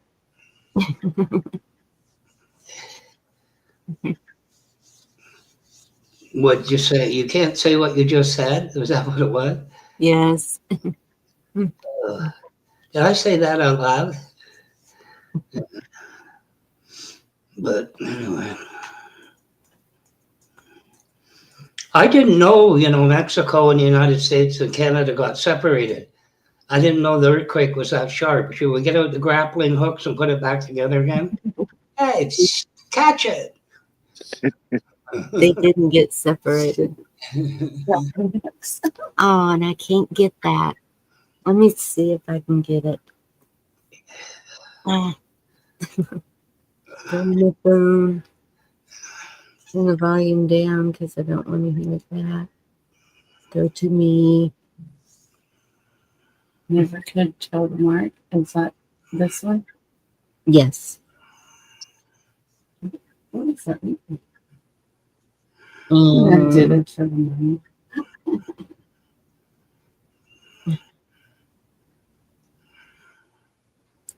If I can find it, how'd you find it so quick? Oh, Ryan didn't go. Oh, it's on Navy Vet's community page. Thank you, Navy Vet.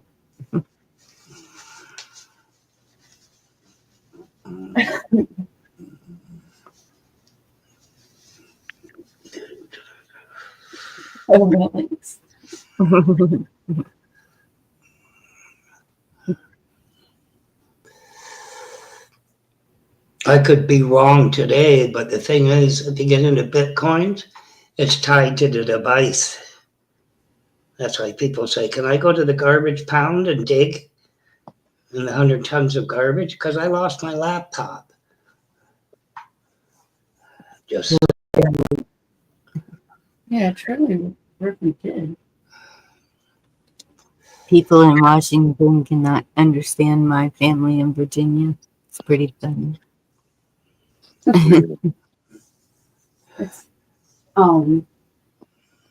My family is so bad about, so we have these not, what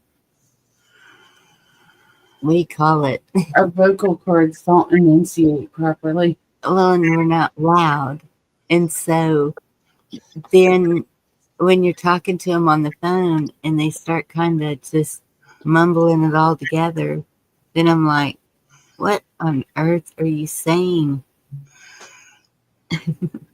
Speak up and enunciate.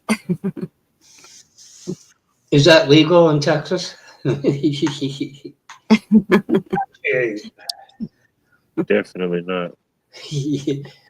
I think everything's legal in Texas, not anywhere else. Y'all come back now, yeah? What's wrong with that? Well, when I worked from a man up north, he would say, you all. And I'm like, you could save 10 seconds if you said y'all. We're lazy. That's what you're saying. We're lazy with our speech. he'd make a speech where you all was in there so many times. We have more pen in our pencils, and we just print everybody up here. It's a little bit longer, but pen and ink in your pen. Yo. Yeah. We can't ever find our pencil sharpeners.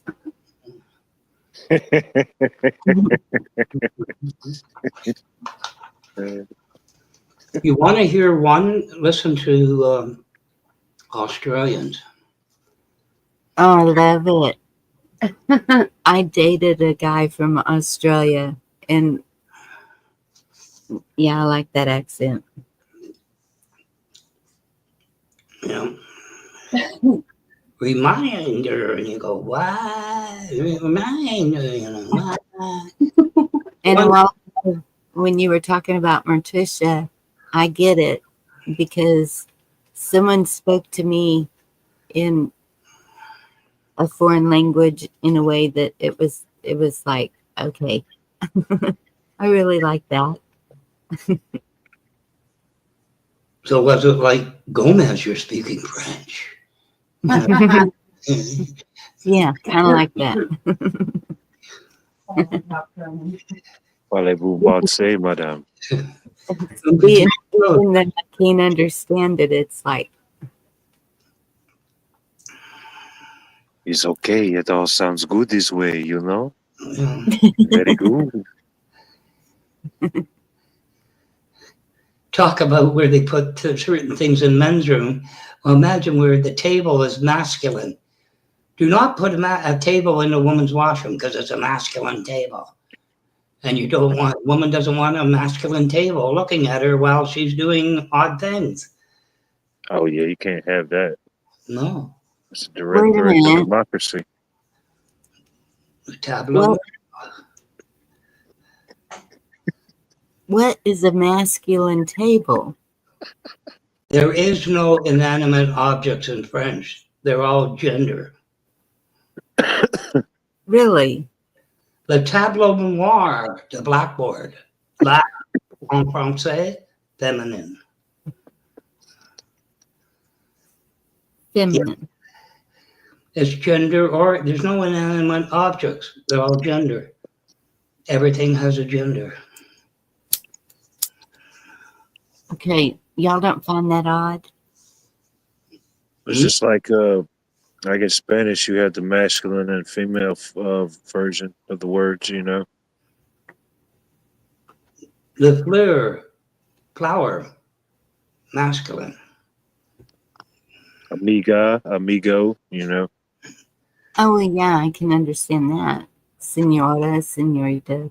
I guess however you want to identify that table, you know, if you identify that table to be a masculine table, and that's your right, you know, it could be a feminine table. Oh, I there's don't know. no feminine tables in French. But there you go. And so how you say that word could be a man. Senor is a man, right? Just senor. Correct. And then senora is señorita, senora. Senorita is not married, right? Or do I have that? Yeah, like like how we would say Mrs. Smith versus Miss Smith. Yes.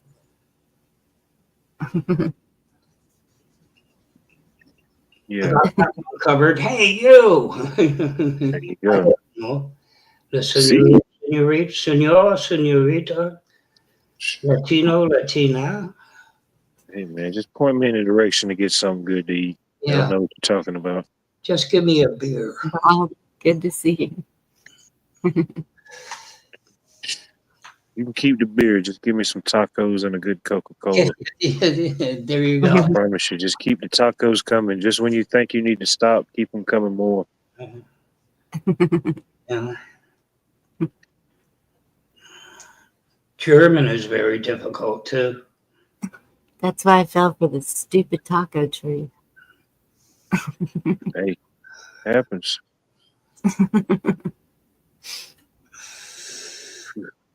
Yeah.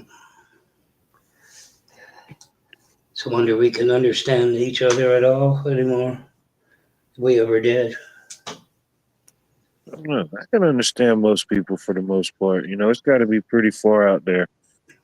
You know, I get the gist of it. Yes. As far as just English or whatever dialect of English they're speaking. And there's always talking with your hands if nothing else works. Yeah, there is that, you know. I got news for you, Bonnie. There was some woman that I didn't get along with that went to Broke Visions at one time. And she had a friend come that had to use sign language. And she lost it with him. How come she got banned? I don't know. And he kind of looked at it through experience and he says, let me see her icon. Well, YouTube recognizes that hand sign as a very vulgar hand gesture.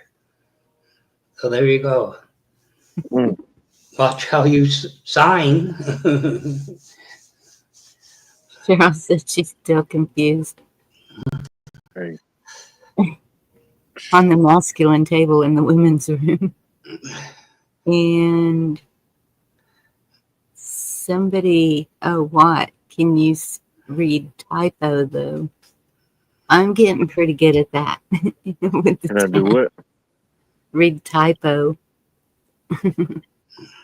Sometimes. Sometimes they can get a little scary. Yes. I know voice to text don't use, or typing, yes, don't get everything. I missed a home row a bit, and somebody says to me, are you having a stroke? I said, no, my keyboard's in Latin. I got off the home row by one key. Oops. Wait, what are they watching? I missed it. The Last of Us? Is that what they're talking about? Jinx 103.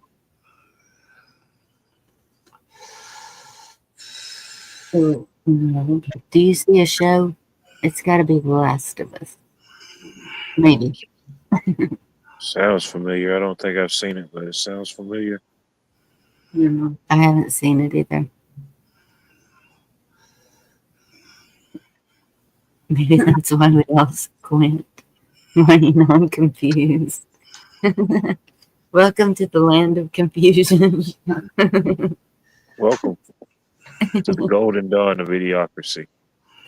Some may call us ain't rights. Some may call us can't get right. Can't Yeah, get there's right. some that just can't get right. Yeah, it don't matter. Ain't no ain't to it. It's just all can't. Can't. You just can't.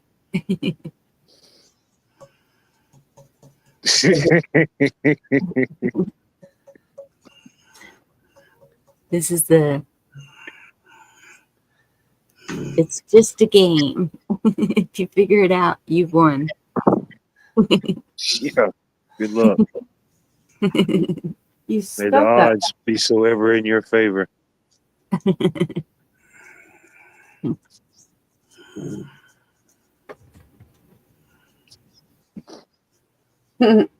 Feel that. My father liberated France in 44. He was 24 back then. Crazy thing is, we're all blue eyes. Cool. Nice.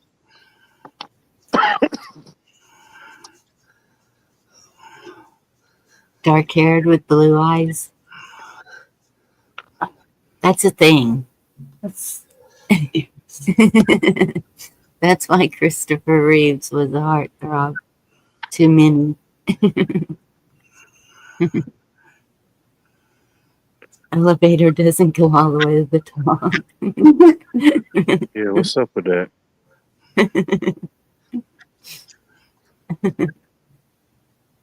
Well, look at it this way. The further south you go in the United States, the thing becomes a thing. Thing. That is true. It's a thing. Hey, put that on a shirt. That's another good one. Yeah. Darn right, it's a thing. Yeah, I'm like, save all these things because I know someone who makes. Hey, It ain't no thing but a chicken wing. yeah. That one at the That was the old market. one. That's what I had for dinner. Chicken wings, Oh yeah. like hot wings or Just fried up, just some old homemade fried chicken wings. That's another thing. How do you guys glue wings on a buffalo? Because you have buffalo wings. okay, Paris. When did Some they process to it for sure. I heard Once you get it, you got it, but you got to get it first. get it? Once you got it, you can't get rid of it. But I don't know. Good night, Jerry. I make fun of it, but I do enjoy accents. You know, you can say the same thing, but imagine everybody talking the same way. Oh, just in Texas, no matter where you go, the dialect is different. Oh, You go up to Dallas and it's we like, can't understand them. what? Yeah. Yeah, nobody does. I don't blame you. Same. Well, when you go over to the border, it's like, whoa. And then East Texas, they're not quite they're so, but kind of a Louisiana twang in there. a little bit. Yeah. Man, I fell in love with it over there. I know you did. I need all of this little spot. You know, Yeah. I do realize something. A lot of Americans say Canadians have accent. I've really tried to hear it. I don't. But there's a woman activist, political activist in Calgary, and she's Indigenous, but she sounds like she's from the hood. And it's kind of like, you know what I mean? It's like Geronimo sounding like, you know, a brother from the hood. Well, and a lot of it has to do with, I think, where you've grown up. It really and truly does.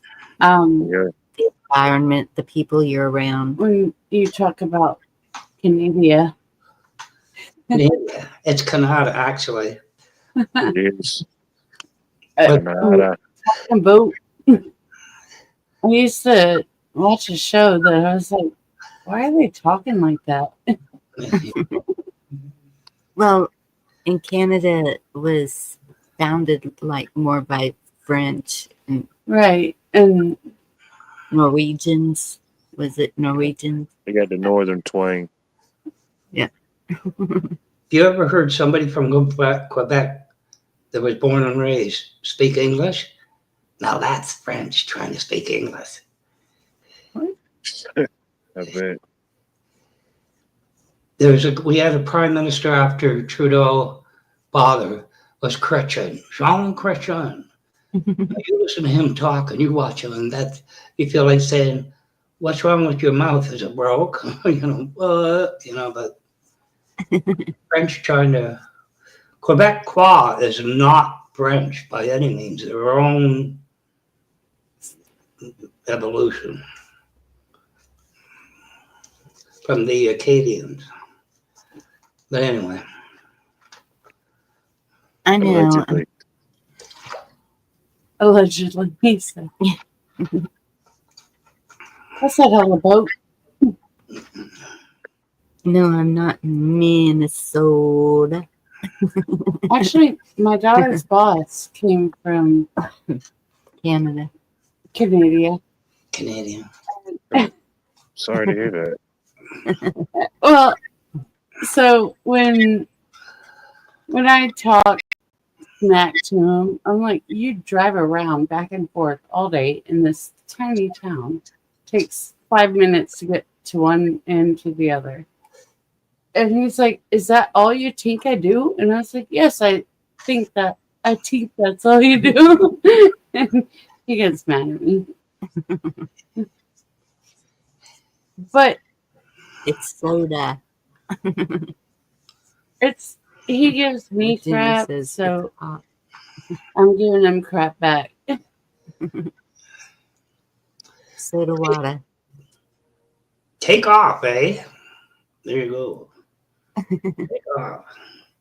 Actually, it's Kanata, Kanata, and that was originally the village in native tongue.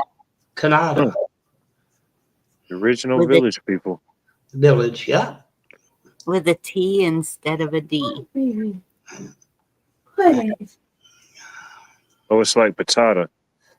Potato, potato, potato. Potato, patata, tomato, tomato. Nice.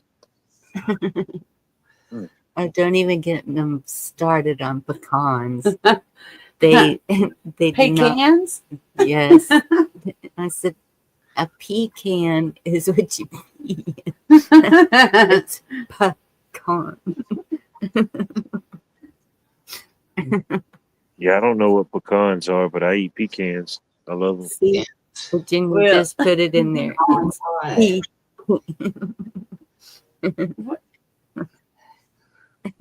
See, she knows. No. Bison. No, I'm not in Minnesota. We eat pie around here. Minnesota. Yeah, Minnesota, don't you know? Don't you know? It's always good to know. Don't you Jersey accent too. The Joyzy. I lost my keys. Joyzy. No, I did that wrong. You ever met? You never met someone from Joyzy? Actually, Actually used to race a lot Yeah. in Joyzy. Actually, I have. Used to race a when I lot. was in Puerto Rico. Unfortunately, yeah. When she was in Puerto Rico, she met someone from Jersey.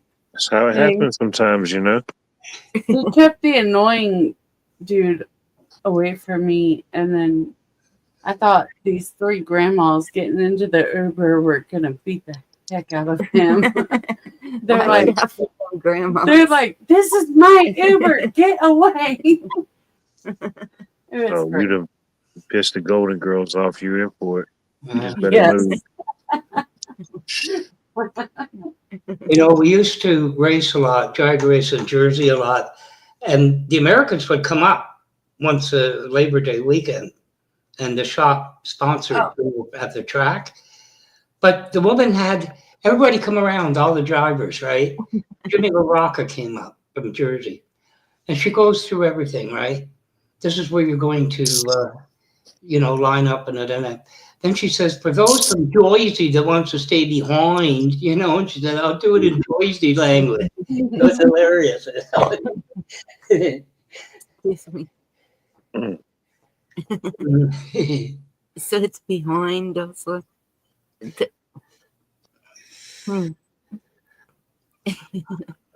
Those are either the Northerners or from Canada. One of these days, I'll tell the story of where I got that from. But I'll keep calling it that. When you figure that out. There actually was a region in Canada on the East Shore called Arcadia. And the Arcadians were under such prejudice, they went south to the United States. You're not the only one with prejudice. Of course, that was 1700 and something, but Arcadia. Coffee. I'm not. Well, that's how you say coffee. Coffee. Cappy. When you go to Boston, you're right around your car to go get a cup of coffee. Right? Radians, that's like the Greek times. That's like during 300. Remember that, the Arcadians? Yeah. The Arcadians went south. Arcadian, what are you? I'm a farmer. Spartans, what are we? Looks like we brought more warriors. Hearing things about other people coming to the United States even before the Native Americans made me think of, well, because I've heard that the Vikings were here before anybody, so even both of those made me think of the Clan of the Cave Bear that my grandmother made me read. Because I think that that's set in America, but I'm not sure. That's questionable, whether the Vikings really made it with a record. Europe, definitely. Definitely a lot more than what they tell us for sure. Well, there's no record. Oh yeah. They didn't keep records then. Right. Even like when they had the fires in DC and stuff, all those records and documents and stuff that got burnt up during that time period. I mean, you had, ain't no telling what all was in there. Seafarers made it here thousands of years ago. See? Virginia knows. Sea bears? Farers. Oh, seafarers. Okay, I was thinking like Care Bears, aquatic Care Bears. Or vanilla whoppers. Vanilla whoppers. Man, could you just... back then. Maybe that's why the Vikings came to America, to get some vanilla wafer. It's hard to imagine it because we don't know it. We can't be in that state of mind that they were in. You throw all the comforts and everything that we got now is so hard.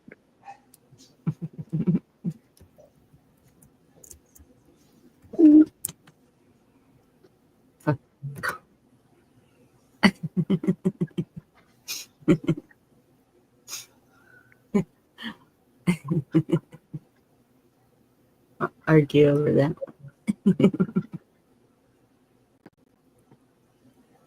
Oh, goodness. I'm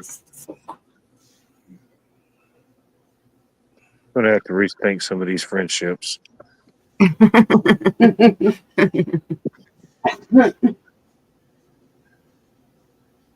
Hey, at least I like the Georgia accent. I have heard such deep Georgia accent. That'll get you a gold star for sure, but still.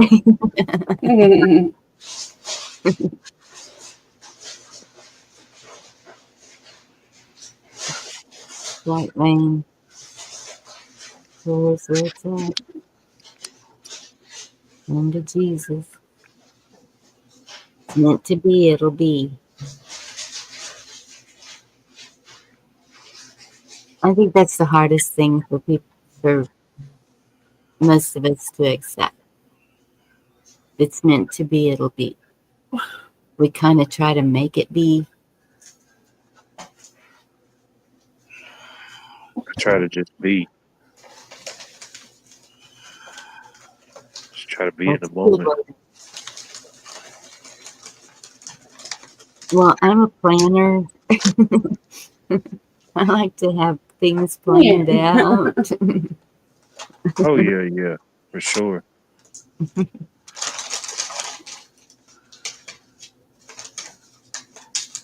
I got a question. Why do you think Americans have this problem with you? With me? With, well, you. Me? No, you. Who are you? RSTU. I mean, do you really save that much ink out of your pen? Taking all the news out of everything? Oh, I'm sure it saves a tree or two. Well, what do you do with all the U's? Do you collect them? You have lost me. What? You know what he's talking about? Spell. Somebody's got to collect them. Spell favorite. Spell favorite? Spell favorite. Favorite. Is he saying favorite? There are two different spellings for favorite. No, there's not. There's one that's got a U in it. Favorite. There's a U. You drop the U. Yeah. Where's the U? Other places there's a U in there. Where? After the VO. VOURITE. Yes. It's like when you say how many fingers I got. 4. Is it FOR? No. Is FOU? Well, it depends on what you're saying. 4. You said 4 fingers. Yes. 4 fingers is FOR.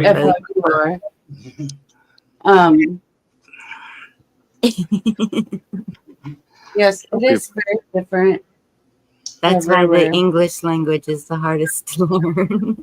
You know, that's why I still can't figure out how to spell surprise. Why? It's spelled in different ways.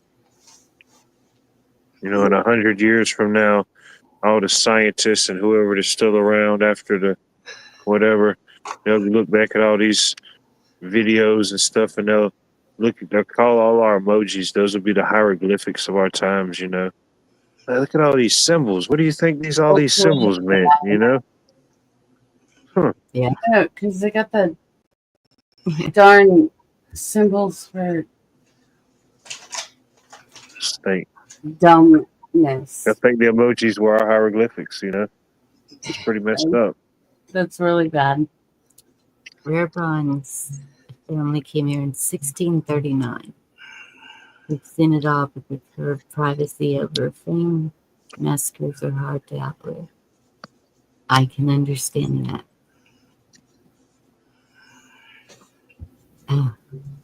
What a difficult language. See the written Japanese language. That or like Mandarin. It's all chicken. How dare you put 3 slashes? What? And it's just, yeah, you gave me the finger. What?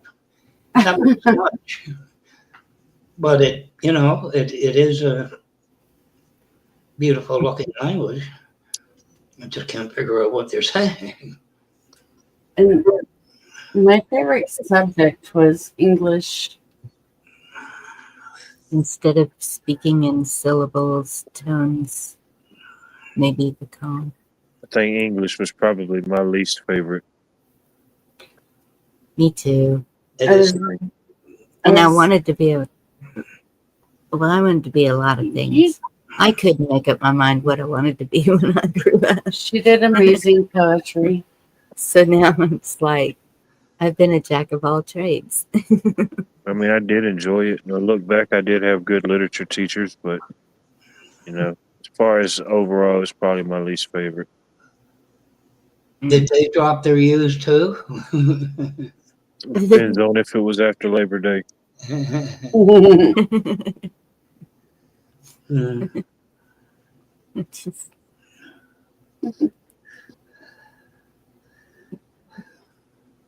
This crown.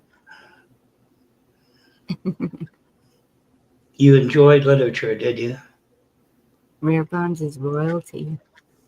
I really loved all of my English and literature classes. I used to be the grammar corrector. And I used to is in my vocabulary. I used to could. Used to could. I used to could back up a trailer like nobody's business. Now she's been ain't done it in a minute. Yeah. I've been tainted. So what do you think? Vocabulary tainted. Because I was the same way when I first moved here. So what do you think made your language change here? Here? And I get that. It'll naturally change. Just you won't even notice it. You know, you start hanging around certain people or certain things, and you or them may start saying things that you didn't say before. You know, you start saying things other people are saying, and you just don't even know it. It happens. Yeah. Well, and that's ain't a word. People, But we country use it a people lot. who Isn't, not ain't, isn't. for whatever reason just speak differently. And so coming from the city and speaking like we just always did, maybe it's more proper English, I don't know, but then they would get offended. What is proper? Like, well, but using correct words in Around here ain't nothing sentences proper. like you're supposed to. Oh yeah. But they would get offended, like, and so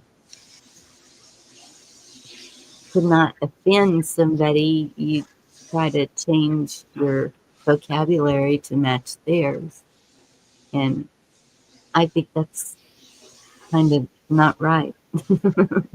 Oh, I just keep on keeping on. I just hope they can catch up, you know? Yeah. Well, I can see a coat in many colors, but Language barrier is a big thing, though. It is. I mean, it's humanly impossible, I think. I mean, I guess it could be, and I don't know, but to know and speak every language, there's still thousands and thousands of known languages still in existence that people still use, you know? right. Got isolated tribes or these people that live in the Amazon or on islands, you know, they never encounter anybody but their own people. Nobody knows what they're saying, you know? Yep. Please. Did somebody come in that I didn't see? No? Okay. Don't know.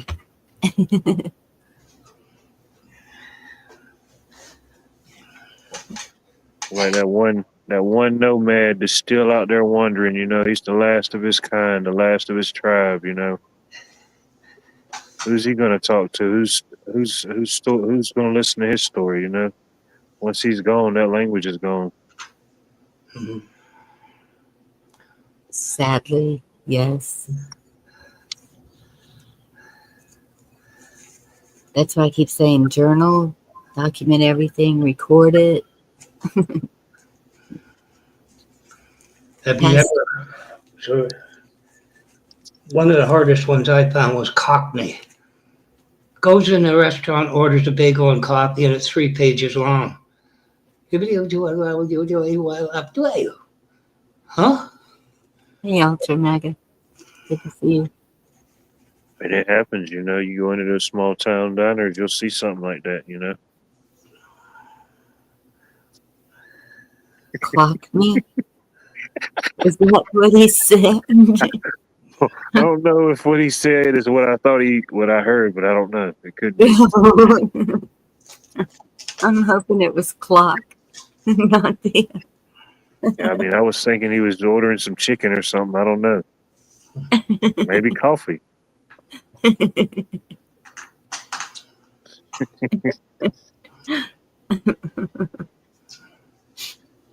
Let me get a Diablo sandwich and a Dr. Pepper. I'm in hot pursuit. To go.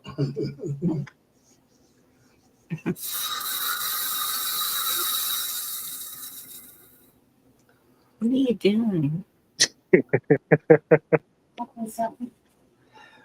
Oh. I thought there was a bug up there. You ever heard all the different ones for takeout food? I mean, if you went to get the food, get the food, wouldn't you take it out? And then it says takeaway. Well, why would you leave it there after you paid for it? You're killing me. I'm sorry. Good Lord.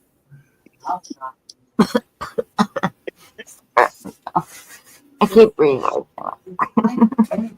Y'all doing some late night fumigations? She says she's cleaning something, but I don't think she's using the right cleaner for whatever she's cleaning. Well, I am. No, it's that blue bottle in there on the shelf in the living room. Ugh. Oh What's this my mystery bottle with the skull and crossbones on it? Is it safe? Is that Lysol? Yes. You don't clean with Lysol. Circus. Why is that dramatic? I cannot breathe. I'm sorry, that's dramatic. I'm gonna die here on the live. No. Just close it up for me. I think you opened the ammonia bottle. I'll be back. Oh my goodness. You would think, right? I was working at a grocery store when I was about 18 and stocking shelves. And when I went to go get the case of ammonia, some of the lids weren't on right or something. It just spilled all over me. Well, And That's a I different went ballgame. running to the front. I need to go take a shower now. And they're like, go, get away. But nothing in this house has ammonia. No, I do not have ammonia in this house. So you're fine. You don't want that. They named the illness after it. Yeah, it's a wonder my lungs lived. Oh, Miss Clean, please report to the courtesy desk. Miss Clean. Yeah. Hey. No, that was awful. I think it would be. Take your breath away. Yes. I ain't seen him in a while. I think he's got pneumonia. Ammonia? It's amazing the things we live through.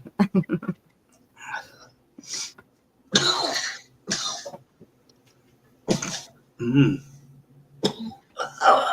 All that ammonia. See, he's smelling that Lysol all the way in Canada. So there's no ammonia. No.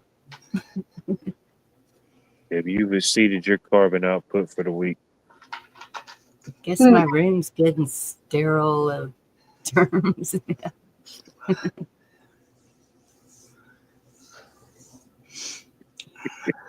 Whole house. That's another thing about southern states. This is my son Billy Bob and his brother Billy Joe and his friend and Billy Fred. And there's Billy Billy. Why do you have to have two names? Do you forget one of them? There's a lot of that, the two name people, Bobby Joe, Billy Bob. Four name people. And that is a huge thing around here. Four names. Edna Jean. Yeah. They're naming everybody I know. No. I'm like, why you gotta be calling us out like that? I just call me Edna Jean. Jean from my grandmother. Well, it was great-great-great-grandmother, 38 times removed on my father's side. Laura Lynn. Huh? What are y'all trying to say? I know Sally Joe, Bobby Joe. I know there's another Joe. I have met a Bobby Joe, I will admit that. I went to high school with a Bobby McGee. My good friend now is Kiki Joe in my phone. He must have had a time when Janis Joplin came out, eh? Yeah. Billy Joe McAllister jumped off the Tallahatchie Bridge. Hey, what about Bobby McGee? Yeah, me and Bobby McGee. From the coal mines to the California.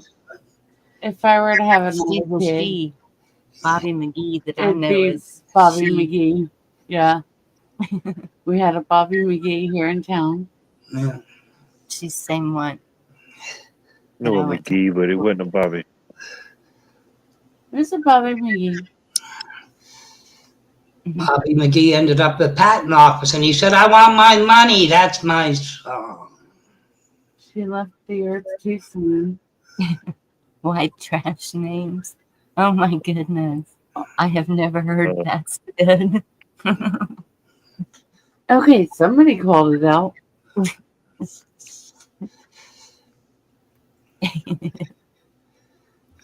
Billie Jean. Oh, yeah. I haven't seen the movie Ted yet. Amberlynn. Okay, everybody I went to school with, their middle name was Lynn or Lee. Really? Yes, really. It was really awkward. Went to school with some interesting name people. Be excused a second. You want to talk to them for me? Or you want me to mute? To them. Want me to talk to them for me? I don't think they'd mind talking to you. Billie Jean. That is a popular name around here. This is Texas Orchid. Is her handle. I don't know where the guy was from. He moved to in our area in high school, but his last name was McElhatton. McElhat? Yeah, old Peter Mackelhatton. That was his name. Where's that resonate from? Mackelhead or It's pretty distinctive. I said, man, you got a very distinctive name. Yeah, I wonder what the origin of that is. All I know is I don't think his parents liked him. His personality and how he looked matched his name. It was like perfect. You know, he looked like a Peter McElhatton. I promise you, dude. Good night. His ears were as big as his last name. So what did you say to him? That's an unfortunate name. I just called him Mackie. So what did you say? Hi, Peter. Nice to meet you. I bet your last name's Mackelhead, too. You look like a Mackelhead. You know? Holy mackerelhead. He was like one of them kids. Wherever he moved from, it was obviously cold. Because even when it was like cold here, he would still wear shorts. So it's like he was just waited his whole life to wear shorts. You know, he had to wear them all the time. I've seen some dudes that do that. He have on a full coat, but he still got on his shorts. And, yeah. Right. Man, your inner thermal balance is way off. But his tongue stuck to the frozen pole. What's the matter, Peter? Couldn't you afford the legs to your pants? Yeah, that's what I'm saying. Man. Well, I mean, the more fabric you get, the more expensive it is. Actually, these days, the less fabric you get, the more expensive it is. Depends on the fabric. I went to school. It seemed like I went to school with a lot of set of twins. It was just weird. I mean, I could count a bunch of different sets. There's a friend of mine, and of course they were Catholic, and the kids just kept coming until they couldn't come. I said, "Here's my twin sisters. Hi, who are you? Lena and Nina." They named you Lena and Nina. You know, Lena and Nina, the twins. Yeah. What's the matter? They ran out of ink. You can only put L on. You know, and their parents dressed them in the same thing. It's like the clothes store had a sale, so all the girls got. Yeah, well, shoot. You know, like. Did you forget the sew your own dresses patterns? It's easy. Yeah. You know where the last name's derived from, right? I think a lot of times when people's last names, it was more of their trade, what they did for a living. Exactly In right. some instances, um, you might have had someone's last name that was Thatcher. Uh, you know, might have been a Thatcher, or Right. something Um. Smith Well, or in the something. beginning, it was like Johnson would have been son of John in the beginning, Yeah, and then it derived or it turned to Johnson. Miller. and think how common of a last name is that. Son of Smith, son of Leaf. Son of a gun. Yep, That would have been a really cool last name. Gunson. It's probably a last name now. it's out there, I'm sure. You ever get the people with short last names? Hi, my name's Anthony Dudd. Dudd what? Dudd who? Dudd what? What's the rest of Dudd? There's only Dudd? Yeah, Dudd. What? What's that? Do who? Dudd what? Where's the rest of your name? You leave it at home? Even the whole history of like names and last names and surnames and middle names, how that changed over time. It is very interesting. Oh, it is. I love reading about it. You got to. I'm not going to start again, Bonnie, but that some parents must hate their kids with the names they give them. They really do. They must hi, my name's Daisy. And she weighs about 350 pounds. You're Oh yeah. It's like being named Joy. People would just automatically assume you're always joyous. Right. Well, there's the ones, back a while ago, they would name their sons just in time. What? Oh, just man. in time for what? No, with a name like that, you got to be good at something. Right? Kind of setting the bar pretty high. Or you meet a lady named June May. Were you born in June or May? No, December. Why they call you June May? I don't know. Yeah, Miss June May. Yeah. June May. June May what? Oh, good.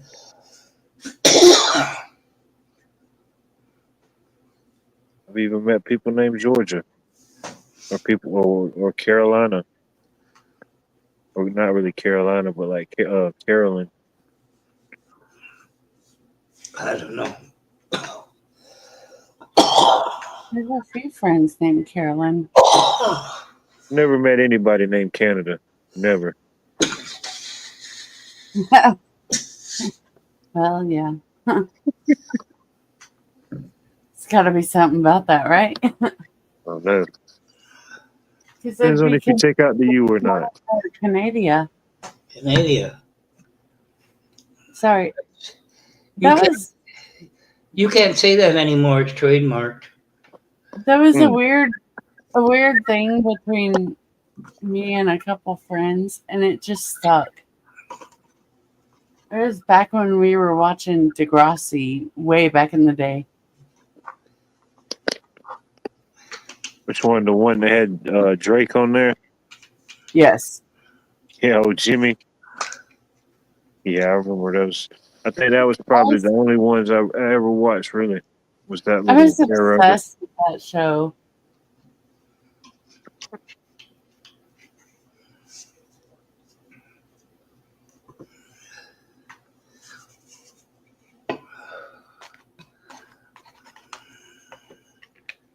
Yeah. It's like one of the best of the '90s. One of those shows like that. Yeah.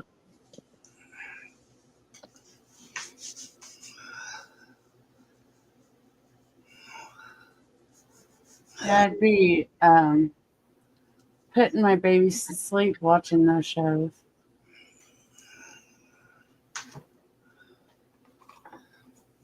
Good chance. You ever get the generational names? You call your daughter Annabelle Gertrude. You know, your great aunt on your father's side through the 1800s or the 1760s, Gertrude. No, I never did that. You know what I mean? My daughter has a name that some of y'all would know, but it's not Annabelle Gertrude.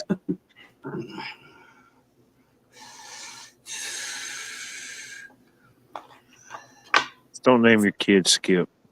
No. Hey, Monty. Opal May. I had some friends named Opal May. And I like the old-fashioned names. That's what the last two were supposed to be.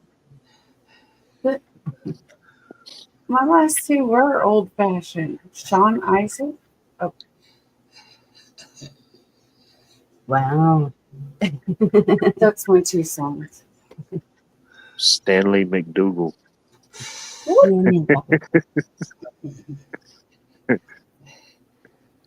They made woodworking tools, didn't they?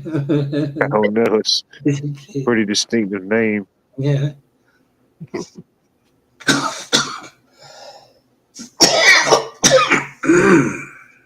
Amo. That was a family name. But for a minute. It's more widespread than I thought. Really? Mm-hmm. It's interesting. I had a teacher. Her first name was Eunice. Eunice Haynes. I feel like I had a teacher with that exact name. I don't know why, but once we figured out what her name was, it was just like the funniest thing ever when we was in school. I don't know. Right. Somebody walking down the hall and somebody will holler, Eunice. They'll yell it real loud.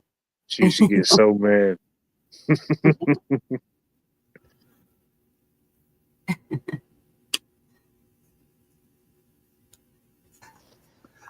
And that's the first 4 kids. I was using biblical names.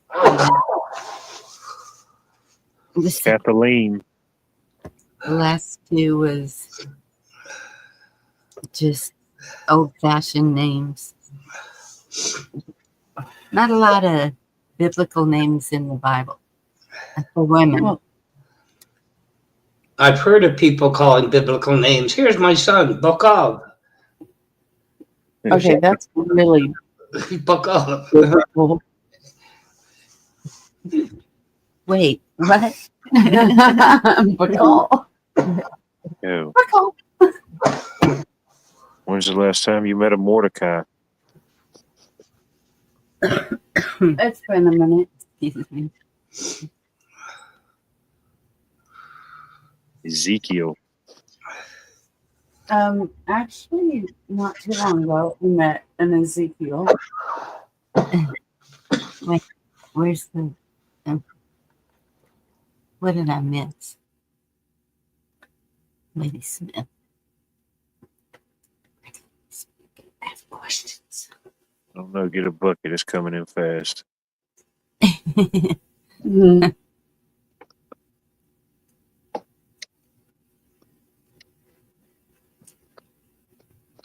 Entrepreneurship.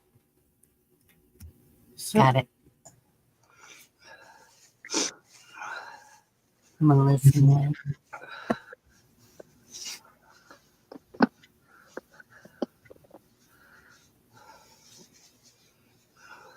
Yeah, some of the names. I don't know where they came from. I mean, my Scottish great grandmother, her name was like a French name. So I don't know how that happened.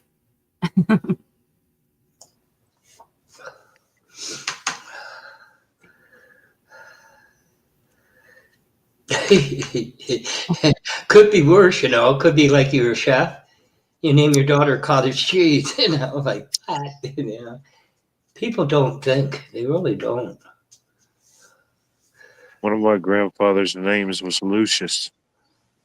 You don't hear that name much. Could have been worse. The way they're talking about it.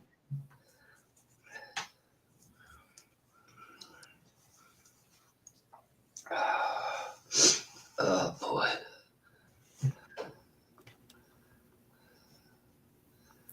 That's why you got to get used to it before you go live. That's what I was in chat a long time before I went live. The funniest all-time name person I went to school with was this girl, and no lie, her last name was Coochie. It was C-U-C-C-I. No lie, Lindsay Coochie. So Shut up right now. I don't know how y'all schools was, but at the end of the day, they would do the afternoon announcements, and then if your parents or somebody was picking you up, they call your names out. So and so, come to the car rider pickup. And every day, she never rode the bus. Every day, Lindsay Coochie, please report to the car rider pickup. Please report to the car rider pickup. You should just be so funny. Oh man, yeah. But I'm pretty sure she's gone on and got married now. It's different, but yeah. That was funny. When I first moved to the country, I was new school. You know, you're already embarrassed because you're in a new school. And I'm sitting at my desk, minding my own business, being quiet so nobody will notice me. And the teacher said there was a book laying beside me. And so he told me to pick up the book, pick it up, and he says, in the front of it, it'll have whose name it is. So I look in the front. The last name was Koch. Now, where I come from. So I said, Hawk. I went to school with one of them. It's Coke. Oh, I could have just sunk in the floor and died right there. The whole class went ballistic. Can you imagine a teacher on the first day of school and you got to learn the seating arrangement and you have names like that and you go, you know, hey, you. Y'all ever seen that woman on the videos where it's like they call in to check how to pronounce names? It's a ridiculous video, but she's like, "Oh no, don't worry." Even though it's spelled STR8, it's short straight. Like what? Yes, a lot of people will use that in their handle too, like for great.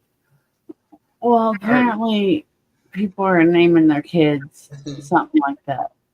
Oh goodness! Yeah, Wasn't like the most ridiculous spelling you can find for a name. That's what they're putting on birth certificates. That would make a good candid camera, first day of school, and you bring all the names like that. You know, the teacher's got to call out the name. Oh God!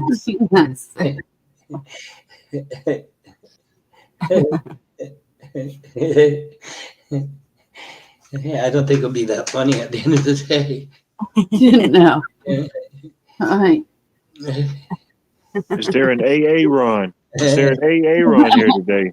Right. And that's exactly like, it's like they put extra letters in a name. Like Ashley is EEIIGH. And I'm like, Yes. Ashley Why? with 4 E's. Yeah. Not one, you know. Why? Get it right. Ashley, are you here? Yeah. Sounds like you're falling asleep just saying the name, you know. Give it to a hotel bellhop. Telegram for Mr. A-Hole.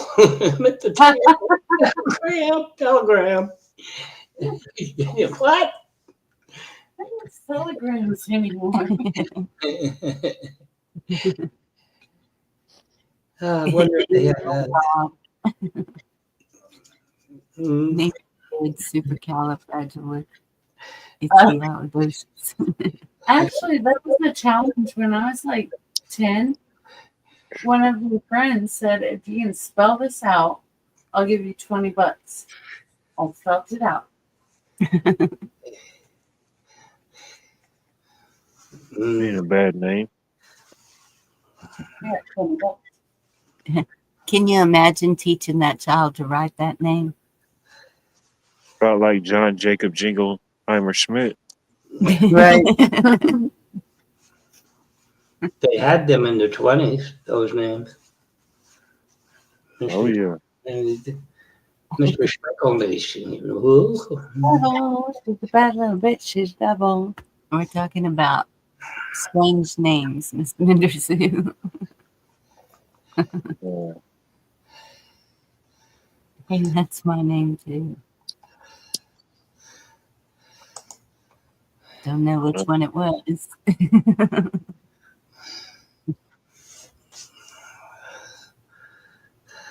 Yeah.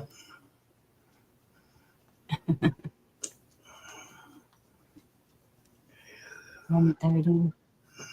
Or even cities, you know, like Savannah. Mm-hmm. I met a few Yeah. Savannahs. There's a lot of males are named Austin around here. Oh, Dallas. yeah, Austin, yeah. Any major city, they're named. Yeah, Dallas is Yeah, you just run out of ideas. Just name the kid after the city, you know. Austin, Dallas, Houston. Yeah. Phoenix. Phoenix is a big one.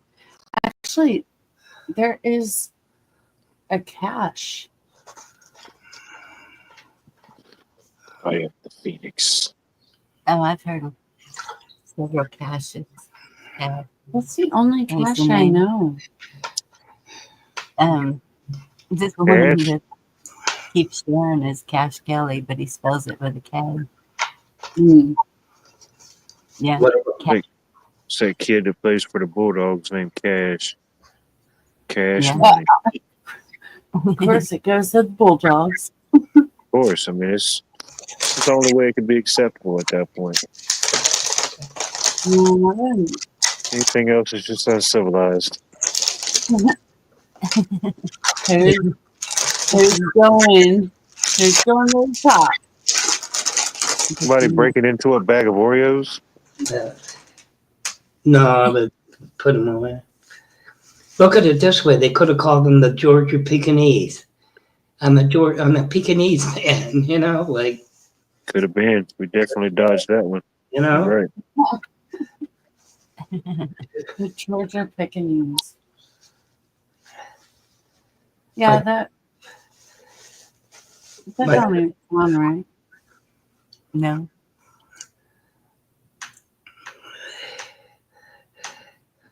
My parents-in-law had a Pekingese. It looked like it, slid across the newly waxed floor and hit the wall. You know? What happened to your nose? We rescued a Pekingese. Yep, they got a flat I can't face. even imagine I can't think of what one of those looked like. I gotta look it up. You don't want to see it. I don't even know how you spell that. They can be really, really cute. It's almost like a pug.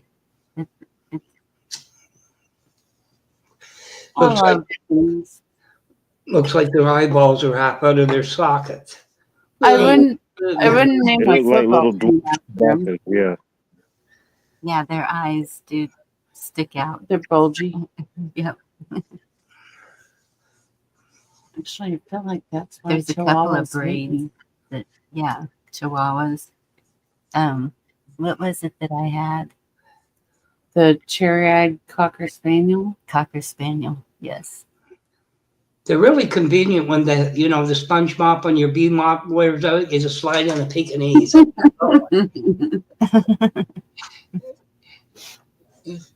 Oh yeah, Cocker Spaniel. Yeah, they're like little stuffed animals. Yeah. Hold your breath, honey. It's rinse cycle.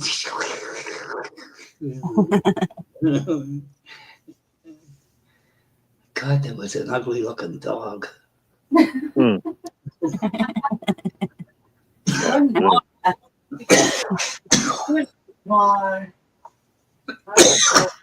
Athletes need love too.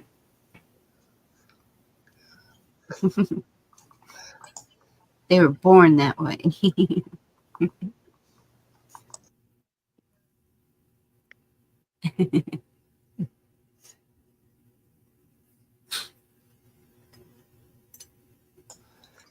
You know what they did? They took the dog to Pekingese and they were laying down, her parents, facing the camera with it in between. I said to my wife, if I marry you, you're going to turn out looking like that. You know, you turn out looking like that, I'm going to divorce you. Hey, Brian, how are you?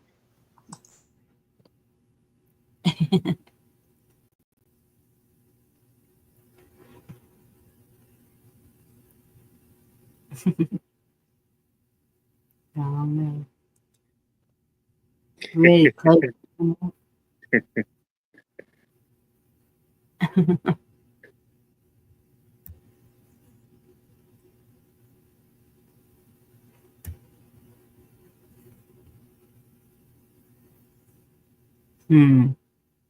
All right, what have y'all been seeing? Something is definitely underway. What happened? I'm just looking at chat. They're like,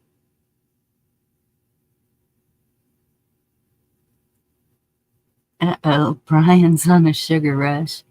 2 Right. brownies and a glass of chocolate milk. I would be climbing the walls.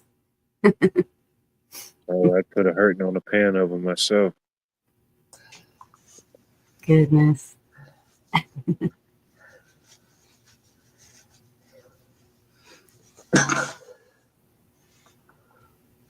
I saw that Navy bat. I'm going to look at it closer whenever I'm done.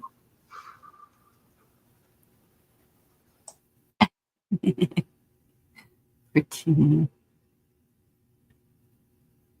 Hey, David. Good to see you. It's a Good to pretty see you, good David. one.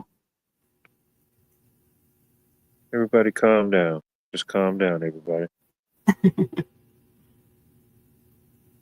You know, and that's, I was going to talk about is it endorphins that you get whenever you're happy, like, or when things are good? Is that what your body produces, endorphins? I think. It's just like a response that's given off, different things, happiness, sadness, feelings, pain. Oh, it's a lot more than I thought it was. Pretty much they pretty much transmit all the signals, You put your hand up to something warm, you know it's hot.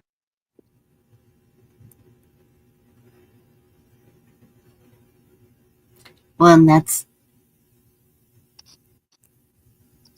what I have found when something's bothering you, sort of, Yeah. and you do something working or cleaning. Cleaning is one for sure. Because Oh yeah. the end result is good. Oh yeah. And it just puts you in a different mood.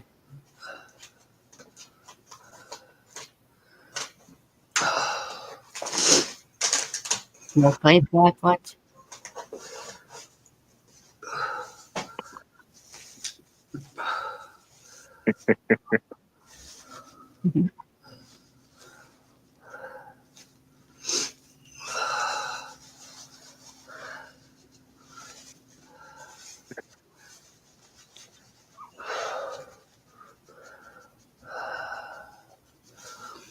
Mm-hmm.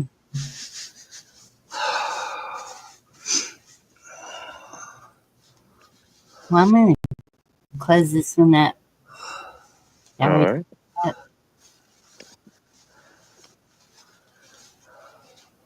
Y'all are welcome to hang out if you want to.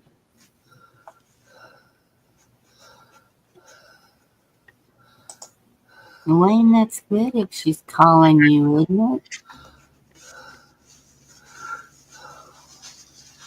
I'd be happy with a phone call.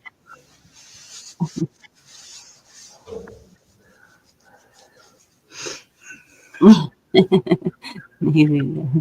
All right, y'all. Have a good night. God bless you. And see you next time. Good night, everybody. Good night. Where's the button?